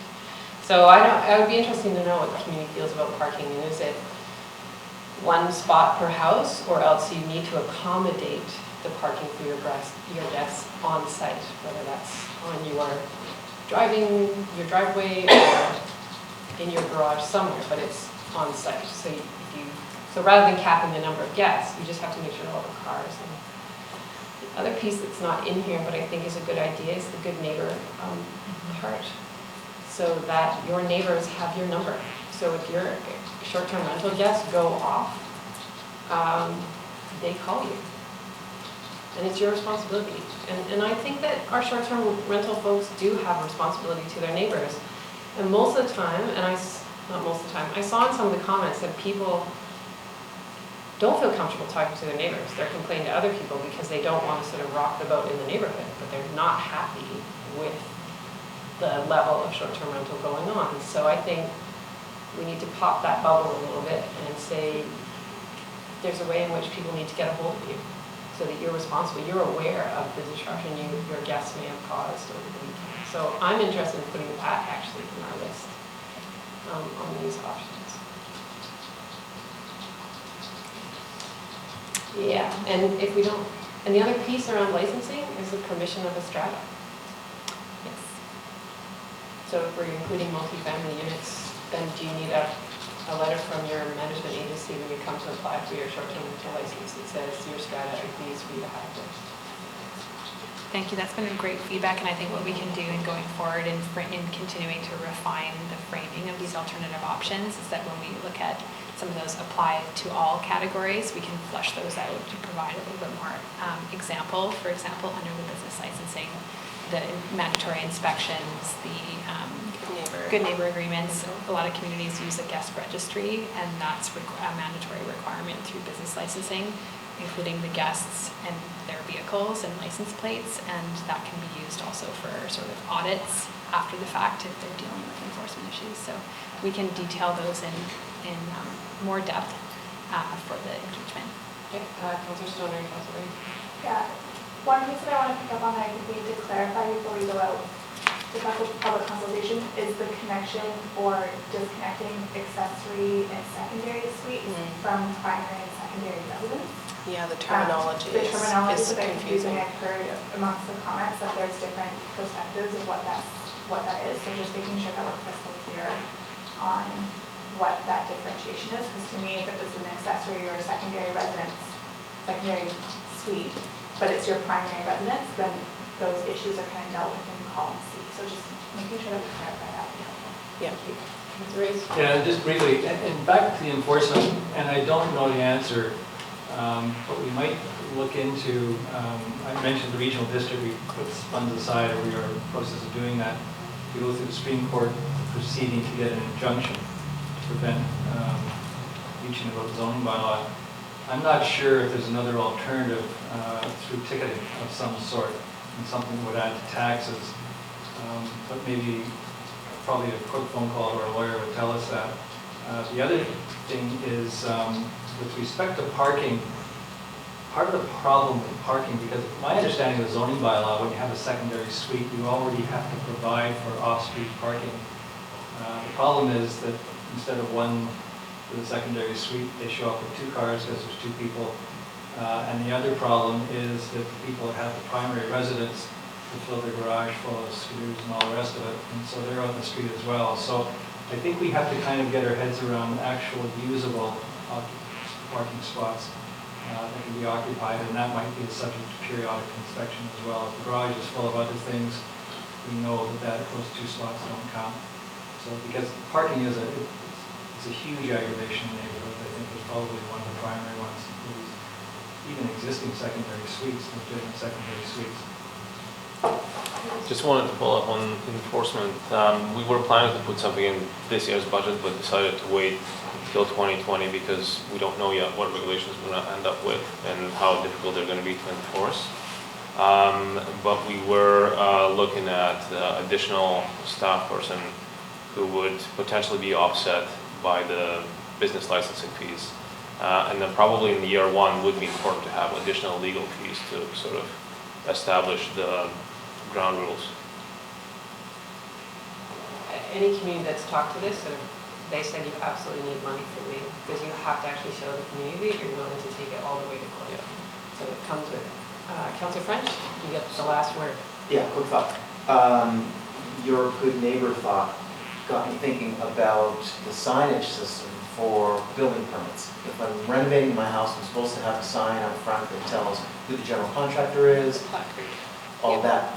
And maybe we could look at a communication tool that's similar, so that there's no way for a short-term rental operator in a neighborhood to hide out from the neighbors. And then the neighborhood knows that, okay, in that house is that type of operation, because the sign says. Staff, do you have any? Thank you very much. Thank you for your feedback. Yep. Great. Okay, so we will be in recess until 1 o'clock. Thank you very much for that report. Good afternoon, everyone. We are back in committee of the whole. And now moving on to our budget. 2019-2023 financial planning. Over to you, Ms. Mathews. Or Ms. Glendale. Thank you, Mayor Elliott. Council, we are back to present to you updated budget based on conversation we had with Council last week. So we'll go through some of those changes. We'll leave some time. We'll talk about community engagement and our recommendations in terms of moving forward at the end of the workshop, depending on where Council gets to and the comfort level in terms of the budget. So similar to last time, I will pass it over primarily to our CFO, Christine Mathews, to walk you through the process, and then we'll get into, again, our summary and the impacts that proposed changes have had on that. Thank you. So, just a reminder to all our folks at home that we are interested in hearing from you. So there's lots of different opportunities for you to weigh in. You can come and join the council meetings. If you'd like to send us some information on budget feedback at squamish.ca, or let your council know, or you can do Twitter or Facebook, and just generally at our sites there's also opportunities to weigh in. A couple things that we're hoping to do today. We're going to review the general fund, just provide you with a couple of updates following our meeting last time, and then get back into some of the parking lot discussions that we left after our meeting on the 22nd. We're going to review the utilities fund as well, just to kind of refresh our back, see where things are, and just check in on one or two parking lot items there as well. And then at the end, as always, we usually see if anyone in the audience has any feedback or information they'd like to give us. We would like to talk to council today, depending where you get, as per Ms. Linde's statement. If we get this far, then we'd like to talk to you about public meeting formats and some of the thought processes we have about that. Just a reminder that most of the things we're going to talk to you about are really around impacts on tax revenue. I will touch on a few later on in the agenda, just maybe give you a glimpse of what it could look like from a billing perspective, but for the most part, all the percentages, all the values that we're talking about are the overall general revenue requirement, okay? Our carry forwards are not updated yet into the project sheets, bear with us, we're just finishing off our year end, and that's when we roll all of that information in. And we will continue to review our existing service level for allocations, transfers, and things like that we talked to you about last time. So without further ado, we'll jump into the general fund. Just to let you know what's been provided into your materials thus far. In the service level changes for the general fund, we have added the technology librarian back into the rent recommendation. And the community energy and emissions planning position, although we will talk to you more about the different options that are there as we go through. Special projects changes, we added the library future needs study at a $20,000 level for them to do some work on programming as growth happens. And then in the capital projects, we just updated for the Brennan Park grant submission. So we updated the numbers that have gone forward in that grant. I think we put through some late amendments for service level changes. Sorry, that was utilities. I'll talk to that later. So just a reminder of where we were last time. We walked through most of this, so I'm just going to go over it very high level today and just remind you that our existing service level right now is sitting at about 4.9% of a revenue increase. We will continue to work on our transfers and allocations. I think there's some room there to still work with that between the various funds and the general fund based on some of the positions and how the new structures are shaping up that we used to allocate these funds and maybe now we're not under the new structure, so we'll go and revisit that. Ideally it will go down for the general fund, but it would go up for the utilities if we do that. All right, and then we get into the new initiatives proposed for 2019. Again, this is just sort of the grand summary of what's going on for new requests in 2019. You will notice a slight discrepancy in the service level totals between your package and what you see on the screen, and it's just a rounding issue with how the templates work on the package. They were rounding each of the 6 components that make up that percentage. In this case, we're going right for the raw total impact number, and so instead of 1.3 that you see on your schedules, it's actually 1.4 in terms of tax impact. On the far right, we've showed you where we were last time we met, just so that you have an understanding of some of the subtle changes that have happened. And then this just quickly does a summarization of all of that, so existing service levels through to all of the proposed net changes in the request, coming up to about a 6.6% revenue change. And when we crunch those numbers through our tax models based on what we know today, we think that about 790,000 of that will be covered by new growth. So, the capital plan. Not too much, again, you've got the sheets in front of you, so I won't go into great detail. That would be regurgitating information from last time. And so I think there was really, the only changes we made here was we did clean up the classifications last time. We didn't quite have that right, but we went back and got that a little more sorted with all of the various components, and we also updated the Brennan Park grant project to bring those overall project values down to what we ended up going for a grant on. With the service level changes, as you can see, this was the discrepancy. It's actually 1.4 for all of the various components, all rounded up together. And what we have changed here is we've added the technology librarian at 41.5K, so sorry, 41,500 for assuming a part-year position. Community energy and emissions planning, we put in 0.5 there, or sorry, about 7 of 12 months there, but we'll get into that in more detail.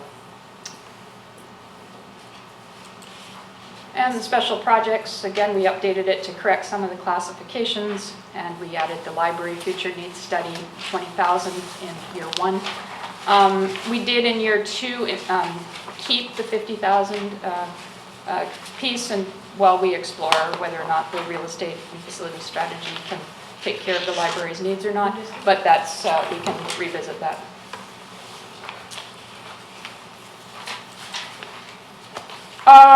So we were asked if... excuse me, I'm not sure council has the special projects in front of them. It might be tucked in behind the service level changes. Thank you. And hopefully you have the updated sheets.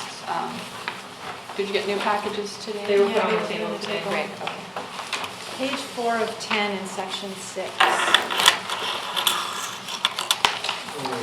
Okay.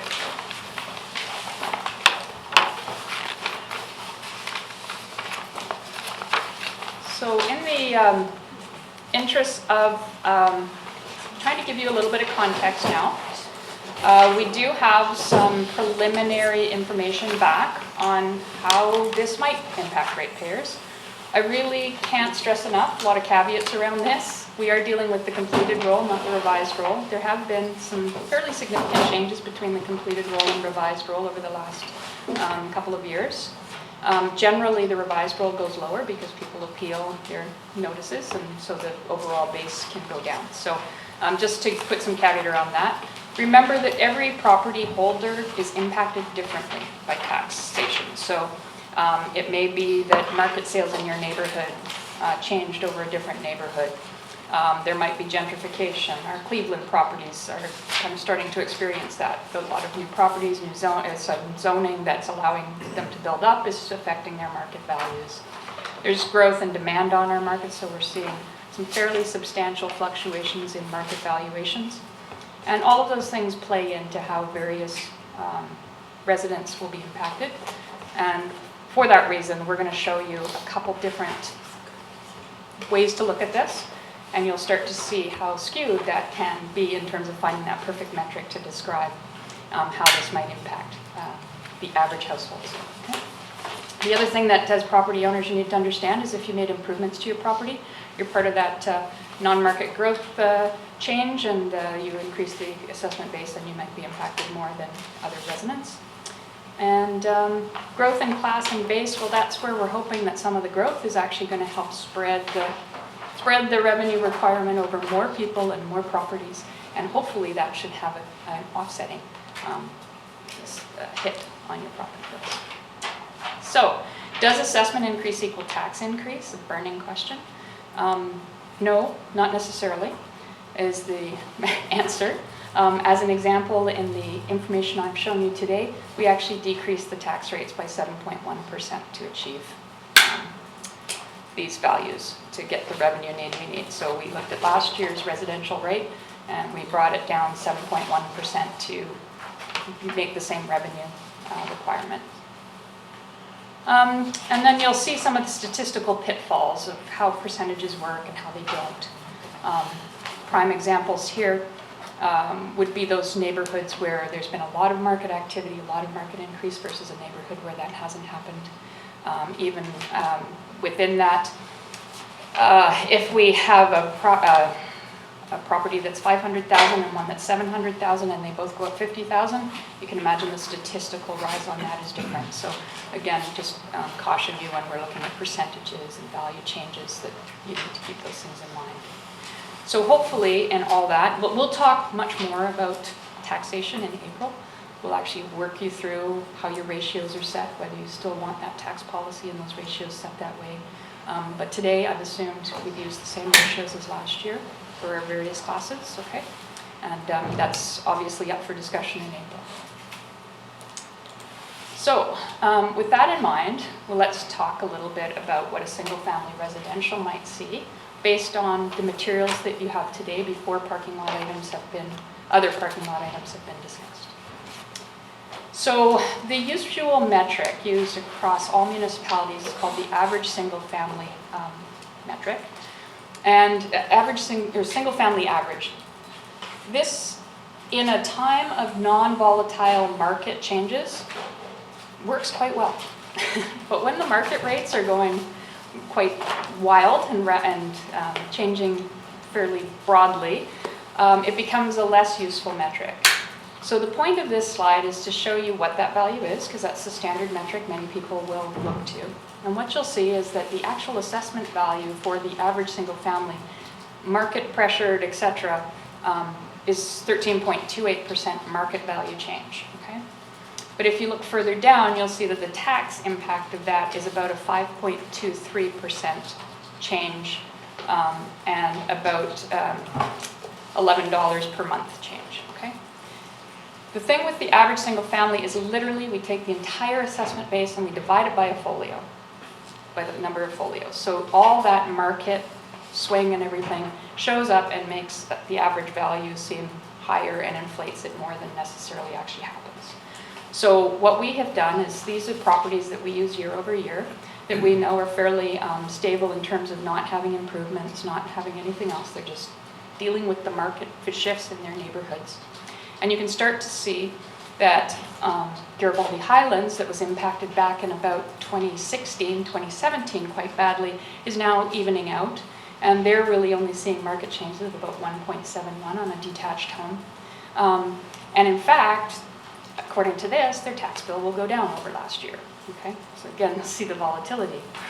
Swing then to Brackendale, and all of a sudden it's seeing some good lifts in its property values in and around that area. And so overall, we're actually seeing that swing more to an 8.86% change for that property over the 2 years. And a $20 per month impact. And then you can just kind of, I won't go through every single one, but you can sort of see how skewed and how wild that percentage data is for each of those houses. That's why it gets a little bit tough for us to, land on a metric and tell you that's what you're going to see happen for your bills, okay? So we did the same thing with some strata residential. I didn't have a lot of time this morning, so I just kind of grabbed two key ones, one in the downtown core and one in Tantalus. One is a good-sized condominium, and the other one is a townhouse, a good family townhouse complex. And again, you can see the difference in what's happening in Tantalus versus what is happening in the downtown core. And again, the percentages, because the value of these properties is different, the percentages again will look more volatile or harder a hit on the downtown scene. And again, then the average overall. And then we did the same for business. And again, business, the Cleveland properties are running into an issue with the gentrification, I'll call it, where properties nearby them are building and going up. And that's increasing the value of those properties and the assessment basis for those specific properties. We looked at that a fair bit last year and found that, in fact, it was the Cleveland corridor that was being hit. The other areas weren't being hit as hard from that perspective. But some of our downtown Cleveland properties did experience some pretty significant changes. The thing with taxation, which we'll teach you a lot more about in April, is that we set it on a class-by-class basis, so there's not a lot of opportunity necessarily for us to assist a business or some businesses in one particular area. So we do have a sort of a broader impact that way. And as you can see, I think if you do have an opportunity to log on to BC Assessment and check your own property, they have some really cool tools on there that allow you to see how your own property has increased over the last 5 years, how they're, where they spiked or where the change was big with the graph and things like that. It's quite interesting, actually. I encourage you all to do it. But it just helps you to understand that really each neighborhood, each type of class are going to have some fairly different variations through them. Okay. So just to give you a rough idea, and again, I'm sure that the change for Tantalus lease was not so far off some of our residential, but the leasehold property, but the Cleveland business downtown might seem more significant. So or more comparable with how your downtown residential is hit too, or your Bracketdale residential is hit. So I think that's all we really plan to do today on tax, but we didn't want to lead you blindly through to a financial plan without some sense of how this might shake down for the various areas. These all net of that growth component? By the natural nature of it, yes. So it uses the whole entire assessment base. The updated, the new. The new one. Yes, the completed roll is in this model.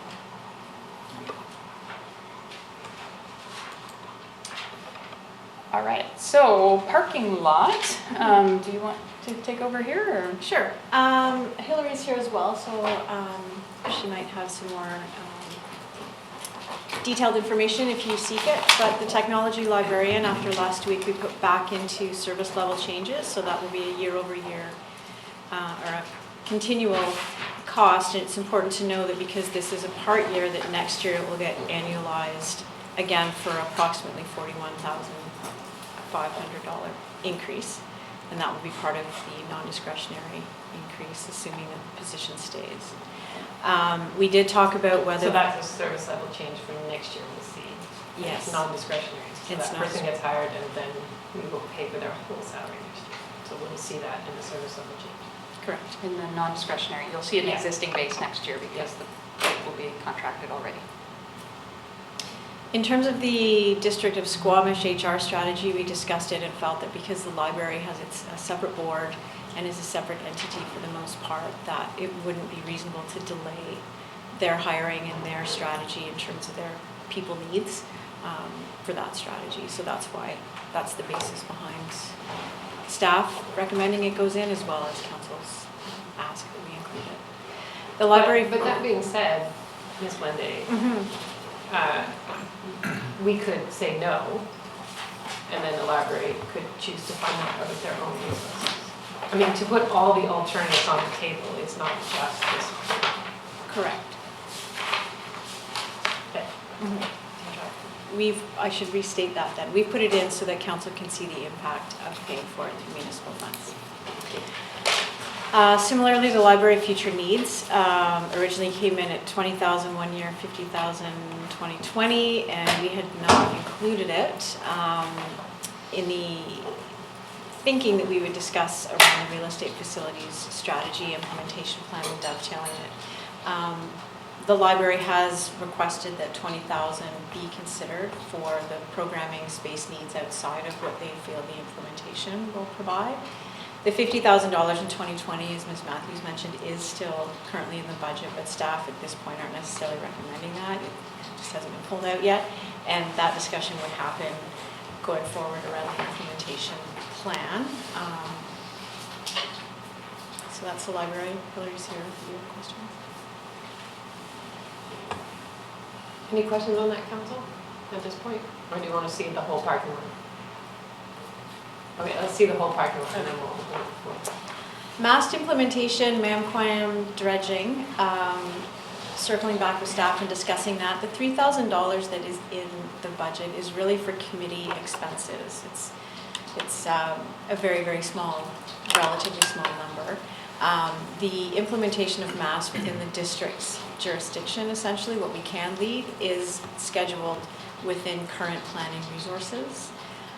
The MAMQUAM dredging, on that note at this time, in order to do a study, we don't have the capacity to manage that study. Mr. Buxton can speak more to that if council would like. Councilor Rees?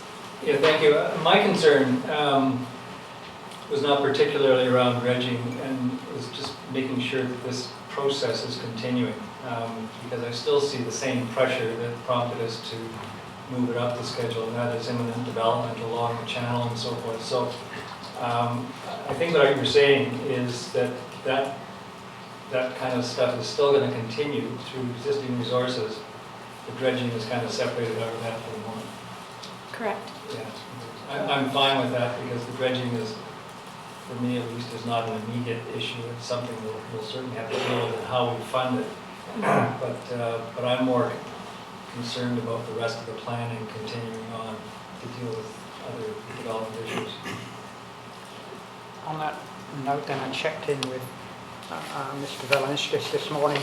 So there's the 3,000 that you see for the mast implementation that Ms. McJannet will be leading. We're also proposing to carry forward 16,000 to help with the SEMC reorganisation, whatever that. Go down that rabbit hole right now, but whatever that review body or that committee will become. Part of the land uses along the maritime areas is going to be under review as part of the zoning bylaw. So some of those issues will be dealt with as part of the zoning bylaw review. So there is more than the $3,000 worth of work going in on mast initiatives in 2020, but 2019. Given what's on planning's workload right now, trying to get that dredging project going between planning and engineering is probably, it would require a reorganisation of their work plan for 2019. Councillor Anderson? Yes, specifically to the dredging. There's, as a related, there's a number of stakeholders that have been in quite close discussions over the past year toward a project plan. So just for clarification, your management capacity, that was the phrasing that was used to address the dredging, it is for a project plan, to develop a project plan. Just to be clear, that is what the community out there is seeking the district's participation on. I may just add that the Department of Fisheries has already been at work on a project plan. Because at the mouth of the Squamish, the land protection issue faced by the Squamish Nation and the habitat restoration issue at that same estuary is related, or the opportunity is there to dovetail with the dredging because material will be needed to reconstruct essentially aspects of the delta. So the Department of Fisheries and Oceans has been at work at this in a high-level preliminary way. So I guess my question is, if you could clarify, what is it in the terms of management capacity relating to developing that project plan? Is that what I understand, that you're concerned, or the departments are concerned that they're not able to address moving ahead on a project plan with other stakeholders? Quite simply, yes. I mean, there are, I think, 37 policy-related projects happening in community planning in 2019. That's not a small 38th project to add to the list. So for clarity, if someone else was leading a dredging project, do we have the capacity to sit in as a stakeholder? We like to do, yes, leading? yes, that's possible. Does that help answer your question? Yes, it does, and it also kind of prompts me to suggest that we should be looking for such opportunity to maintain the momentum and the district's presence in ongoing conversations. There are time windows, as we all know, when dealing with dredging.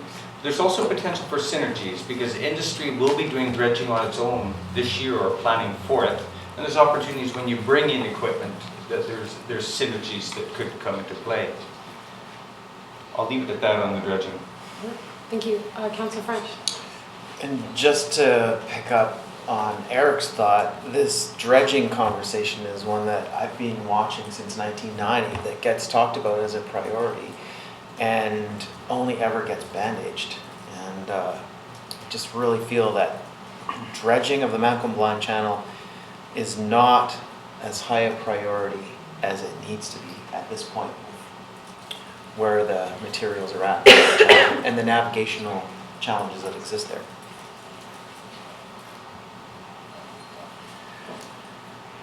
Councillor Anderson. The last conversation I had with the Squamish Nation representatives on this topic was that they were investigating with Department of Fisheries and Oceans advice new funding opportunities, just so that staff are aware of that and whether that there may be interest to stay informed on what other parties are doing in Squamish Nation in pursuing major funding, including for project planning. And Mr. Buxton, I imagine since Ms. McJannet is the planner on this file, that she would keep apprised of those sorts of discussions. I would assume so, yes. Sure. If you have something to add, Sarah. I might just provide some clarity with the marine action strategy. So it was, the dredging piece was elevated as an immediate action based on what we were hearing from those involved in the engagement process. And certainly, as Mr. Buxton highlighted, the initial scoping and feasibility work was identified as a first step. But there is no sort of single lead right now in the dredging discussion. It's something that all partners kind of need to circle around, but nothing has been done on that front at this stage. So it's hard to necessarily, there's no sort of ongoing table right now discussing dredging as a collective. So I'm not sure of all the different conversations that are happening with DFO or the nation. But the intent was to bring partners together through that scoping work in future. Councilor Rees? Yeah, and I don't want to belabor this. I take the points of my fellow councillors and agree that it has been a Band-Aid up until now. My particular concern is that the planning goes ahead to identify things such as funding in the future to possible local improvements, etc., and some of the conditions around that might attach to these zonings and identify these possibilities, because if we start going through these zoning processes, this is where we want to start establishing, I think, some of that framework. The actual engineering work and the dredging, to me, is certainly something we want to address, but it's not, from my perspective, not mandatory this year. There was money spent some time ago, 2013, which for at least small craft makes it workable, but certainly not perfect. But I think there's other opportunities through industry or private landowners to also address some of the issues that are there right now as a first stab at them. And then I think we'll be, as a district, more concerned about ongoing maintenance. So I'm content, speaking for myself, to leave that $50,000 out of the budget for the moment.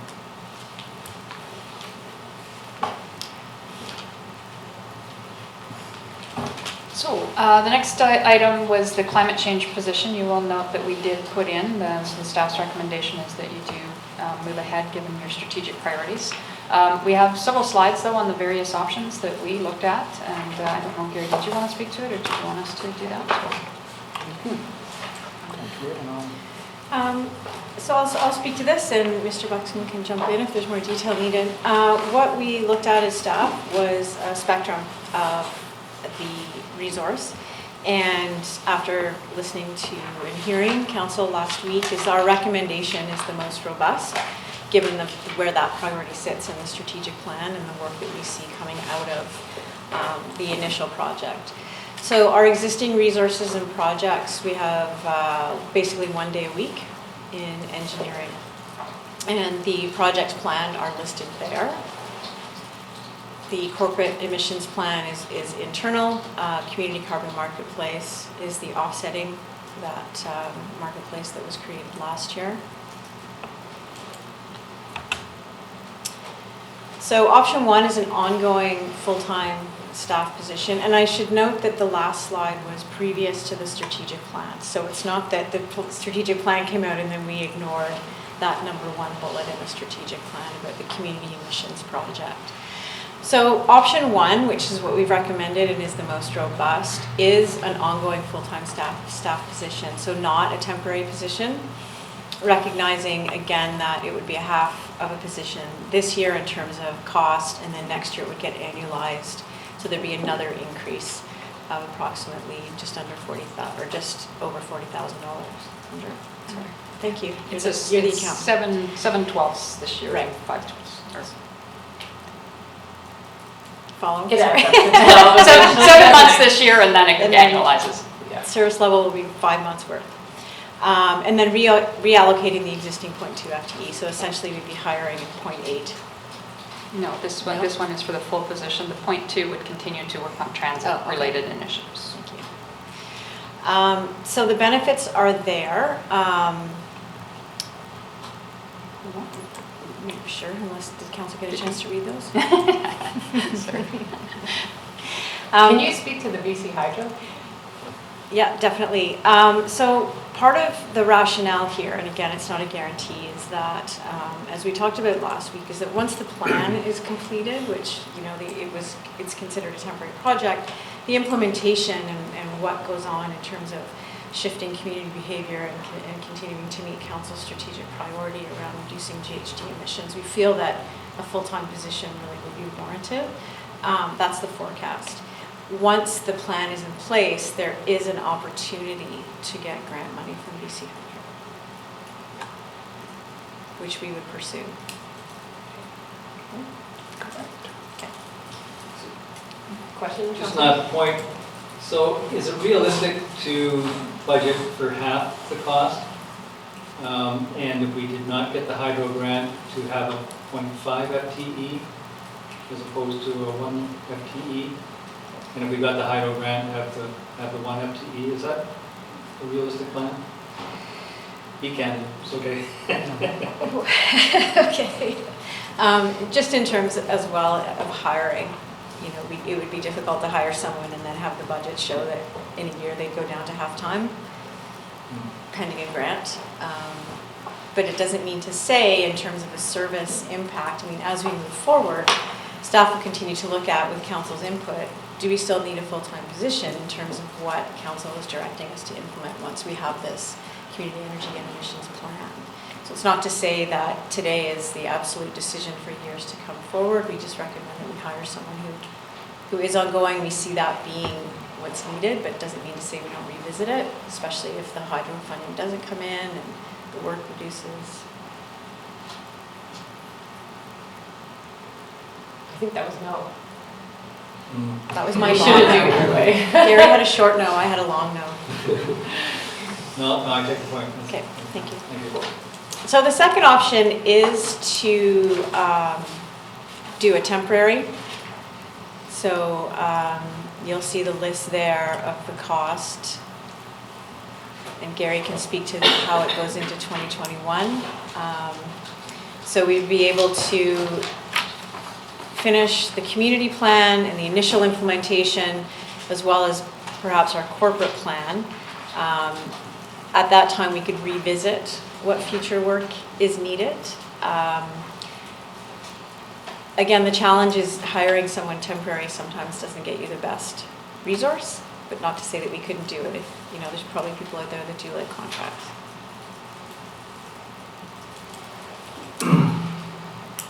And option 3 is just a shorter period of time and enables the plan to be completed, but zero implementation of it. This one also proposes using some of the carbon neutral reserve to help fund it. On option 3, Councillor Stone?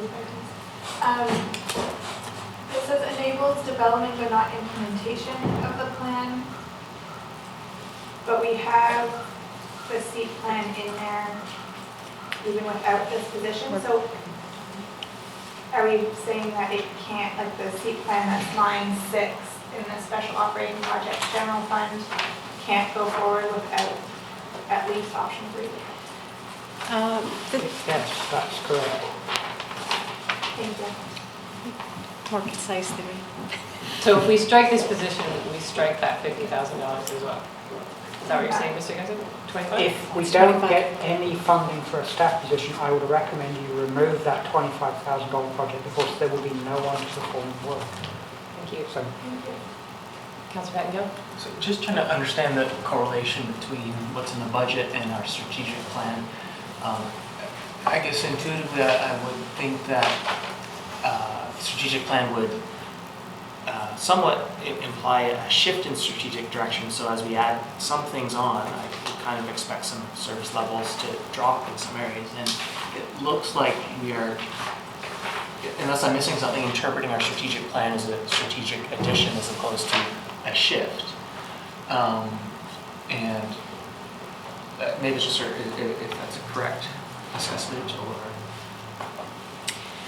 If I'm understanding the question, it's not that we're shifting other work to achieve this priority. And that is correct, given that the planet and our environment and all of our other environmentals, priorities, so zero waste is in our environmental department, transit and active transportation is in our environmental department, trees and soils bylaw, permitting is in our environmental department. So we can't shift any work to accomplish this GHG priority. And that's, the importance of having this conversation with council is the cost of doing it more quickly than later on in 2020 and 2021. We have, as we've mentioned, these different options in terms of, do we start with a temporary time-limited contract to get the plan done and then look at the implementation and what that would require, or do we just call it and say we're full steam ahead for the next 4 years, really focused on GHG emission and our community implementation of making that change and hire someone full-time? And just more where I'm getting at is, for example, climate emergency, our rec there's always room to improve, but it's pretty good, so why wouldn't we maybe shift money out of rec and into this, as an example, as opposed to adding on spending for this? Sorry, shift out of recreation? For example, yeah. It's certainly a possibility to reduce recreation services that we provide. That would be a closed meeting topic. Yeah. Okay.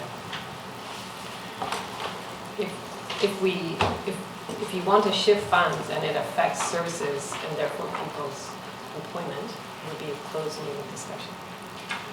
Yeah, I'm not necessarily thinking at the level of employment, just sort of, in terms of what the person on the street sees in terms of change their day-to-day experience. Does their experience prorated of rec go down by $50,000 to accommodate this? That's more at the level we could potentially, and just try to understand it. But it seems like, I guess, to conclude that we are sort of seeing this more as an addition as opposed to moving some stuff around. Yes. Mr. Buxton, you want to speak? Okay. Do you want to raise the wayfinding as one of the things that we've stopped? So we do. Yeah, we do recommend stopping things and have done that in the budget to accommodate what we've put forward. And we did this before this position, but as an example, we've recommended putting a hold altogether on wayfinding because that took staffing resources and capital money. Doesn't affect this because we did it before this came forward, but that's an example of something that we can do and have previous to this, and could look for something similar. So I guess to conclude that, and thank you for that, given that this is a strategic priority, this sort of topic, I'm hesitant to cut corners on this, and whether we achieve that by adding some funding or moving some funding for somewhere else, either way I'm happy to discuss, but I think if we are serious about our strategic plan, this position needs to be funded. Do you have a preference on the options presented? I think it was number one that seemed to be the most fully funded.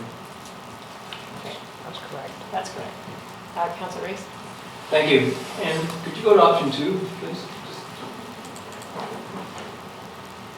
And am I correct in saying that if we funded that, we would be able to take the $25,000 out of the budget because of the duplication, or is that still an addition? It's still an addition. Still an addition. So I'm more inclined to this option, not really thinking of cost, but thinking of the full-time versus temporary aspect of it. This is a stretch for us. I mean, historically, we've never had this position. And so I think there's a bit of a learning curve inevitably with this type of a process. So I'd be happier going with temporary position. If we had to dial it back in the future, we have the ability to do that. It's much less painful than trying to dial back a full-time position. And I think if it turns out it's working and we're happy with it, then we have the ability to ramp it up again, but it's just harder to go the other way. So I would be more inclined to try to ease into this as opposed to take sort of a head first jump into it. Councillor Lippert. No.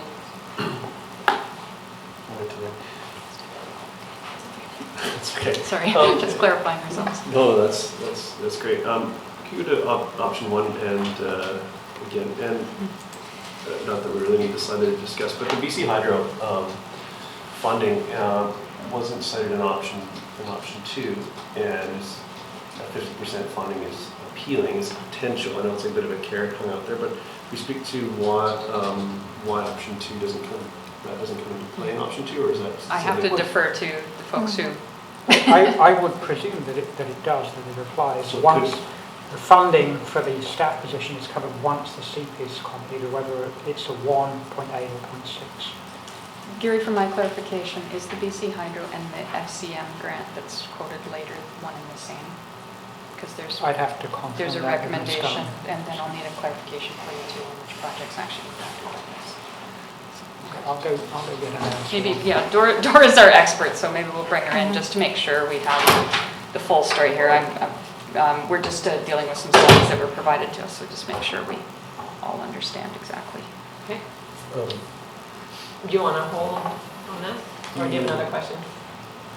Yeah, I'll hold on that, but I do take the point of hiring, having quality work, especially with a full-time position, as far as having a secure workforce. And so I understand that it's a stretch, but I really want to make sure that I know how much of a stretch we're making, and if that BC Hydro funding becomes an option in option 2, I mean, it seems like there's definitely a lot going on with that second option, and this is more straightforward, but I would entertain option 2, but my preference is for option 1 at this point, but that's where I'm sitting at the moment. Thank you. Councillor Anderson? Yes, a community energy and emissions plan, I try to envision the content, the actions plan, the project and initiatives that would be selected, and I'm having difficulty coming up with a clear picture. I can see that there's a role for the administration of ongoing programs, the programs that we have already. However, I'm wondering whether there's a scenario of a select committee option and what that would mean for budgeting. I'm looking at a press release from another municipality exactly the same size as Squamish, and they're not hiring somebody, they're establishing, first of all, a select committee of community members of municipal council to identify what are priorities, possibilities, low-hanging fruit. So I don't know what the implications of that option might be for our budget discussions, but otherwise I'm inclined to favor option 2, the easing in while we establish or paint that clearer picture. Staff will be bringing back options for committees, and I have asked them to look at each of the 4 priority areas and how we best support those and whether they need committee structure. So that will be coming back to us shortly. So I don't think it's been ruled out, but in terms of creating the CEP, correct me if I'm wrong, Mr. Buxton, that would be led by a staff person, and then perhaps this is where a committee then helps with the implementation piece of it. Thank you. So perhaps Ms. Gunn could just clarify for us. A few minutes to recess? And Yeah, just could fill- we recess and gather Okay, so let's ourselves? take a 5-minute recess so that everyone can get clear on what council's Yeah. looking for, and then we'll come back. Thank you. Okay. Thank you, Kelsey. We're back in committee of the whole. We're ready to keep talking about this climate change. Okay. All right, so over to you, Ms. Clinton. Thank you, Mayor Elliott. So as a group, we clarified that we all understood what we were trying to say to you. And so I will summarize, go through the options again. And then Mr. Wickham and Ms. Gunn are here to answer any more detailed questions or jump in if I need some more information. So option 1, which is what staff are recommending, is the ongoing staff position. It is one full-time position that we would hire. We currently have 1 day a week in this department that is allocated to get some work done. The idea being that with council's priorities, this one full-time position ongoing that we would hire would work with the $25,000 special project to get the community energy emission and energy plan complete. So we would need a consultant to do the data and that technical expertise. And then the point 2, so the 1 day a week would be reallocated. So we would keep that funding for 1 day a week that would help with things like regional transit or other areas in the department that continue to grow. So the benefits, as we mentioned, is that it's an ongoing employee that can continue to move this strategic priority forward over the next 4 years. Timing in terms of the hydro grant is better when you've got someone that for the foreseeable future is going to be working with you, and I can speak a bit more to that, and so can Dora when we get to option 2. So that's option 1. Option 2 is a bit confusing, so we will try and clarify for you. So option 2 is temporary, so not an ongoing position. It would be a contract length position. We would add 4 more days of work to the current 1 day we have. So we would hire 0.8, which is a little cheaper. And as you can see, it's 7 of 12 this year, a full year the following year, and then 5 months the year after that. In terms of the hydro grant, it could apply. The challenge is the timing of you apply once the actual plan is complete. So the plan is complete, and now we're looking at someone who may be working for us for another year. And will BC Hydro, by the time we apply for the grant, pay for 50% of 5 months of an employee? They might. So it's a possibility. We talk here about the initial implementation of the plan. So this person or this employee would be here to kick off the implementation. But depending on the scope of that and what it looks like in years forward, it may be at that point that council and staff make a recommendation on, based on the implementation, we recommend 2 more years of an employee or an ongoing employee. Option 3 is a temporary part-time position that basically just works with the consultant to get the community emissions and energy plan complete. And should we go forward with hiring an employee to do this, the $25,000 is still required. It's number 6 on the special projects. If we don't hire someone, that project should be pushed into 2020 or come out this year because we don't have the capacity to manage it. There is a special project, is it special project number 2? That we are recommending, capital carbon neutral project can come out to prioritize this work. So there's a capital project, and then the special projects, item number 2 is a 50-50 funded project that they're recommending be taken out to our engineering. So reducing a little bit of scope to enable this with other projects. Questions? Well, so I guess the way I'm looking at our strategic plan is the goals we've outlined. It's sort of a high-level strategy, taking some action on serious action or even more serious action on climate change is the sort of broader goal. We expect that to not just result in some of the specific goals we've outlined, but a shift in our operations across the board, and just those specific goals provide some evidence of that we are accomplishing that, but they are not necessarily complete. But again, we expect that strategic plan to be reflected throughout, and so then from that perspective. And just from a governance perspective and budgeting, I guess I'm a bit uncomfortable about specific line items where it's a position or a job. And the question I'm asking myself is, $50,000 or $84,000 relative to the rest of our budget. Does that say we are serious about taking this climate change initiative up another notch?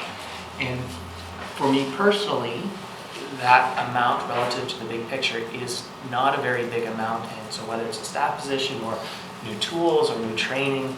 I think, again, if we are serious that climate change is one of our strategic focuses, then that money should be spent according to how staff best feels it is spent to achieve that broader goal. Any other questions? Oh yeah, Councilor Rice, sorry. Thank you. Just on these 2 bullet points, so we moved the 20,000 capital carbon neutral project reserve use, and the second is the special project for GHG emissions. So that's, the second one is item 2, which is funded by grants and reserves. And so we remove them, but we don't necessarily put that money into a salary. We just take it out of the budget. Well, it doesn't impact your taxation. No, I know. So we just don't do it either. We don't have taxes or reserves and grants applying to it either. It's just gone. I think some of the discussion that the engineering crew had, and they probably are better to speak to this than I am, is that they are concerned that they're maybe chipping away at the carbon neutral reserve when there could be a better use for it within items that they're going to use this position to flush out. Is that's reasonable? Yeah. And then the first one, where in the budget is the first one? It's in the capital plan right now. Oh, the capital plan. Thank you. Oh, do you mean, you meant the project, not the first bullet, the full-time is in the service level change right now. Well, I'm sorry, second bullet. Yeah. Okay. So the first 20,000 is in the capital plan, the second 20,000 is the one I just referred to. In the special projects, number 2.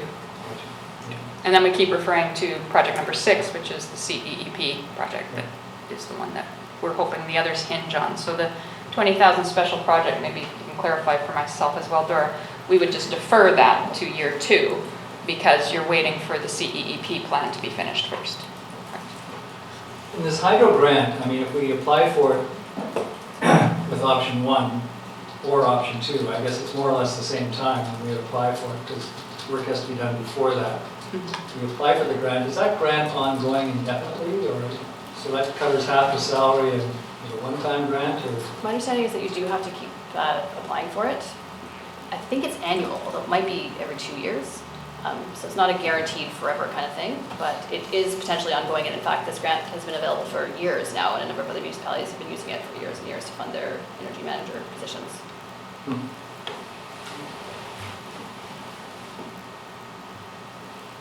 Any other questions on this one? Councilor Rice?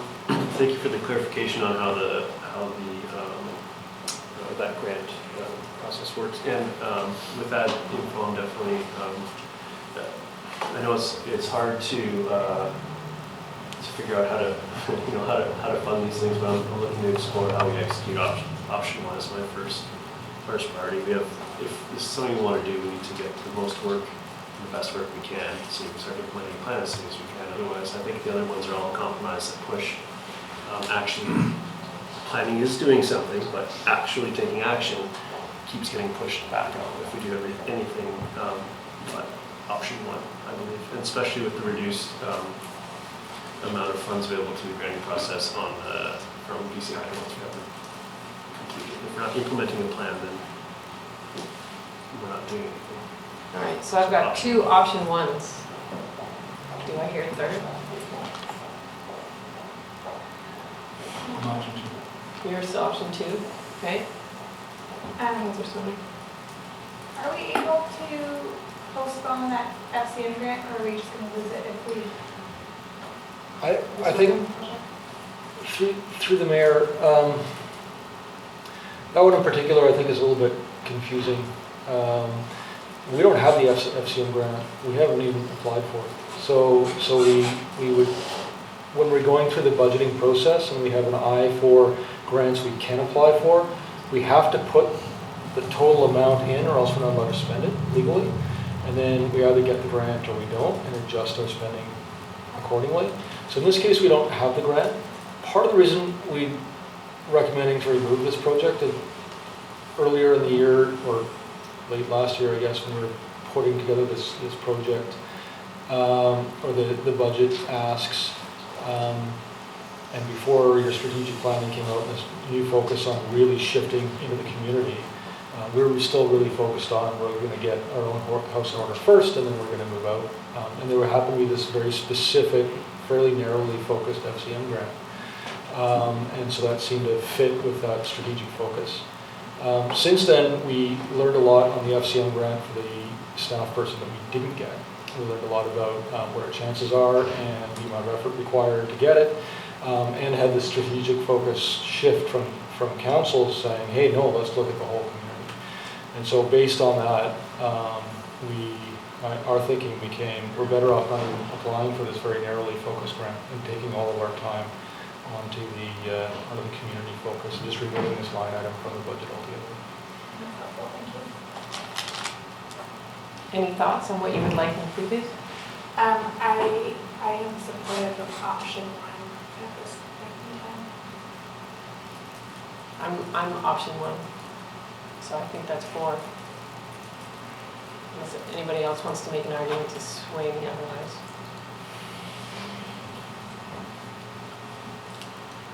The explanations we have in front of us on how these grant applications could alleviates my concern regarding option 1, so I'm happy with it. Thank you, concerns. Okay, it's in. Option 1. With And we'll saying take the that other those 2 are projects coming out. out. Yeah, let's get bang for our buck in 2020. All right, so carrying on with our parking lot. Oh, do we need a motion? It's up to the record keeper. We're fine. Your budget is where you actually do this. Resolutions don't make a budget. So it's really up to Terry. Let the minutes show that we moving forward with option 1. Thank you. So carrying on with our parking lot. Did you? I just knew. Yeah, go for it. Yes, okay. So we had some questions around potentially increasing paving, and we had some discussion around reserves and accumulated surplus. So over the next little bit, we're just going to kind of put all of those discussions into 1 or 2 slides together, since they kind of impact each other and work around various different things. So first off, in paving, we do estimate there's going to be a carry forward into 2019. So one of the reasons we didn't necessarily start ramping up paving in 2019 was we didn't have that. Having said that, deferred maintenance is deferred maintenance. So if council is interested in increasing paving, we certainly will consider that. I think it could still fit within our work plans to have the addition. So there are different things we can do. We can consider phasing it in, so 100,000 per year to ramp it up to the required 1.3 million that is suggested, and I believe that we had a past discussion about. So we could do that over a couple of years to get there. We could put it in now, phase it and put it in now and draw from capital reserve a little bit more than we are this year. There was a discussion around maybe using the money from the active transportation for more community works fund, and going more with community works fund for active transportation and taking the 100,000 that we were doing there and moving it to paving, so we can chat about that as well. And then we'll talk through some of the reserves and accumulated surplus piece. So option 1 for capital reserve and paving, we could just take it straight from taxation and start phasing it in. So we start adding 100,000 to 200,000 addition to the plan right away. The benefit of that, or it has about a 0.4 to 0.7% tax impact. The beauty of that is it maintains that kind of at least last year's capital investment of 1.78. It starts to put us back in that level. So if council recalls, last time we talked, we had basically shifted some of the capital projects out to special projects. So special projects had gone up 0.8 and capital had gone down 0.7. So, but there are some emerging master plans coming now that indicate that, for instance, the ISMP, the stormwater management plans, and our real estate facility strategy will continue to encourage you to grow both our maintenance special project budgets and our capital. Both reports will do that, as I understand it. You looked over, I was like, am I wrong? Am I misunderstanding? So anyway, it's certainly not a bad idea to consider letting your special projects move up a little bit this year and increasing your capital either in terms of capital reserve or a capital direct contribution. Just to continue to build up the amounts. And what the current council may not have the history on is that the last time we did a 20-year long-range plan, it essentially showed us that ideally we would work to getting about a 2 million reserve contribution and a 2 million direct contribution into capital annually to get us into a somewhat steady state over that 20-year plan where we could pull from reserves, get back to the reserves, and it would sort of get into a bit of a more static level, a sustainable level. So that's, over the last few years, we've been kind of shooting towards those targets. That 2 years ago, we didn't have the ISMP, we didn't have the real estate facility strategy, so I can only imagine when those get run through our 20-year plan, which we hope to do again this year, that's only going to make that even more pressing that we get at least to those 2 million and 2 million levels. So just to provide a little bit of history that I probably hadn't. There was also some discussion around, we could put, sorry, bear with me. So if we could get back up to the capital investment of 1.78, that's a good thing. That continues to at least keep us steady on the capital planning and also lifts our maintenance projects. So again, good argument for just putting paving into taxation and letting it rise now. I'm going to just quickly touch on something that Councillor Stoner requested last time around the active transportation and community works fund update, whether you would like to potentially move 100,000 to paving and use more community works fund for active transportation or take active transportation to the 600,000 level. So you can certainly fund all of your active transportation generally from community works fund. Right now we have a balance in that reserve of about 3.3 million. In the past, we have encouraged our engineers to use about 9 million of it per year. But since then, our annual grant that we received towards that reserve has also been lifting. And so I think there's room for us to expand that. The reason we're going to discourage you from doing that this year is that we actually are also we hope to be applying for a BC bike grant. And we're going to need funding that isn't grant related to come to the table for that. And we're hoping to leverage the 100,000 in the active transportation towards the BC bike grant. So I'll come back to that one a little more on the emerging issues. But if you bear with us right now, we're suggesting that doesn't really work out for the broader strategic direction that we're working towards. Okay, so option 2 is that we start looking more at a reserve use to getting up there. So you could just take the paving from reserve this year in 2019. So we're already looking to increase our reserve use by about 200,000 this year. And then we would also draw from paving. That would allow you to increase paving now. If we were to continue doing that, and assuming that now that we've got the reserves to a sufficient level, we believe at the end of 2018 we'll be at 4.9 million. So we're starting to get into a solid zone with our reserve there and can start doing what we're doing with our water and sewer reserves and start using them now to do some of the maintenance projects as per our long-range policies. So we could start to increase the reserve use now and start to ramp that up as we contribute. We are at a pretty solid annual contribution of $1 million, not 2 million, but $1 million. So you probably have some room to stay steady state this year and keeping with what we initially came out to. So that's an option, and if we kind of ran that plan, you'd be at about 6.1 million by 2021. Another option would be that we come to the table, not necessarily with direct, we actually draw paving from reserve, but that we go back to at least contributing some directly to our capital reserve. So that, again, we're starting to lift that. Remember, before we were kind of at 1 million, we were hoping to get both one to 2 million and the other to 2 million, so that would allow us to do it that way. As you can see, if we ramp that up, then we're starting to see more significant lifts in our reserve. From a staff perspective, I guess from a finance perspective, I'll suggest that it's a good idea to lift one or the other, if not both. But recognizing that we're dealing with affordability targets, etc., I think you have a year grace, but I would like to see you get back to some regime of lifting your capital investment. So it really comes down to whether council would like to this year and what you'd like to do with paving, and whether you're doing that on a phased basis or going right to it. Councillor Race, and then I'm putting myself on the list. Thank you. So going back to the plan, maybe Mr. Buxton and Mr. Whitten can help with this, but my recollection is that I thought it was 1.1, I was correct, it was 1.2 million was going to be a recommended amount for this year. And I think it also went up in 3 or 4 succeeding years.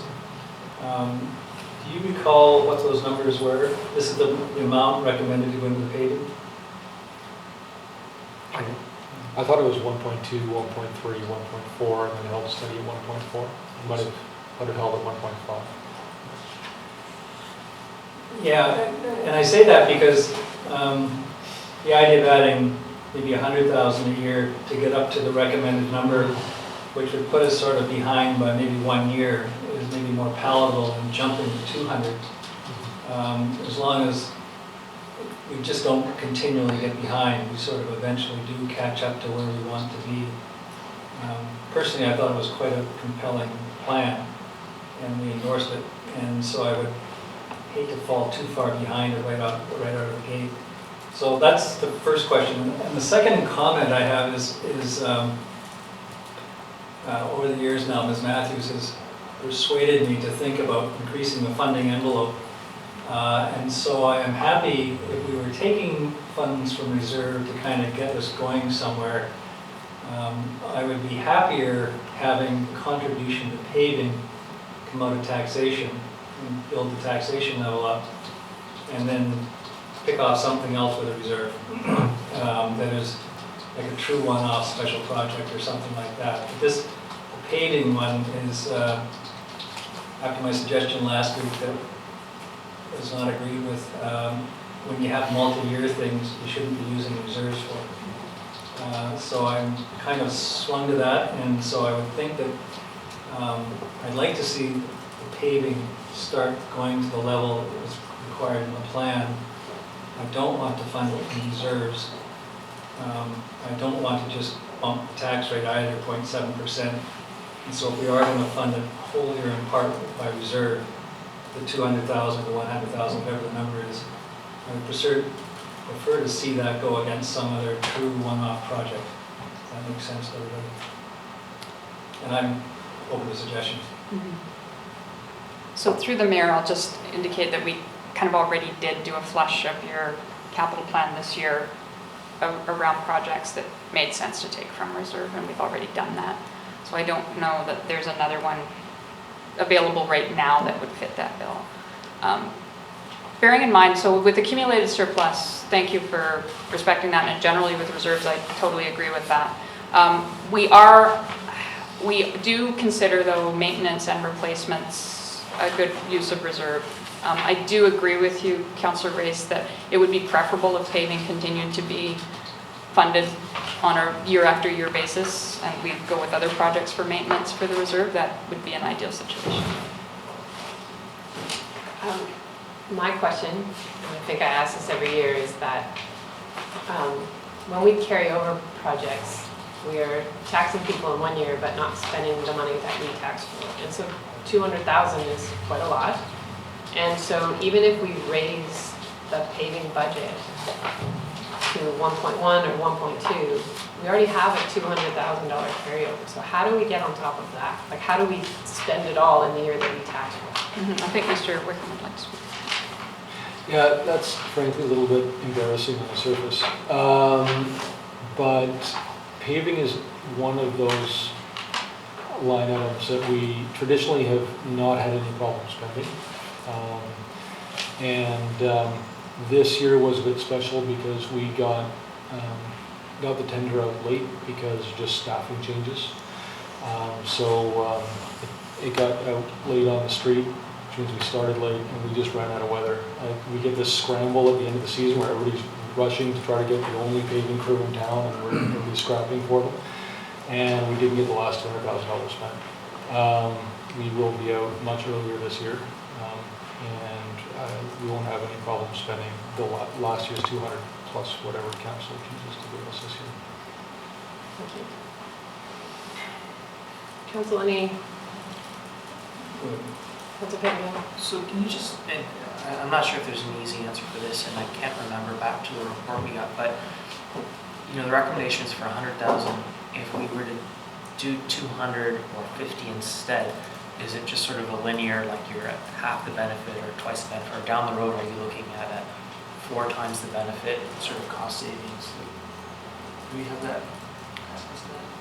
So I don't have the value of that report, but anytime you defer paving, there's a high risk to deferring it. There's basically two levels to paving, and once you start to eat through to the substructure, it gets very expensive. So anything we can do to stay ahead of the paving curve is always in our best interest. Is the short answer. I don't know if you have more statistical information to provide from that report than I do, but. No, that's a great explanation. And we saw in that report that over the last 5 years since the last one, our deficit reduces substantially.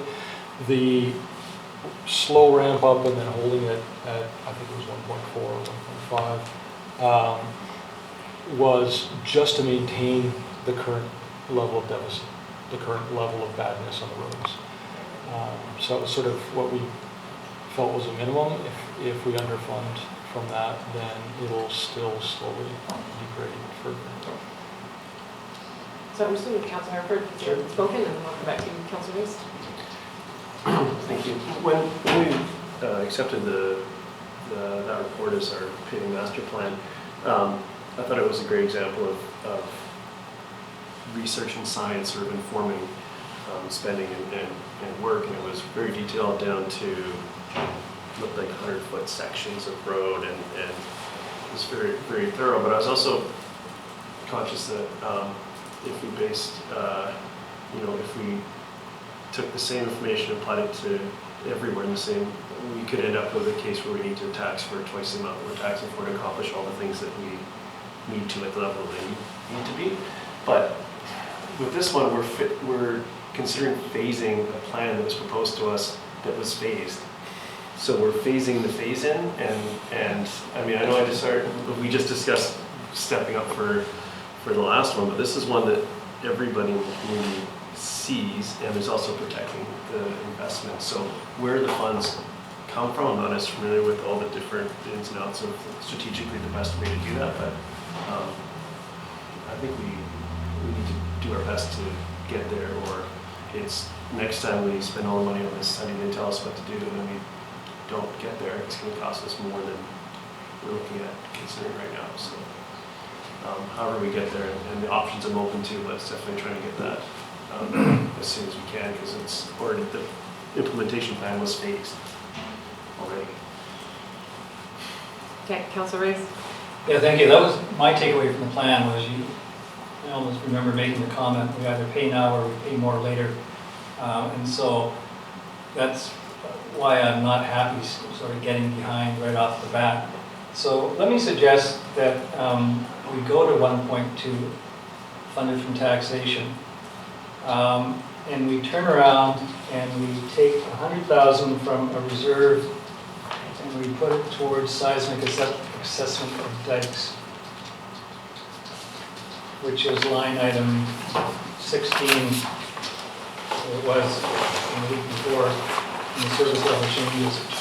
So, and I picked that one only because it seems like a true one-off and not a repeating thing. And that in effect means that out of taxation, we're just adding 100,000, not 200,000.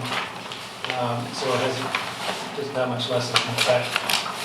And but we are getting to a level where we're starting on that level. We can continue. I'm open to staff comments, of course. So with the carryover, it would be a $1.4 million saving year. Is that right, Mr. Wiggin? That's right. Okay. I guess my only concern on that is the assessment is an operational special project. It was not on the capital.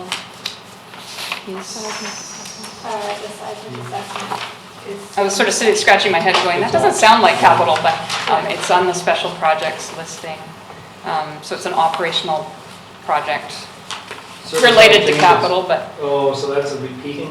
No, it's just in the, unless, please point me to it if we have it on the capital as well. Special operating projects, general fund. So it is on page, on last week's, it was page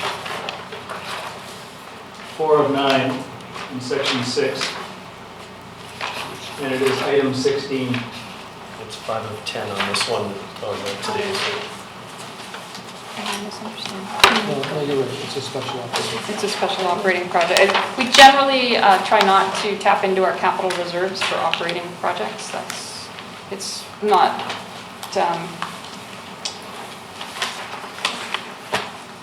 Okay, what was the lot? yeah.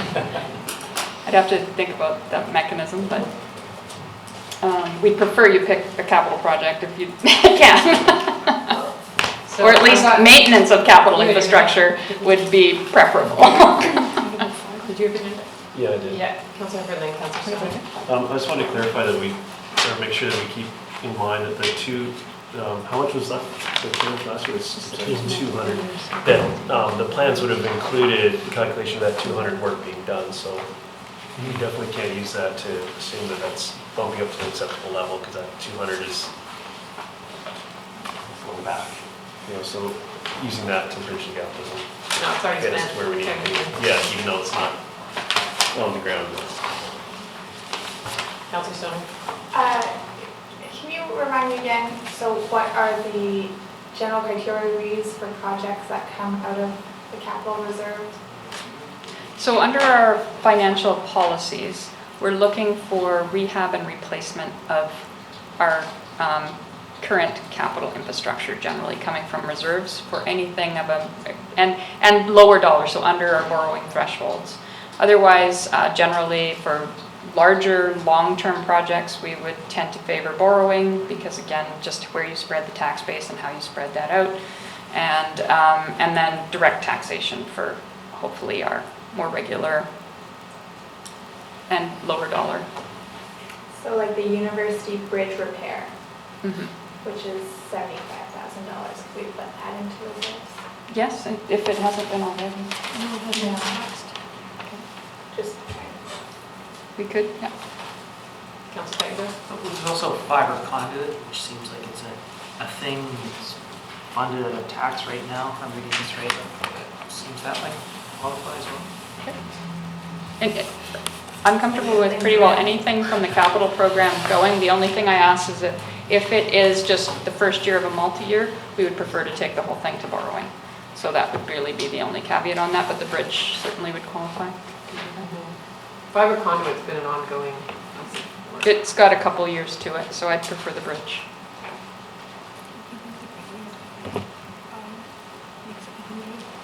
Council, is there general consensus first on moving the paving budget up? Right now it's $1 million, with the carryover it's 1.2. We're still technically behind, but just through a nod ahead, is there consensus we want it to go up somewhat this year? Okay, all right. Just checking before we have this big conversation that we actually didn't need to have. Okay, so there's a couple of proposals on the table. One is to take it up to 1.2. Councilor Stoner, was yours to take it up 100? And then Yeah. offset it with that 75?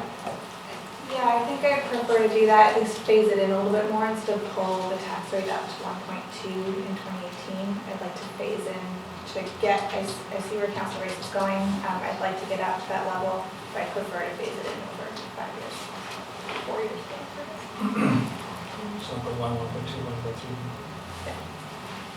Councilor Payne. Sorry, I've got a little lost in the math now. If we do this, would that mean that next year people see a $200,000 bump instead of a $100,000 tax bump? I think what Councilor Race has proposed is that this year we go to 1.2, and then in 2020 we go to 1.3, and then 1.4. Councilor Stoner is proposing a longer runway, so going up 100,000 this year, and then 100,000 next year, so it'd be 1.1 this year, 1.2 next year, 1.3. By the end of our term, we'd get to 1.4. The incremental increase, if we follow Councillor Stoner's suggestion, on the tax bill is effectively $100,000 per year, every Yes. year. So you get to some point. Till we get to that 1.4. Councillor Hooper? I'd like to take a second to look at to pull up that master plan. We're talking about executing a master plan and how phased we would like to have it and how phased it was proposed, and I feel like that's not as fresh in my mind as it could be. I don't know how everyone else feels about that, but if you take a second to look at So that. Wickham, do you recall? I don't, I can get it in my hands in about 2 minutes.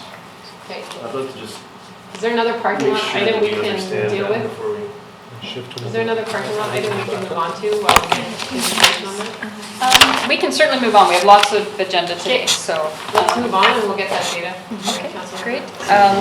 Right now, just so that we keep our notes straight, right now we're looking at 1.1, incremental up, and so far we're okay with the bridge coming from reserve? Yes. Yes? Okay, great, thanks. I like that even better than mine. Okay. All right. So I think last time there was also some questions around accumulated surplus, transferring that to reserve, etc. I think right now my recommendation is to hold tough for the time being. It's just a reminder of the slide we gave you during our review, where right now we are using our general fund accumulated surplus to internally fund some of our projects. And then the whole concept of accumulated surplus, again, is essentially to stabilize and allow us cash flow through the year for our operational budgets as well. So although we are reaching our, or have, based on the 4.4, we are at and slightly exceeding our target of 1/8 working capital. Right now, we're actually below it because we're using the interim financing piece. So right now, I think that what we are using is enough for now until we have a better sense of what's dropping out of 2018 to contribute. So I would say that my preference is that you'd go with some of the other routes for capital and raising or deciding to stay steady this year. Okay, does that answer enough question on that right now? That's basically, please don't touch accumulated surplus this year. Not in a big way, I guess would be my thing. Like before I thought, well, we'll maybe move some of the accumulated surplus. They were starting to grow. I thought we'd maybe start porting them over to capital. I'd like another year to look at that and get our borrowing under control. Okay. Okay. And then we have some emerging issues that I am in conflict on the food project one. Okay. So if you want to skip over that one, I Can can do. have Councillor French chair the other one. Okay, so let's just quickly drop into the BC Bike grant application. This I alluded to earlier in the meeting regarding our active transportation budget currently has 700,000, 600,000 coming from our community works fund and 100,000 coming from taxation. Shortly, I believe in the hopper now, there is a request from staff to apply for a BC bike grant, and that funding is 50-50, and staff would like to leverage that 100,000 towards our portion of that active transportation. But in order to address the other half of that grant legally for expenditure purposes, we would need to lift the active transportation to 800,000 for this grant for the next year. Does that make sense? So No, right now it's well, we lost 700,000. connection. Yeah. So it's 700,000 right now. We have for our regular year-over-year active transportation. Yeah. Staff would like to go for a BC bike grant to leverage that and get an additional 100,000 into the plan by way of grant. But they technically should not be making expenditures that are not in, so we need to lift the active transportation to 800 with an additional grant, community over and above the community works grant. But they need non-grant funding to match BC bike. So grant. there's no net impact on taxation because we show 100,000 of it as grant, and if we don't get it, we obviously don't match it. Correct. So the taxation. Clear as mud, right? Yeah. Then the taxation piece will continue to go towards other active transportation. Yeah. They have a major list of all the projects they should and could do, and when they get an opportunity for grant funds that fit within those plans, they try to accelerate the plan. That's essentially the short answer. Councillor Stone? So for that line item, the grant column would go up to 700,000. The tax would go up to, Would stay at 100. Got it. Councillor Anderson? I wonder what would be the project deliverables for the proposed BC Bike Grant application in general terms? Sure. We will be talking about it on the 5th in more detail, but there are 2 potential grant applications. One is for bringing a section of the Discovery Trail up to the corridor trail standard. And the other is to modify 2 intersections of commercial and industrial at the highway to improve access from the trail onto the pedestrian crossing. Thank you. Thank you. Okay. I think everyone understood that, right? It's no impact on taxation, it's just that it has to be in our financial plan in order to spend the money if we get the grant. So, I will hand over the chair to Councillor French to deal with that first bullet. I'm in conflict on this because the request has come from the Whistler Center for Sustainability and I am on the board of that organization.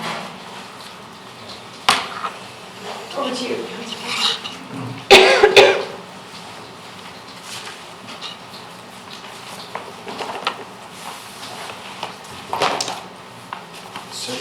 Do you have additional information for us? So this stems from a letter that council asked us to refer over to budget. I don't have a lot more other than a little bit of information from the staff. In the scheme, we're already involved with our ag plan project through the region, so that's still ongoing. In the big picture, obviously, we support food. Our OCP supports any kind of food sustainability initiatives. However, in the big picture where we're trying to show restraint, staff have indicated this may not necessarily be the most important thing that we do to maintain that the ag plan regional work is sufficient. Their only question around that would be around as long as we could still participate in the group there without contributing. Some of the other municipalities are contributing. If anyone else would like to speak to this more, I happily let them run with that ball, but... Acting Mayor, the letter from the Whistler Sustainability Center for Sustainability is in page 122 of 126 in your agenda package. Thanks. And that's a letter that we saw last week, right? It's just Yes. the same. You referred it to this process. Yeah, from the Executive Director. Councillor Pettingill? Yeah, so I have a few questions. One, do we know why this didn't come in time for the community enhancement grant process? I do not. Okay. If we did decide to fund this, would it then come out of council contingency? Is it a budget thing? Does it go under community enhancement grants anyways? Through the chair, it's a great question. So council has an opportunity to ask that they go through that granting process. We tend to encourage that so that groups that have followed the rules and come through do what they're supposed to do. So there's a couple different ways you can look at this particular thing. You can decide that it's part of our work plan and operational need to partake in it, and you could make it an operational budget line item, which is why we brought it back here. Or we can put it through as a community enhancement grant where we hand over the funds, and in which case we would ask that yes, they do an application, and that at that point you can either put it in your budget and increase your community enhancement grant now because the budget's still open. Normally we would take it from council contingency. One final question. I believe there's some stuff on this topic going on at the SLRD. We I think approved some money to Squamish Can for some projects that seem to me kind of related to this. So I'm just wondering, is this duplicate work or? Go ahead, Councillor. Yeah, thank you. What's happening in the regional district is we have contributed to the district of Squamish $15,000 towards an agricultural plan for Area D, which is primarily, and Squamish, which is primarily the Squamish Valley and parts of Squamish. The regional district has put $15,000 and we got a matching $30,000 grant from the province, so $60,000 budget. That's underway right now, but that is quite localized and quite specific to those areas. So I am in favor of this. So it's a relatively small amount of money, but generally speaking, you find these regional initiatives, and I think we should be sort of part of it for a small amount of money. This is generally something we have supported at different levels, this type of food project, and so would be in favor of this funded from council contingency. And do you have a preference for where funding comes from? Well, I guess just given what I've seen in the community enhancement grant process, I think at the very least like to see that application and have a better understanding how it aligns. Because from where I'm sitting now, it seems like there's a fair bit of overlap with some of the stuff other groups are doing. Councilor Rice. My recollection of the criteria for the grant process is stuff within Squamish strictly. And I'm not sure that this actually would qualify for that. But I stand to be corrected if I'm wrong with that. I don't know that this would actually come through the grant process. Is there a response from staff on that? I apologize, I was passing over some information. The community grants are only for within the District of Squamish boundaries, whereas this is asking for something that's beyond it. Yeah, there is, I'm trying to remember if policy is that restrictive on what we choose to do, but we have definitely partook in regional initiatives in the past that are considered to have a benefit for us. So I don't know that that would be a problem necessarily. We do restrict our grants for events and things that are happening outside our boundaries. I believe there is a clause in there about that. Councilor Rice. No, that's okay. Councilor Song. Just curious, in terms of like another regional initiatives I know that we recently did direct money to was the Ocean Watch Task Force. And where would that money come from? Right, came from the grant. So from that perspective, I'd like to see a community enhancement grant come through for this project. But I am supportive generally of directing some funds. I think the ask this time around is $2,000. I think the staff engagement that we have in this roundtable is very beneficial to our overall efforts in food sustainability. Councilor. I'm supportive of the initiative, but I do think that that we should see have them go through the application process, and if that comes through and it's over, and then we can decide if we want to how we want to fund it. If it actually gets through the grant, or if with all that information package, how we fast everyone else, the other organizations too as well, to fund it through contingency. I'm fine with that. I don't see that we need to put it in as a line item, but I think we can accomplish funding it through if that information lines up as we sort of expected it would. I think that's the process we should encourage them to go through, and they would probably, sounds like they'd find a receptive table if they were to do that. So. Councilor Rice. Yeah, my only question around that is if we did ask them to go through the grant process, what is the timing of that? Because we've made our decisions on basically this year's grants. And so they put an application in, we deal with it next fall to be funded more or less a year from now. And I'm not sure if that's really what we're looking for. So I think I'm correct in saying that, correct me if I'm wrong. So through the chair. Yes. We have different options to go through. We do from time to time get late submissions to community enhancement and grants that we do affect within the year, and we use council contingency.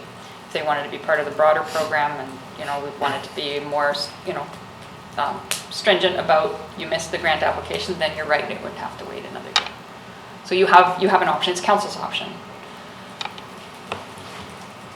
Councilor Cunningham? And personally, I'm more interested in the information as opposed to forcing them to go through the next year's granting process. I'd just like to see the information. As I recall, we, I think, cut Squamish Can down from a $15,000 ask to a $10,000 ask. In just my own mind, I'd like to sort of wrap what things we did fund and just kind of make sure that all makes sense. Anybody else? Councilor? Yeah, it's tough to ask for a huge amount of documentation for such a small amount. For such a small amount, but I think it should come through contingency.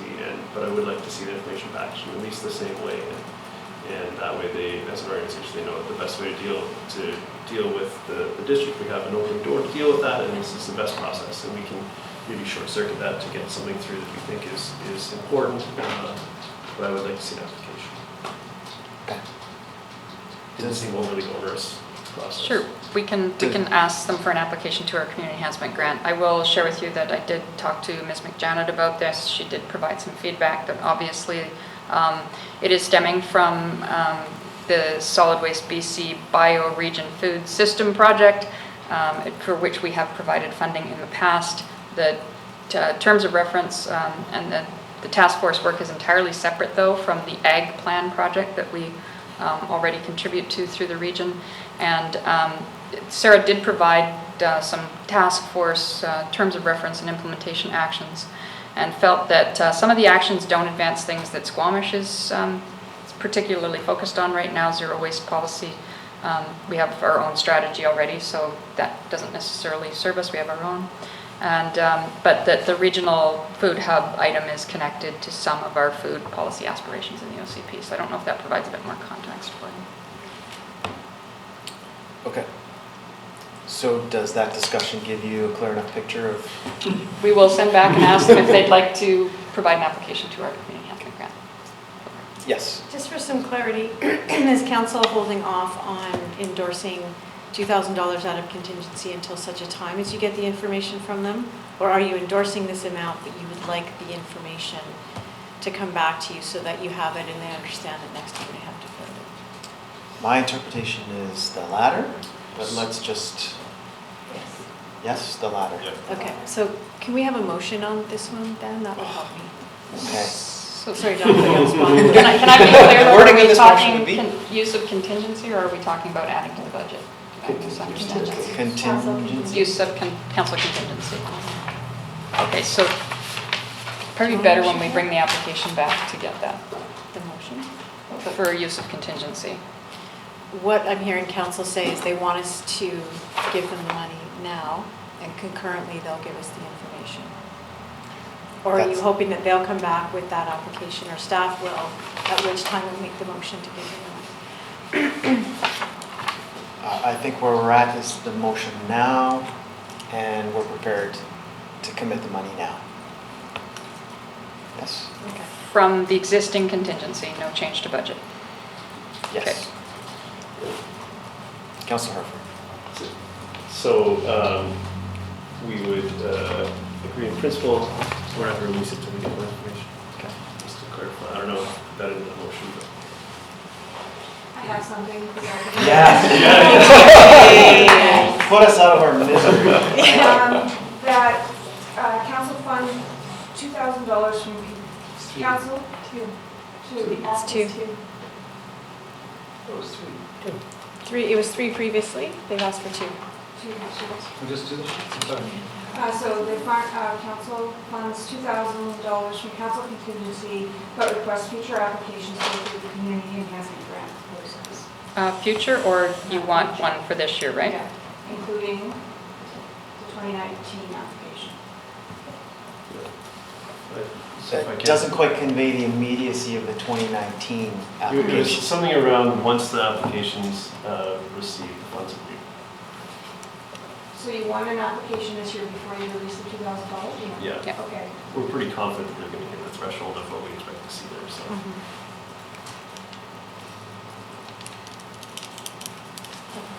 Yep, thank you. So, I got it. Okay. Should we go get to? So we need a mover and second. Yeah. so you going to vote yet? So, moved by Councilor Race, seconded by Councilor Herford. Call the question. All those in favor? Unanimous? Thank you. Thanks. Carried. Okay, I think that's it for emerging issues right now. I'll just wait for our chair to turn. Oh, great, why don't, yeah. Yeah, me too. I knew exactly what you were asking, but I knew you did. This So, is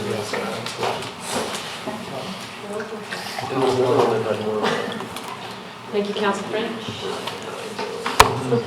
Okay, are we going back to Mr. Wickham and paving? So the paving master plan recommended 2019, 1.1 million, 2020, 1.2, 1.3 for 2021 through 2023, and then 1.35 for 2024 and later. So this year was 1.1? It's only 1.1 this year. Done.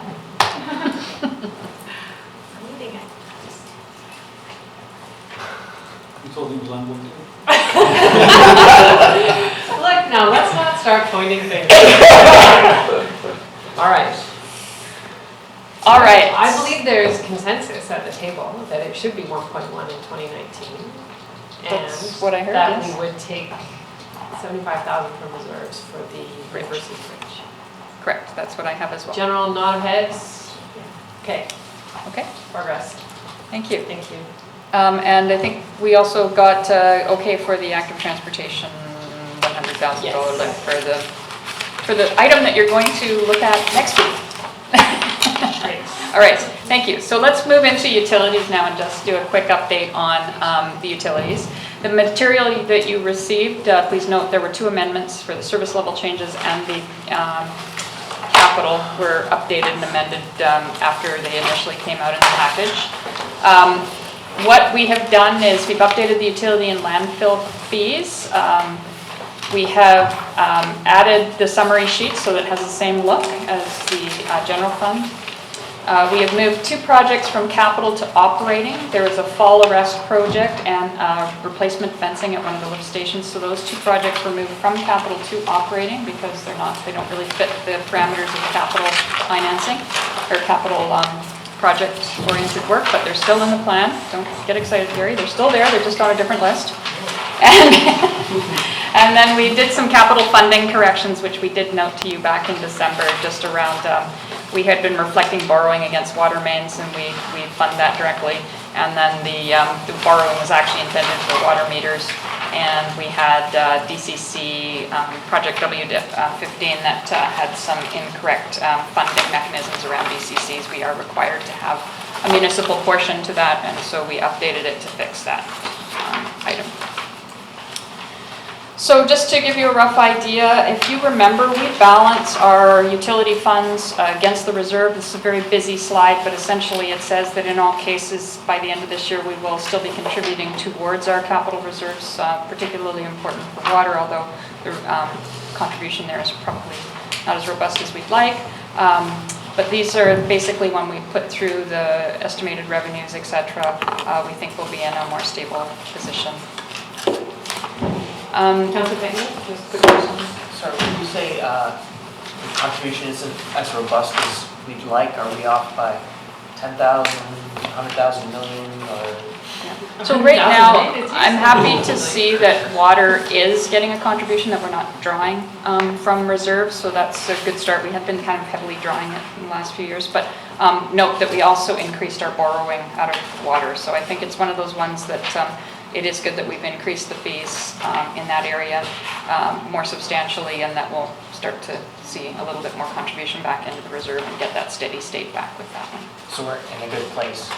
Water overall. could use a little bit more, but I think overall the utilities are sitting okay. Solid waste right now is the one that I'm keeping my eye on, frankly. There's some added cost pressures coming on solid waste over the next few years and limited opportunities to raise those fees. So that will be the one we'll be keeping our eye on. And like we mentioned with the general fund, we're going to go back into the background there and make sure that all the allocations work well for the new systems. So that could have some further impacts on utilities before we bring back the bylaw here. Okay. So just a high-level overview, the capital plan for utilities. Again, this just provides you the new look. This was one of the ones that was updated. for some items. The oceanfront projects had been missed out of the one that was sent to you, so we have 3 DCC projects under our big front-ender agreements down on the oceanfront, so those were put back in to make sure that they are still reflected in our plan.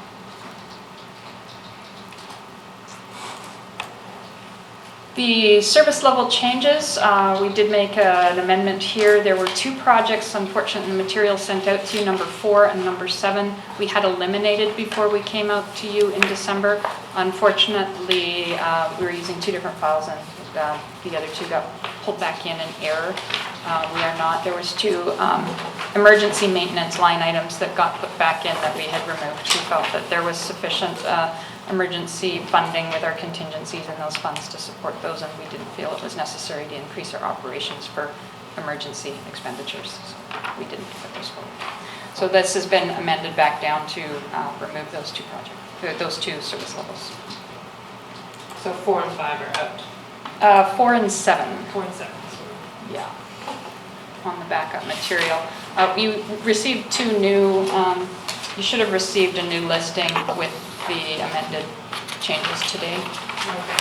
So. And we didn't make any changes on the special projects since you saw it, but this one is impacted just by the fence replacement of the lower university pump station and our fall arrest upgrades, moving from capital over to operating. We accountants were uptight about what gets classified and capitalized, so we decided we needed to move those. I know, Gary's giving me the look. So that's kind of your quick and dirty update of utilities. As you can see, we haven't changed a lot yet that you hadn't previously corrected.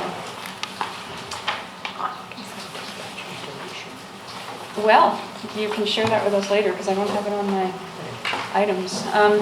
So from a parking lot perspective, okay, now you're getting to that. Okay. So on parking lot that we're bringing back to you, we had discussed through the rate setting exercise that if we increased our landfill fees and our user fees a little bit more, we could potentially jump into our solid waste bylaw outreach project a little quicker. And so we are back confirming if council would like to add the additional 0.25 FTE for an additional $21,000 to the financial plan at this time. I'll go through the others, and then council had asked us to bring back business cases for 2 of the major vehicles that we're showing in the utilities lines, which we have included in your packages. Essentially, the discussions on those 2 do show that there will be a payback, that overall there would be savings over the longer run. In terms of contract fees and other savings in materials, etc., our ability to react faster for certain service initiatives. There is also some complications with the vacuum trucks and that the service and the trucks that are more local are no longer available to us. So there's a couple good some compelling information in those business cases. The only caveat I would put on them is that I think the payback will probably be closer to 7 and 6 years because we're not recognizing savings in the year of purchase, whereas the business case is showing that. So I think that would probably delay it a year by the time we got the vehicle purchased. So. Any questions on these business cases, Councillor? Councillor Anderson. Yes, regarding the new tandem axle vacuum truck, just curious as to what our neighboring municipalities to the north and the south are doing to with respect to equipment like this. Whistler, Lions Bay. You mentioned, it is mentioned in the report that an alternative that has been resorted to is having a truck drive up from Vancouver, and there are additional costs in that. But are there no other neighboring municipalities with the same needs with respect to a piece of equipment like this? I'd have to check with Whistler. I doubt Lions Bay is big enough to have their own equipment. Right. Metro Van, the larger cities there will have their own equipment, I'm sure. I can check with Whistler. I doubt that their truck has the capacity needed to fulfill their needs and ours. Plus, you're spending time 2 hours for it to come and do nothing other than sit on the highway. So you will pay for that time.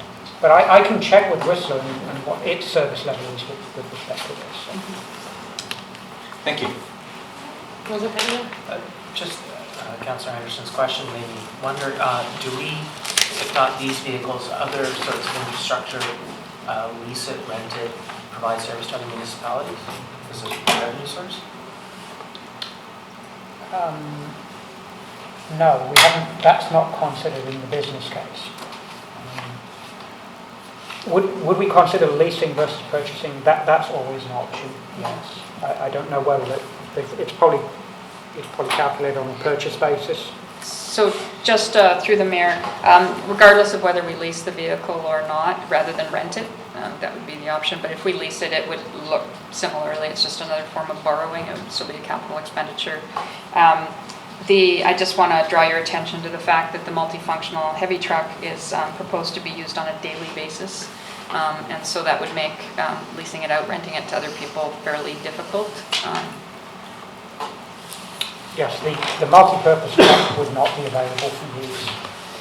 We wouldn't get a lease that out. It's pretty much going to be in use all the time.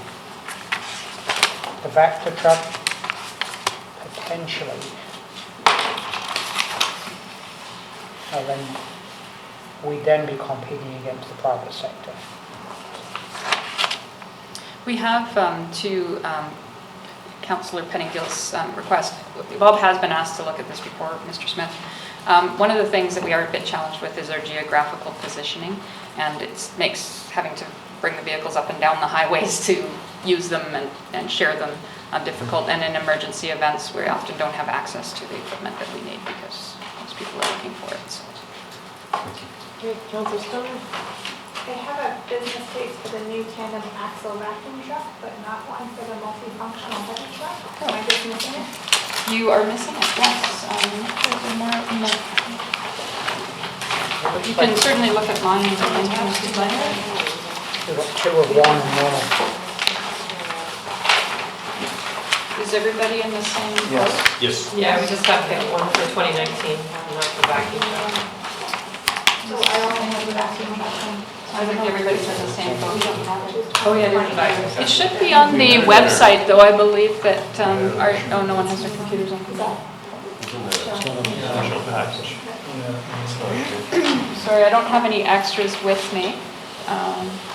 But please bear with us, we'll get some copies. Did you have a question about it? Okay. Well, Councillor French? I have questions about two other vehicles. Oh.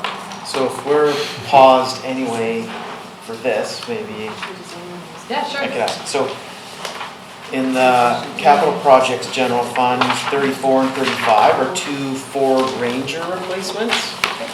Yes. The Ranger is no longer being built by Ford, but there are other vehicle manufacturers that have an equivalent to the Ranger. Are we married to Ford? Like, what prevents us from looking at GM's equivalent small truck or Toyota's small truck, as opposed to going up to the F-150, which is a full-blown vehicle class and price? Yes, we do, through the chair, we do have a relationship with Ford, a preferred pricing relationship. So we prefer to stick with them under the terms of that. Can we go outside of that? Yes, we probably can. Will that affect our relationship? Yes. We're then dealing with, for maintenance, a different pool of parts to source. It gets a little bit more complex. So we prefer to go forward, hence the range of the S150. Okay, good. I just wanted to know if that was the case. I think that's an important question to ask, because as we go forward with climate change, we should be partnering someone that is offering smaller trucks. I mean, depending on how they're used, that sort of thing, I mean, we should have options. But see what our CEEP thing says. We have started to look at, right sizing is in our policy already for vehicles. We are starting to look at electrification. There aren't many options in the heavy vehicles. There are virtually none. The other thing to keep in mind when we start to buy electrical vehicles, there will be very substantial costs, capital infrastructure costs for the charging infrastructure. So, but we are starting to look at fleet electrification, particularly in the smaller vehicles like the Prius and those the run-around vehicles rather than the heavy-duty vehicles. On the multi-use truck, it talks about it needed daily for running the biosolids up to Whistler, but then in case of snow events, it's going to be used to help manage snow. So how does it do both things in a snow event that might last 24, 48, 72 hours, which we've had before? On those days, the scheduling will certainly be trickier. So it's going to do both. So we can't delay the biosolids run. We are limited in, my understanding is we're limited when we can deposit biosolids at the Callahan facility. We can likely be somewhat flexible on that. So yes, if it has to do a biosolids run, it's not going to be moving snow for those close to 3 to 4 hours. Bearing in mind too that kind of written in that it can do all these things except for like crossover. Half a day it will be. As I understand it, its primary use is the biosolid transport. Bear in mind though that a lot of our snow clearing happens in the night shifts, and so it would be doing double duty that day. Okay. That helps. And then how long do we keep our fleet?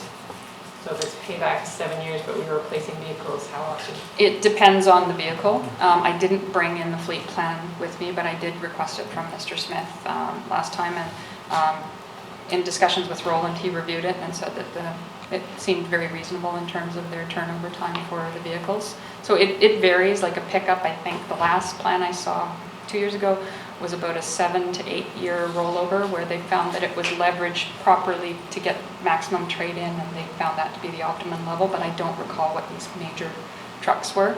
So that was the number that was in my head. So if the payback 7 years, but we're rolling over vehicles at the 7 year point. Yeah. So I'd be curious to know what it is for our heavy duty equipment. Generally our heavy duty's longer. Longer than 7 years, but I will. That'd be another piece of information to bring back, please. I think the last vacuum truck was in our plan for like 15 years or something, like it was a long haul. Yeah, longer haul, yeah. It's longer.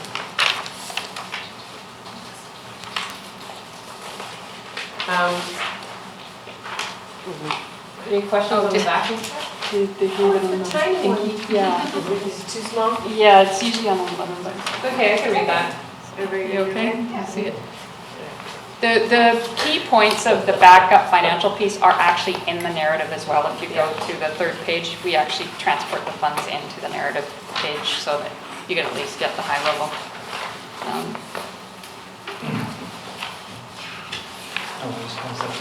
Oh, that was going on that way. I think you're maybe missing some pieces, Councillor Pender, and multiple pages to them. It's much longer, much more fulsome read.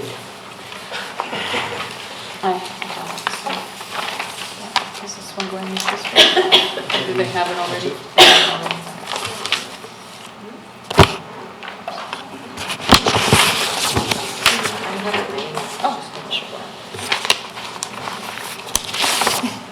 Do you have your glasses?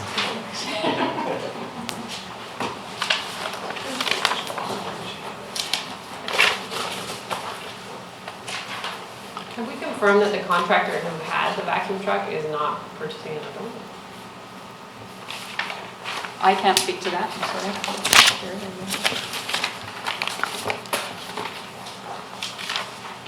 I don't have an answer to that question, but Whistler has one and they don't allow us to load down. So I'll chuck through these questions as I'm getting the answers from Mr. Smith here. Thank you. So your last question was...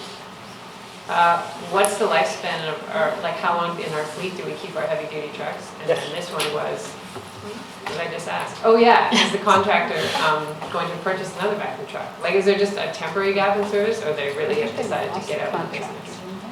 Which seems strange in our current environment. We've got one more year left on the preferred deal with Ford. That we can renegotiate. Okay, thank you. They're going down. Domino's. Heavy trucks last about 12 years, so 5 years beyond the payback. Councilor Pagel? I'm seeing a SARS incident command van, I assume that's search and rescue. Is there an opportunity, and probably the money's already spent, so it's not an issue, but to fund that out of the hotel tax as part of the tourism sort of expense? Or is there money there? Rescuing all the city folks again. So through the mayor, we would have to deal directly with Tourism Squamish. All of our funds for hotel tax are flowed directly through to them. We don't, we just facilitate the movement of the cash. I think that one was coming from. That was funded already. Other questions on these business cases, Councilor Squamish? Can somebody remind me again why these aren't included in the overall fleet maintenance plan? New vehicles are not New included. vehicles are not included, okay. But then replacement of when we... Once they're in Once the they're fleet, in. we start to accumulate reserves to replace them. Which is a good point. When you add the vehicle like this, next year your contribution to reserves increases. Is that included in these business cases? Probably not. It's got a 12-year lifespan. The contribution is not horrible.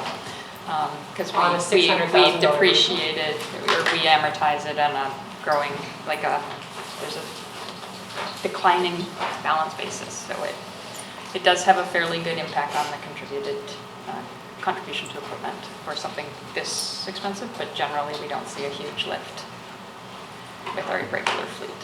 But if we think about that asset management, it's like there's the capital cost, but then there's operations and maintenance, and then They did contribution to include the- maintenance, but I doubt that that maintenance figure includes the equipment reserve. I can't say definitively as I do the business case on this one, but they do have, I think, one of them had $34,000 annual maintenance costs embedded in the project and the costs, so Yeah, I saw they that. did reflect that, yeah. Can I follow up? Yeah, and just curious, did we add a new vehicle last year? Or like how frequently do we add new vehicles? I'm wondering if. Yes, we've added new vehicles. So is that something that we should start accounting for in that overall maintenance or master plan in terms of like how do we start to account for when new vehicles are needed? I don't have an answer right now in terms of, the equipment reserve is very specified and it's replacing vehicles purchased, so it will become part of that. The new vehicles are not captured in that bylaw currently. In terms of the master plan or fleet plan, I'm afraid I can't speak to the most recent. I didn't do the review on the fleet plan that Mr. Smith sent us back. Roland did, and unfortunately he's not here today to talk about whether they also reflect new vehicles or if that's just a replacement plan.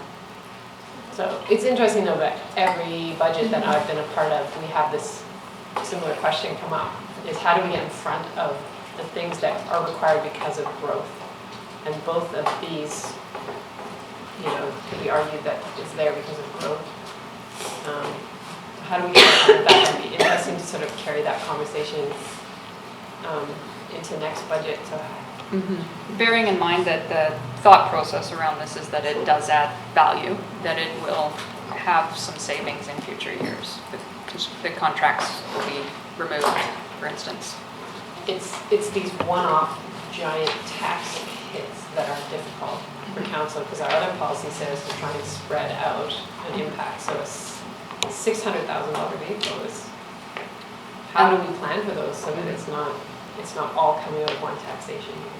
Right. Despite the savings ongoing, it's still a big blip. So in this case, we can look at different funding mechanisms. We can borrow, we can lease. That spreads it out over a 5-year period if we lease it.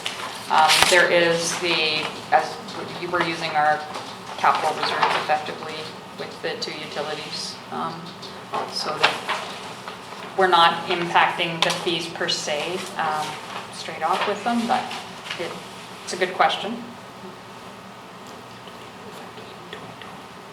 Yes.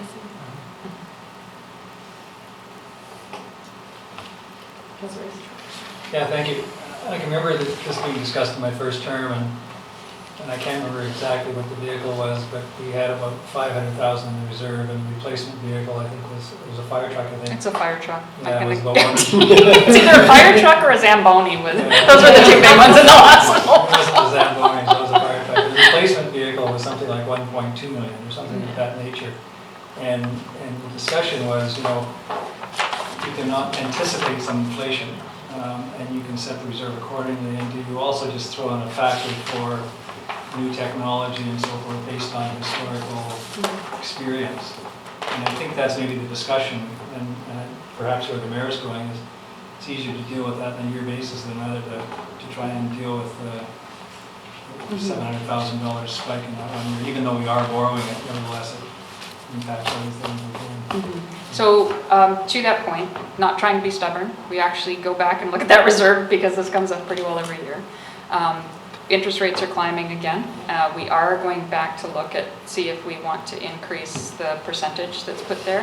One of the key things that we're doing now that we weren't doing that a lot of these historical vehicles are seeing is that we're recognizing that some of them were considered to be a lifespan longer than what they are. So we actually haven't got through the contribution phase before the vehicle was being replaced. So that, we think that was the key problem that was happening, and so now we're getting those upfront valuations of when, and that fleet plan is guiding us in terms of how long to amortize and depreciate. So it should start to correct itself.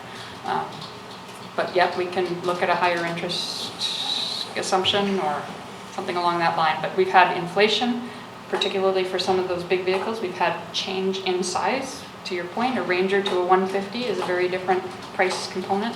We've had fire trucks that have had equipment regulations and requirements that make it go from a truck of this to a truck of 3 times that.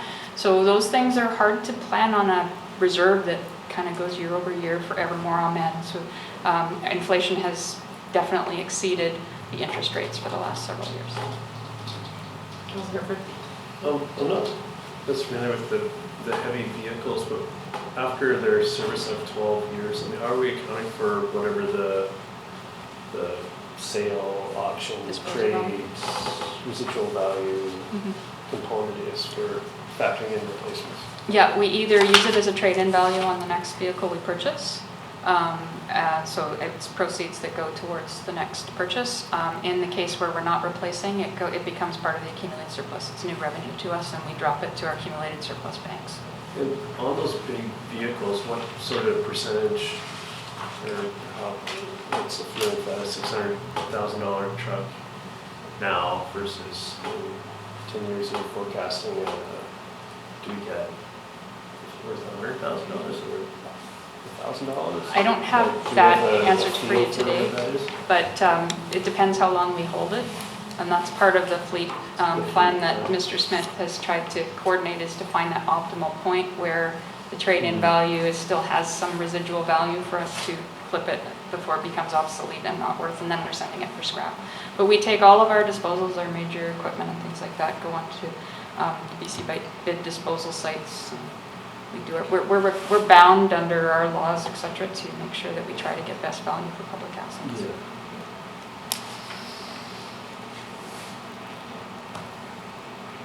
All right, any more questions, council, or want these vehicles in, out? Councilor? Well, one of them is 2020. Yeah, that's the bigger one, that's the Right. back truck. So we'll revisit this next year, I assume?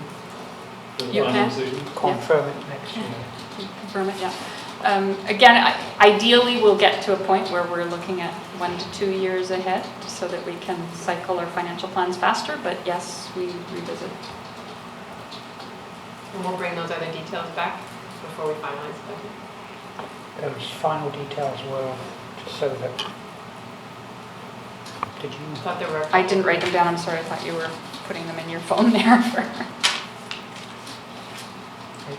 I thought I covered most. There was 2 more that the mayor provided. In terms of, sorry, in terms of whether the local contractor is going to repurchase that at this point, we don't know. That's for the Vector truck. So we don't know if they're going to purchase a new one. But that's next year's truck. This is what that could inform next year. And then the scheduling, so how is it clearing snow and trucking biosolids. Did we get that answer? Well, it Hopefully I would- answered it. It would, for 3 to 4 hours, it's not going to be on the snow events. There was another one. There was another one, and you and I keep forgetting which one, what it There was is. the agreement with Philp, which We got that one. ends this year. We will be getting a new one for next Then year. there was two more after that. The life cycle. The life cycle, yes. We did that one. The We life can go cycle back was to one of the them. tape and double check that Okay. we didn't miss any questions. The life cycle on the heavy duty was one of them. Yeah, it's actually 15 years, not 12. 50, yeah. That was my recollection of the last big one. And then there was one more. There was something about how we were accounting for it, which was included in the business case. Right, you were asking about Counterstone's whether question. the equipment reserve contribution was included. I suspect that's not it, but I don't think that was the question that, you had another one in between there. So I but we'll think that check the should be tape and make included sure. in our business case, is the contribution to reserve going forward. And my brain is empty, I don't know what the other one was. I think it was nothing. Okay, did you put, you didn't, I think you were doing this at the time. Where to next? Well, we're getting kind of to the point of, but just a reminder of the new rates. And bear in mind, please, when you see these percentages, don't freak out. Remember, the parcel taxes were enveloped into them. So there's a net. This looks bad, but parcel taxes have dropped off. So an extra $40 and $33 have come off your bill and have gone to this bill instead.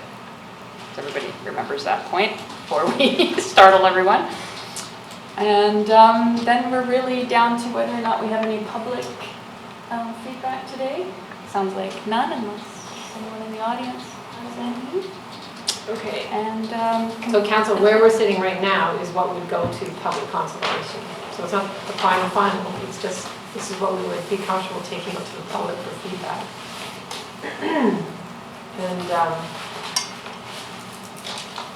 so if you have any other changes you want to contemplate at this point, now would be the time to do that. And then we're going to talk about the public engagement. Councilor. I'm sorry, the last slide, the top item was, or it was 2 slides back, the outreach position, and we were debating the last little bit of that. That was factored. That was factored into everything we did in the solid waste. we haven't put it into this utility budget. It would be an add on top of that, but that's why the solid waste showed a little bit higher contribution to reserves. So this would still has to be put in, so it still has to be. Does it change the rates, I think? Yeah, I was in the under, rates, yes, but it's not in the budget. yeah, I was under the impression that we had already. So had it that was, discussion. it was discussed in the rates, to set the rates. I'm just bringing it back to confirm you wanted it in the budget.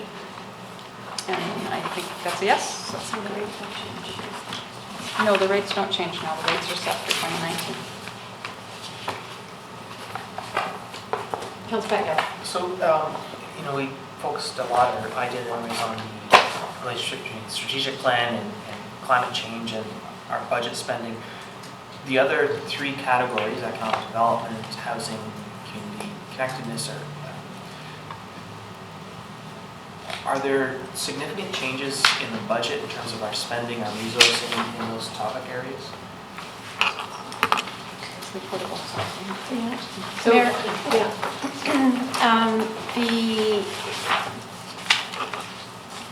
A lot of the work was underway, and we indicated in the budget if it was a strategic plan item. So the housing work that was already underway was easy to link to the strategic plan. So we are still working with Macola Development Services on our policy and strategy, as well as the Buckley Avenue project is something that we've resourced so far with staff and consulting budget. Economic development has what we feel is a fairly robust consulting budget for different projects that Ms. Mulligan has also gone out for grant funding, so we're doing some matching funding with foreign direct investment and ICCI. So a lot of the ongoing work is in the current budget. The 2 sub-area plans, that's a huge scope of work. We do have approximately, I think it's $89,000 in the budget under special projects to backfill planning for what, the zoning bylaw rewrite. I have a list here from planning of different policy work, and we're working within planning. So rather than raise that amount, it's how do we deploy the resources and prioritize those sub-area plans. One of which is underway. Locust East. Which one? Locust East, sort of Finch Robin east of Brennan Park. To build on Councillor Pettingill's question, so the strategic plan says we'll have a governance model in place by the end of 2019. Is our budget secure enough that we can accomplish that? I believe so, yes. On housing. And then it talks about, there's a few of those goals that have asterisks next to them because we need to do baseline studies. So through our regular operations, will we have those benchmarks, those baselines in 2019? That is the plan within current resources. The community energy or emissions and energy plan That's separate. is the separate one. Yeah. Okay. Does that help? Councillor Sony? I want to go back to the Special Operating Projects General Fund, and it was one of the technical issues that we didn't discuss with regards to the library and those requests that were put into the budget. In particular, the library future needs study.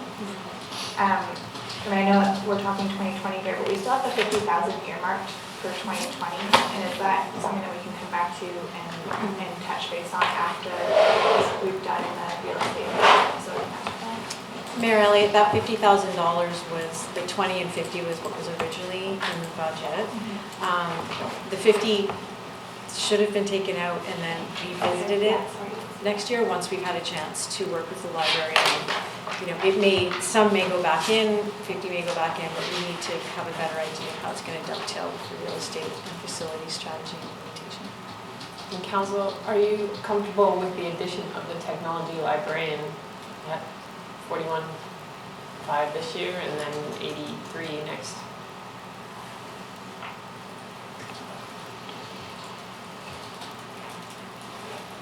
Yes. You decide that? I'm not sure we spoke to that one specifically as we were making decisions along the way, but it's the only new FTE that we'll approve in this budget. The rest have been put on hold to do the HR review. And the GHG as well. And the GHG. And there's some minor ones in utilities for special projects. Okay, I'm not seeing anyone disagree with this addition. Okay. Any other final questions, Council? Councilor Pettingill? I've heard from staff, and I appreciate how hard everyone's working. So I guess I'm a little bit nervous when, in terms of our strategic plan, we say, well, we think we can accomplish that within our existing staffing and so on. Like, are you really sure? Like, That's a fair comment. We are not really sure, to be perfectly honest. This is a challenging year because the budget, for all intents and purposes, was in the final stretch when the strategic plan was completed and adopted. So we've pivoted with some major priorities, the GHG position being one of them that we brought to council for discussion. Are we totally confident that we'll reach the goals at the end of 2019 for all that baseline data? No, but in advance of really understanding our capacity and how much we need to hire to get that work done, it's kind of a chicken and an egg. I would love to say, yeah, give us some more people and I can guarantee we'll get it done, but I don't think that's fair to the community. The risk is it may take us a little longer than the end of 2019 if we find that our capacity isn't there. I mean, there's a lot of service that happens that we can't control the volume of in terms of, like, we can't lock the door to get stuff done. So our thinking this year is we're focused on the strategic plan. We've put prudent thought to the major drivers, sub-area planning, GHG. Great conversation today, thank you. And in terms of that data, economic development has a plan to get the data. OCP community monitoring, which will dovetail with that and also ideally inform the strat plan. We've got a special project there. So we feel confident, no guarantees. So, and again, I'm still trying to wrap my head around, because we have line items that are people, but in the context of this is it or would it be appropriate to put in a $100,000 strategic plan accomplishment line item, not attached to a person, but to give us that, that certainty of accomplishing our strategic plan on time? It would be a lovely contingency to have should we bump up against trying to get data or work on projects. Certainly we would be very prudent with how we spent it and very thoughtful, but we also recognize that that is an impact on taxpayers. Councillor Shannon? Just a point of clarification on line 11, the capital projects general fund, which is the Brennan Park upgrade and expansion. All $750,000 of that is coming from the grant, which I'm assuming is a grant application that we put in, but that required matching funding for some 23% was coming from district. Just want to clarify. 27%. 27%. I thank you for catching that. I'm not sure I don't think the total got lost in the translation.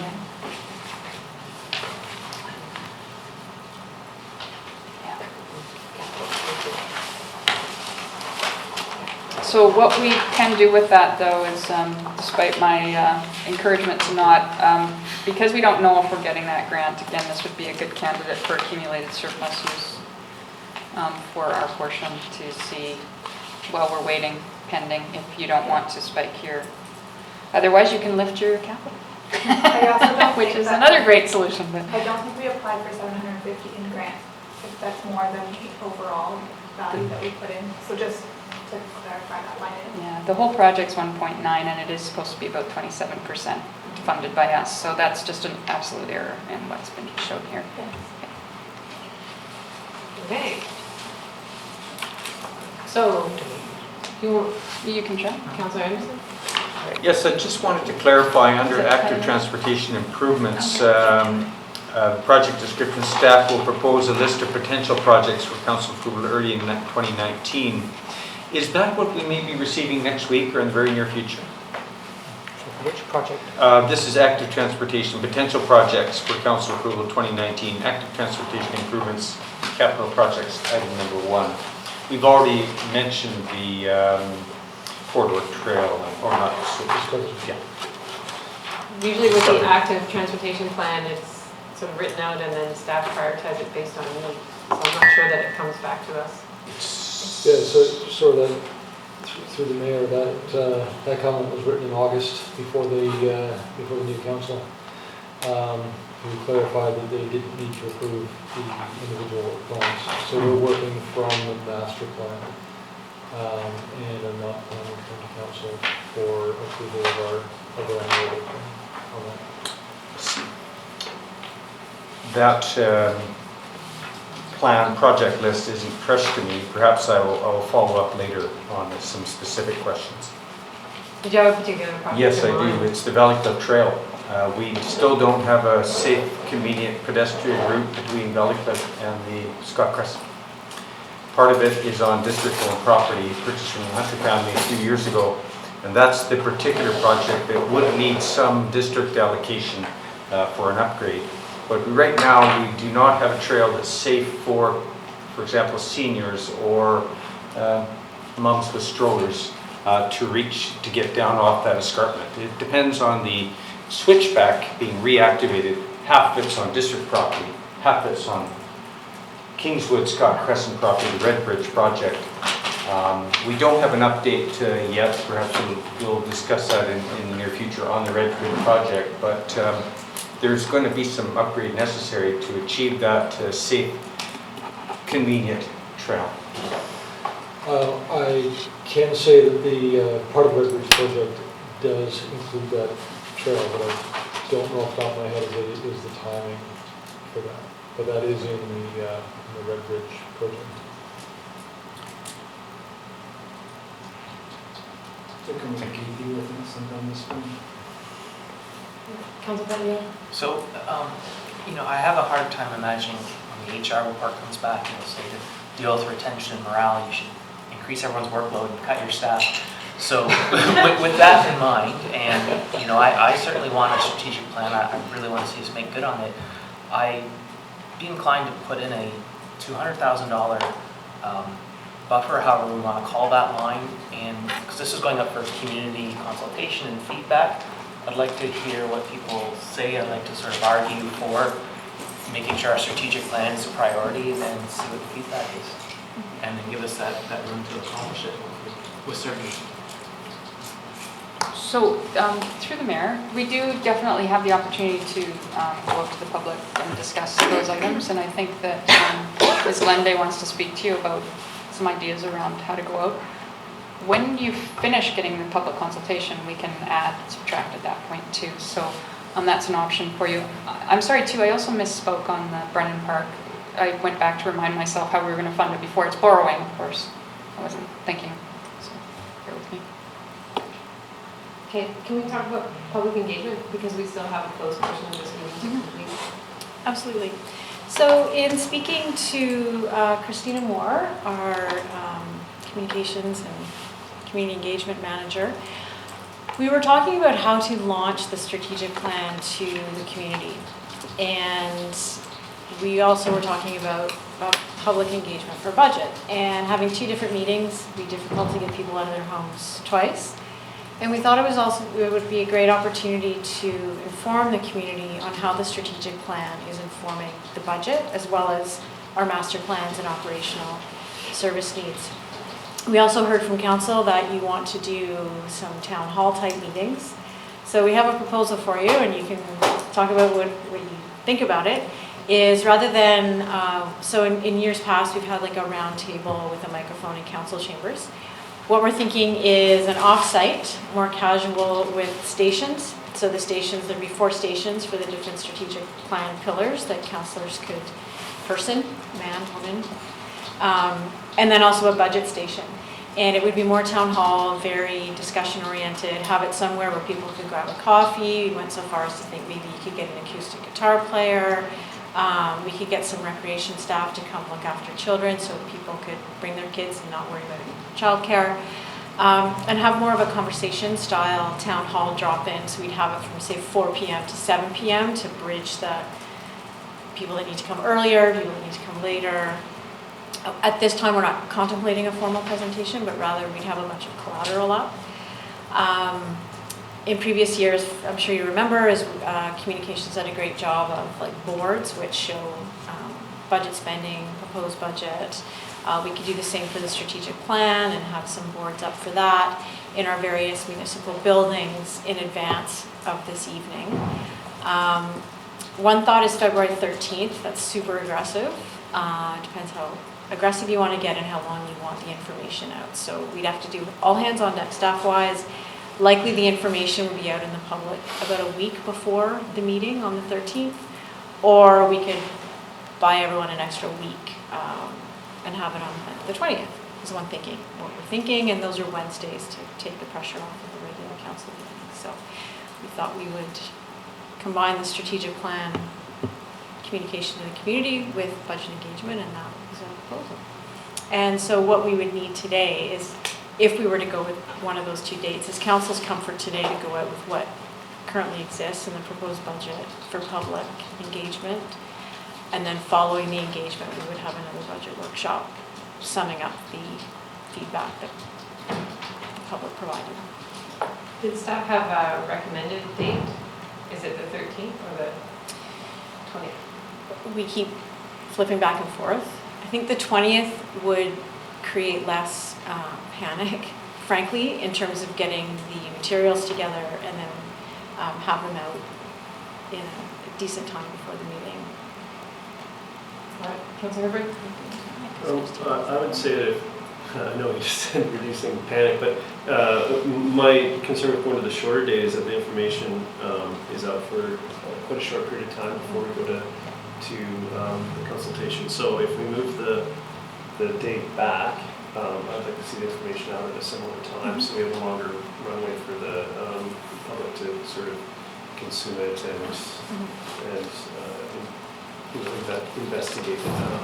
So I don't know if that really limits the panic, except for the venue of the piece. So I would go for early release and a later consultation if we could. And I guess, guys, you had to hear two people were in there, but not really the whole week that Right. you would hope. Yes, I think staff would take advantage of having the information out earlier. There'd still be some pressure. The panic probably comes more from finding a venue and advertising evening, and so it does take a bit of pressure. It's a good point, though. Thank you.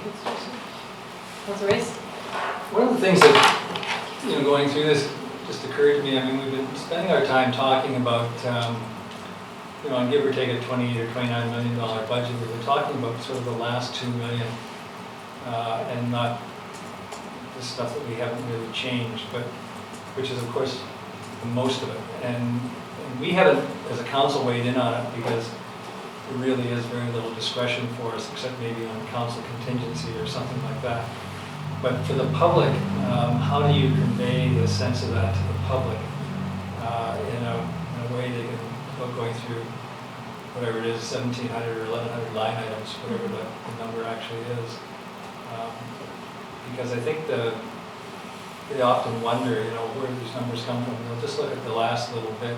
And so I'm not sure if we're going to even have a look at it. Personally, I don't have the need, but others might, just to refresh or just kind of get a sense of what it's about. But conveying that to the public, this is here we are, we're dealing really with just the last few percent of the decisions. Mayor, I'll let through you the boards and information that communications puts together definitely includes the entire budget, and it shows breakdowns with graphics around what the district spends in different categories of operation at the district level. So the entire budget would be presented graphically, and so rather than like people having to go through a list of everything that we do, it's more on a category level. And I don't know if you remember, but last year, and it's on the website, is that it's interactive, people can click. So there's a whole, like a sum of public works, and then you can click on it, and then it goes down into smaller categories. So that's how we've been historically providing that information to the public so that they see the overall picture, and obviously council will see it too. So I think it kind of goes to building on what Councillor Race was saying. If we're going to, I like the idea of the casual concept and we sit and talk. We're going to be asked questions that are outside of the stuff that weights into that area. So in the time in between, would there be an opportunity for us to figure out who's going to be at what table and some deeper discussion on that, so that we're best equipped to represent the overall, or would we be paired with the appropriate staff person? Or we generally get chaperones. Yeah. So you can understand this. You won't be on your own. No, but before the night of, just some time set aside that we can really understand where positions, who's got what chunk and all that as we're plotting out the timeline. Mm-hmm. And we definitely will have staff there to help answer questions, and chaperone was your word. It was our word. It's a good suggestion, just so that everyone's comfortable with the area that we stand in. So we can certainly make time for that. How's it been? And I think maybe just reinforcing what you're saying, or possibly taking another step further, but I would be not inclined to have printouts with line items at the event. I would stick more to, overall recreation versus protective services versus arts and culture, and talk at that level. That's where I feel comfortable, and I think we should be talking with people who want line item detail from the website. And I would even stay away from capital and operating distinctions. We do try and keep it pretty high level, don't we? In the past, I remember, but. Yeah, our communications team does a great job of taking all the details that we provide them and making it digestible. Councilor French? I just caution though, that is a fine line, because I don't want our citizens accusing us of hiding stuff. Like, we got to make sure that it's accessible. It's always there. We always have the detail there. Good. So for clarification, generally our financial plan reports provide lots of detail. Realistically, we will not have that prepared in time for this meeting. We are working through database change in systems. That is the reality, so. But we'll have this. But you will have the information that's on the website now, and we will work with the information at a higher level, segment-oriented transportation, that type of thing. We should be able to at least create those types of higher level reviews. Is there general consensus on some of the more casual drop-in, have a coffee? Okay, support for that. And the idea of putting it on the 20th and then getting the information out as soon as we can without creating undue panic. I feel like a little bit of panic. We work well under pressure. Okay. I think that works. Oh, and combining it with the strategic plan. So that we're doing both. Okay. Is that all you need? That's all we need. I have one last item, if I may. Back to the utility capital projects, section 4. Project 13, lucky 13, is the undergrounding power lines to Powerhouse Springs should be deleted from the budgets. It can't get done. That project won't get done. Isn't going to get done. Is it deleted or deferred to? Deleted. It can't physically get done? The budget estimate that we got recently was an order of magnitude higher than that. So, no, we need to revisit that project fundamentally. Okay. Thank you. Councilor Bird.